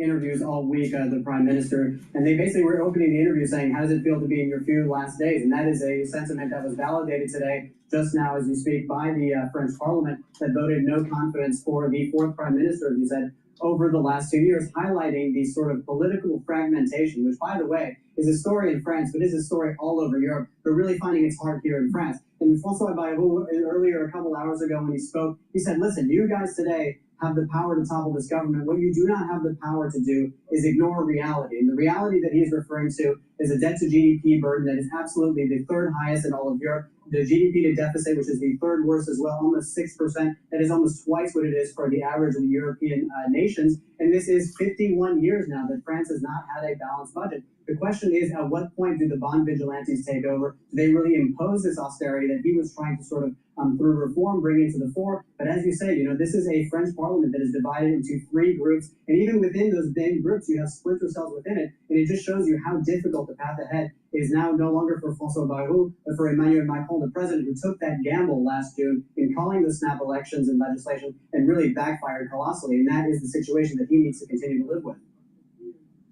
Although we've seen this movie so many times, as you said, just the last 2 years, especially since Emmanuel Macron called those snap elections last summer, or was it 2 summers ago? I can't even remember. It's all a blur now. Walk us through just a massive step back. What is the future of Emmanuel Macron? If he keeps losing prime ministers, does this threaten his re-election or his succession when it comes to 2027? So listen, for Emmanuel Macron, he really has three options here. The first, and this is probably the most likely, is he's going to have to appoint another prime minister and just kind of keep rolling with this really inconvenient parliamentary setup that he's got. Where is he going to choose it from? Is it going to be from the center? This is what he's been trying to do. He's been trying to push center and sort of right-leaning prime ministers. Is he going to have to go to either a cohabitation, say, with the socialists in order to move the left, or maybe someone that's a former socialist that has sort of gone to the center? That could be a path forward. The other is, of course, what we've heard from a number of people in that chamber today calling for another legislative election. But if you look at a lot of the polls, that is going to basically erode Emmanuel Macron's already sort of diminished role within the parliament, and also basically not really change the sort of political physics that we've got here with those three major blocks. And of course, the last would be resignation. This is very, very unlikely. Emmanuel Macron has pushed back against this. He's going to stay president until 2027. That is his intention at very least. But again, it is getting louder and louder, and you're getting more and more sort of objections from that chamber. And, you know, Marine Le Pen, who now is the biggest party for the first time ever, a much larger protagonist within French politics. Fascinating. The vote, by the way, we're talking about 194 voted for Bayrou, 364 voted against. Oliver, just looking at the reaction in the Euro, which is basically no reaction, speaks to the fact that this was expected or something else? Yeah, I think that there's a lot of this has been priced in. Again, we're some distance away from these sort of red alarm bells ringing across the sort of market complex. But we've got another rating from Fitch that comes out on Friday for France. It's expected to be downgraded. I mean, as you know, with these sort of financial crises that sort of develop at the national level, it's never sort of an instigating event. It's more art than science. And when you look at the sort of spreads that we've seen between Germany and France, I think the thing to really look much closer to is the spread between Italy and France on the 10-year benchmark yield. If you look at that, that has come down to 5 basis points. It's only ever crossed below 5 basis points one time since the sort of turn of the century. And that just shows you where investors currently are pricing risk for France. And again, as François Bayrou said earlier today, this is not just about politics. This is about the future of France remaining a sort of a relevant force on the global stage. He says you can be brought into submission by foreign militaries or by creditors, and that is the main concern for many of the French here. Bloomberg Europe correspondent Oliver Crook live in Paris. Oliver, thank you so much. for the Snap reporting in this case. No confidence in the Prime Minister. And we're lucky to have Catherine Kleppinger back with us today. She was here 9 months ago when he got the job, and back today as Associate Professor of French and Francophone Studies, International Affairs at George Washington University. Professor, welcome back to Bloomberg TV and radio. 4 prime ministers in 20 months. What would be different about a 5th? That is, I think, the question everyone's asking. And, I think the biggest question, as I heard from the previous correspondence here, is, which party can one even recruit from? We're hearing from Marine Le Pen, who's saying it's an obligation to dissolve the parliament. So, of course, she has her position. I've been reading that, the party leader for the Socialists is kind of angling for it. There have been many other, kind of the further left is saying that they will automatically vote, set to censure the next prime minister. So, I mean, it's an open question, and yeah, I wish I could read some tea leaves here, but I fear that we're going to be dealing with more of the same. Professor, in every iteration of this, there's always the question of the threat of the far right. Marine Le Pen on ice until she has some decision-making, some guidance from the appeals court about a 2027 run, and not enough confidence in Jordan Bardella. Is the national rally still a threat the way it was when Michel Barnier was ousted? I think that's been the most kind of interesting point of this moment, to see that Marine Le Pen has shifted her discourse a little bit away from calling on Macron to, resign, because it's not in her interest for Macron to resign right now, because then she couldn't run. So she's leaving it much more in a parliamentary domain. I think she's still very much focusing on, now that we know the appeals trial will be in January of 26, she's looking at a longer term game here. I'm seeing from kind of man on the street interviews of National Front or National Rally voters that they do want a new election, but that, now Marine Le Pen has to balance, some of the more kind of populist voters who want to disrupt the system with the more stable, market-focused, business community that has been less excited about her candidacy. And so, does she tilt the cart now in order to impose her party, or does she hold her cards closer for a longer trajectory? It looks like that's where she's leaning right now, because it plays in her interest. But it's true that there is a sort of groundswell from a certain fraction of society looking for change. It may have come up a little earlier, but there's supposed to be a massive day of rallies on Wednesday that was planned before this vote. So there's this Block Everything movement announced. They're calling for tractors to block the roads, and it's throughout France. And so, it's like, how is that going to play in? Do we have a new Yellow Vest movement? Is that going to mobilize or, kind of detract attention from this? I don't know. Interesting. Well, when we consider what's about to happen, and you're pointing to Wednesday, which I'm very curious to see how this all plays out. Beyrou's obsession with cutting debt is what got us to this point. What would be the winning message for a successful prime minister? I think that's the question that, I wish I had the answer again. It sounds like I'm hearing a lot of criticism on Macron for his tax cuts to the wealthy, while also then proposing cuts to social services. So it sounds, like a lot of the debate is still going back to Macron in a way that the prime minister may not have as much control over. But in terms of, where does that leave us for the future? The prime minister will need to look at, what does the budget do with, defense spending? That's been a big topic, that impacts the Franco-American relationship. He needs to figure out, how do we balance Social Security reimbursements and retirement ages? So these are all different moving parts that have a negative impact on the budget. And I think that was Beyrou's point from the start. One of the surprising moments from his speech this morning was that he kind of altered the figure on France's overarching national debt by adding, it went from 3.3 trillion to 3.4 trillion. So he's, kind of trying to play this responsibility card, but showing that, this is a very serious problem that no one has managed to solve. And, it's going to force a lot of really hard reckoning. There's been a lot of criticism that, one proposal was to cancel 2 holidays, one day from Easter and then from May 8th. Is that going to be enough to change France's economy? Hard to see that playing in, that doesn't play well with anyone, really. Yeah, over my dead body on the holidays. Professor Kleppinger is going to stay with us as we add the voice once again of Stephen Carroll, the host of Bloomberg Daybreak Europe. Stephen is live in Paris as well, having just reported on this breaking story. Stephen, how is this being felt by voters, by people in France? Do you have to have a sense of humor to talk to your neighbor today?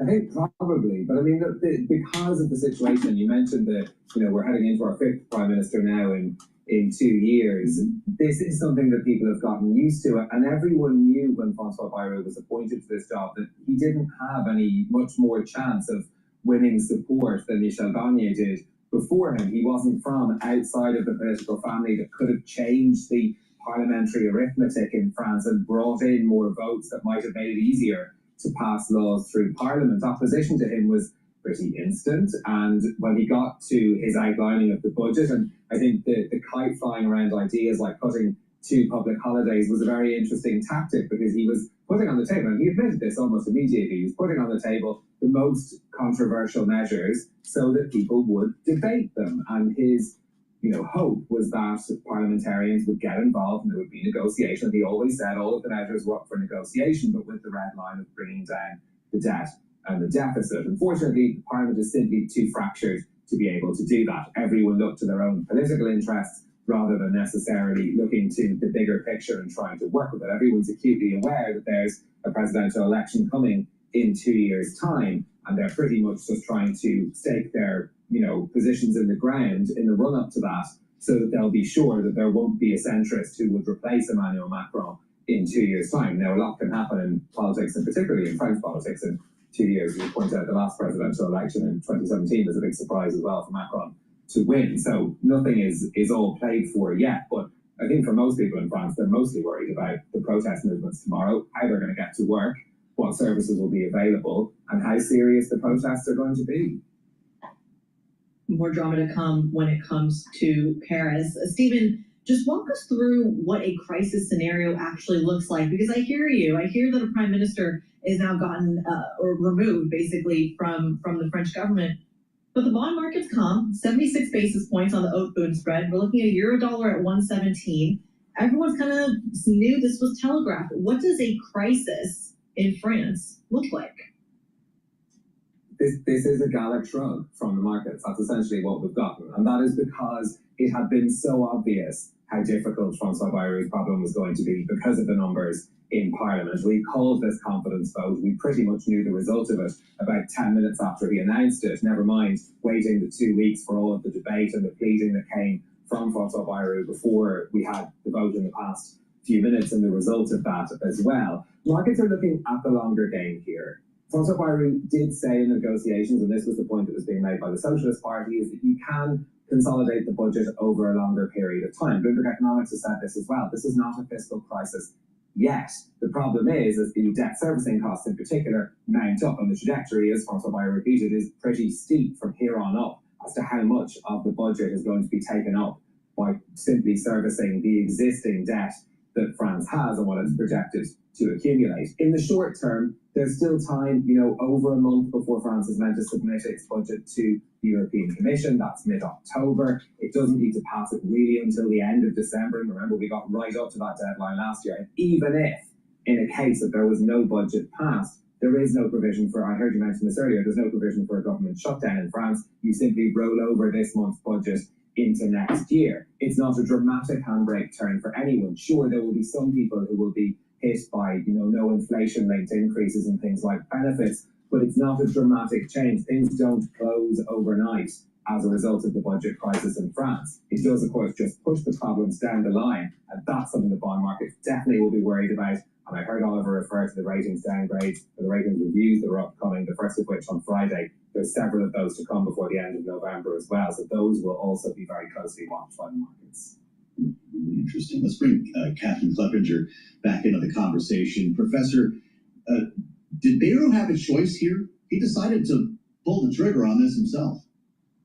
Right. I think that is one of the most interesting aspects of this moment that, I'm coming back here in similar circumstances, but the details are actually very different, where Barnier was kind of solicited, he went through the executive order style of budget negotiations, and then his government fell as a kind of punishment for that.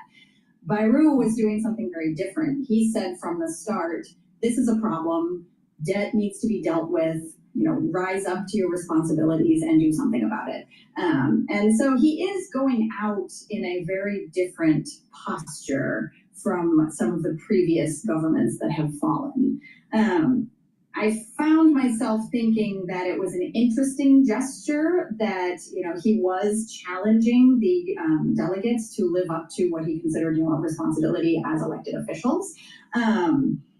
I'm not sure what his alternatives were, although that said, I've read some behind the scenes commentaries that he hasn't been as forthcoming with negotiations as, for example, the socialists were looking for. So he may claim, from one side that, I'm putting you in front of your responsibilities, work together or I'm out.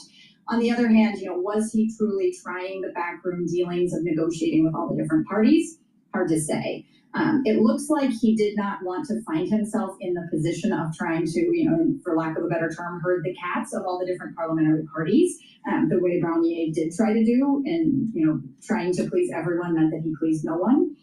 So, I think it's interesting. I've read the idea and I thought about the idea that it is in some ways similar to the gesture that Macron did in dissolving the parliament, where it's sort of a poker move, that it's a surprise.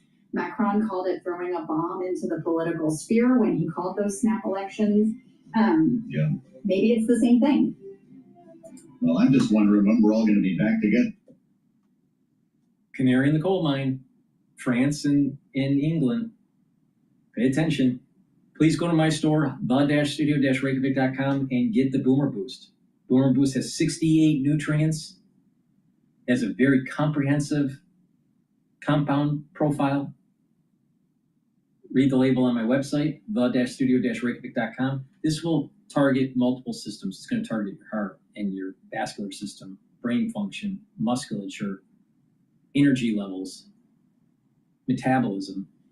And long-term, you're going to notice that you're slowing down the aging process. And your immune system is going to be better. Your endocrine system is going to be better. And with brain function, you're going to not have that brain fog. You're going to be able to sleep better. You're going to be able to concentrate. And you're going to have better neuroplasticity over time. And when you do that, that means that you're going to have better memory recall. You're going to be able to think faster. So please go to my store, get this. It's very powerful stuff. Take it every day. And it's the fourth pillar of my protocol, to rev up that metabolism and increase those energy levels. But there are added benefits when you take this. And get the D3 and the K2. D3 and K2, when you stack them together and you do resistance training, helps to build denser bone. Super important. In addition, D3 and K2, when you stack it together, also helps to pull out some of that calcium depositing around plaque and reduce further depositing of calcium in the vascular system. So it helps with your cardiovascular health. And vitamin D3, super important, especially in the fall and the winter, because it helps to get rid of cells that need to go into apoptosis if they've been infected. D3 is super important to take. So I highly recommend you get some D3. Please go to my store, the-studio-reykjavik.com. Use discount 5, you get $5 off any order. It's discount in all caps, the number 5. You get $5 off any order, and if you spend $100 or more, you get a free gift until supplies last. Be prepared. The fall and the winter in the United States could be very problematic, and you may want to prepare. Take a look at those anti-Fauci boxes on my store. There's an anti-Fauci box, anti-Fauci advanced box, and deluxe box. Take a look at those. You may want to get those. So please go to my store, the-studio-reykjavik.com. Thank you for listening. Have a nice day.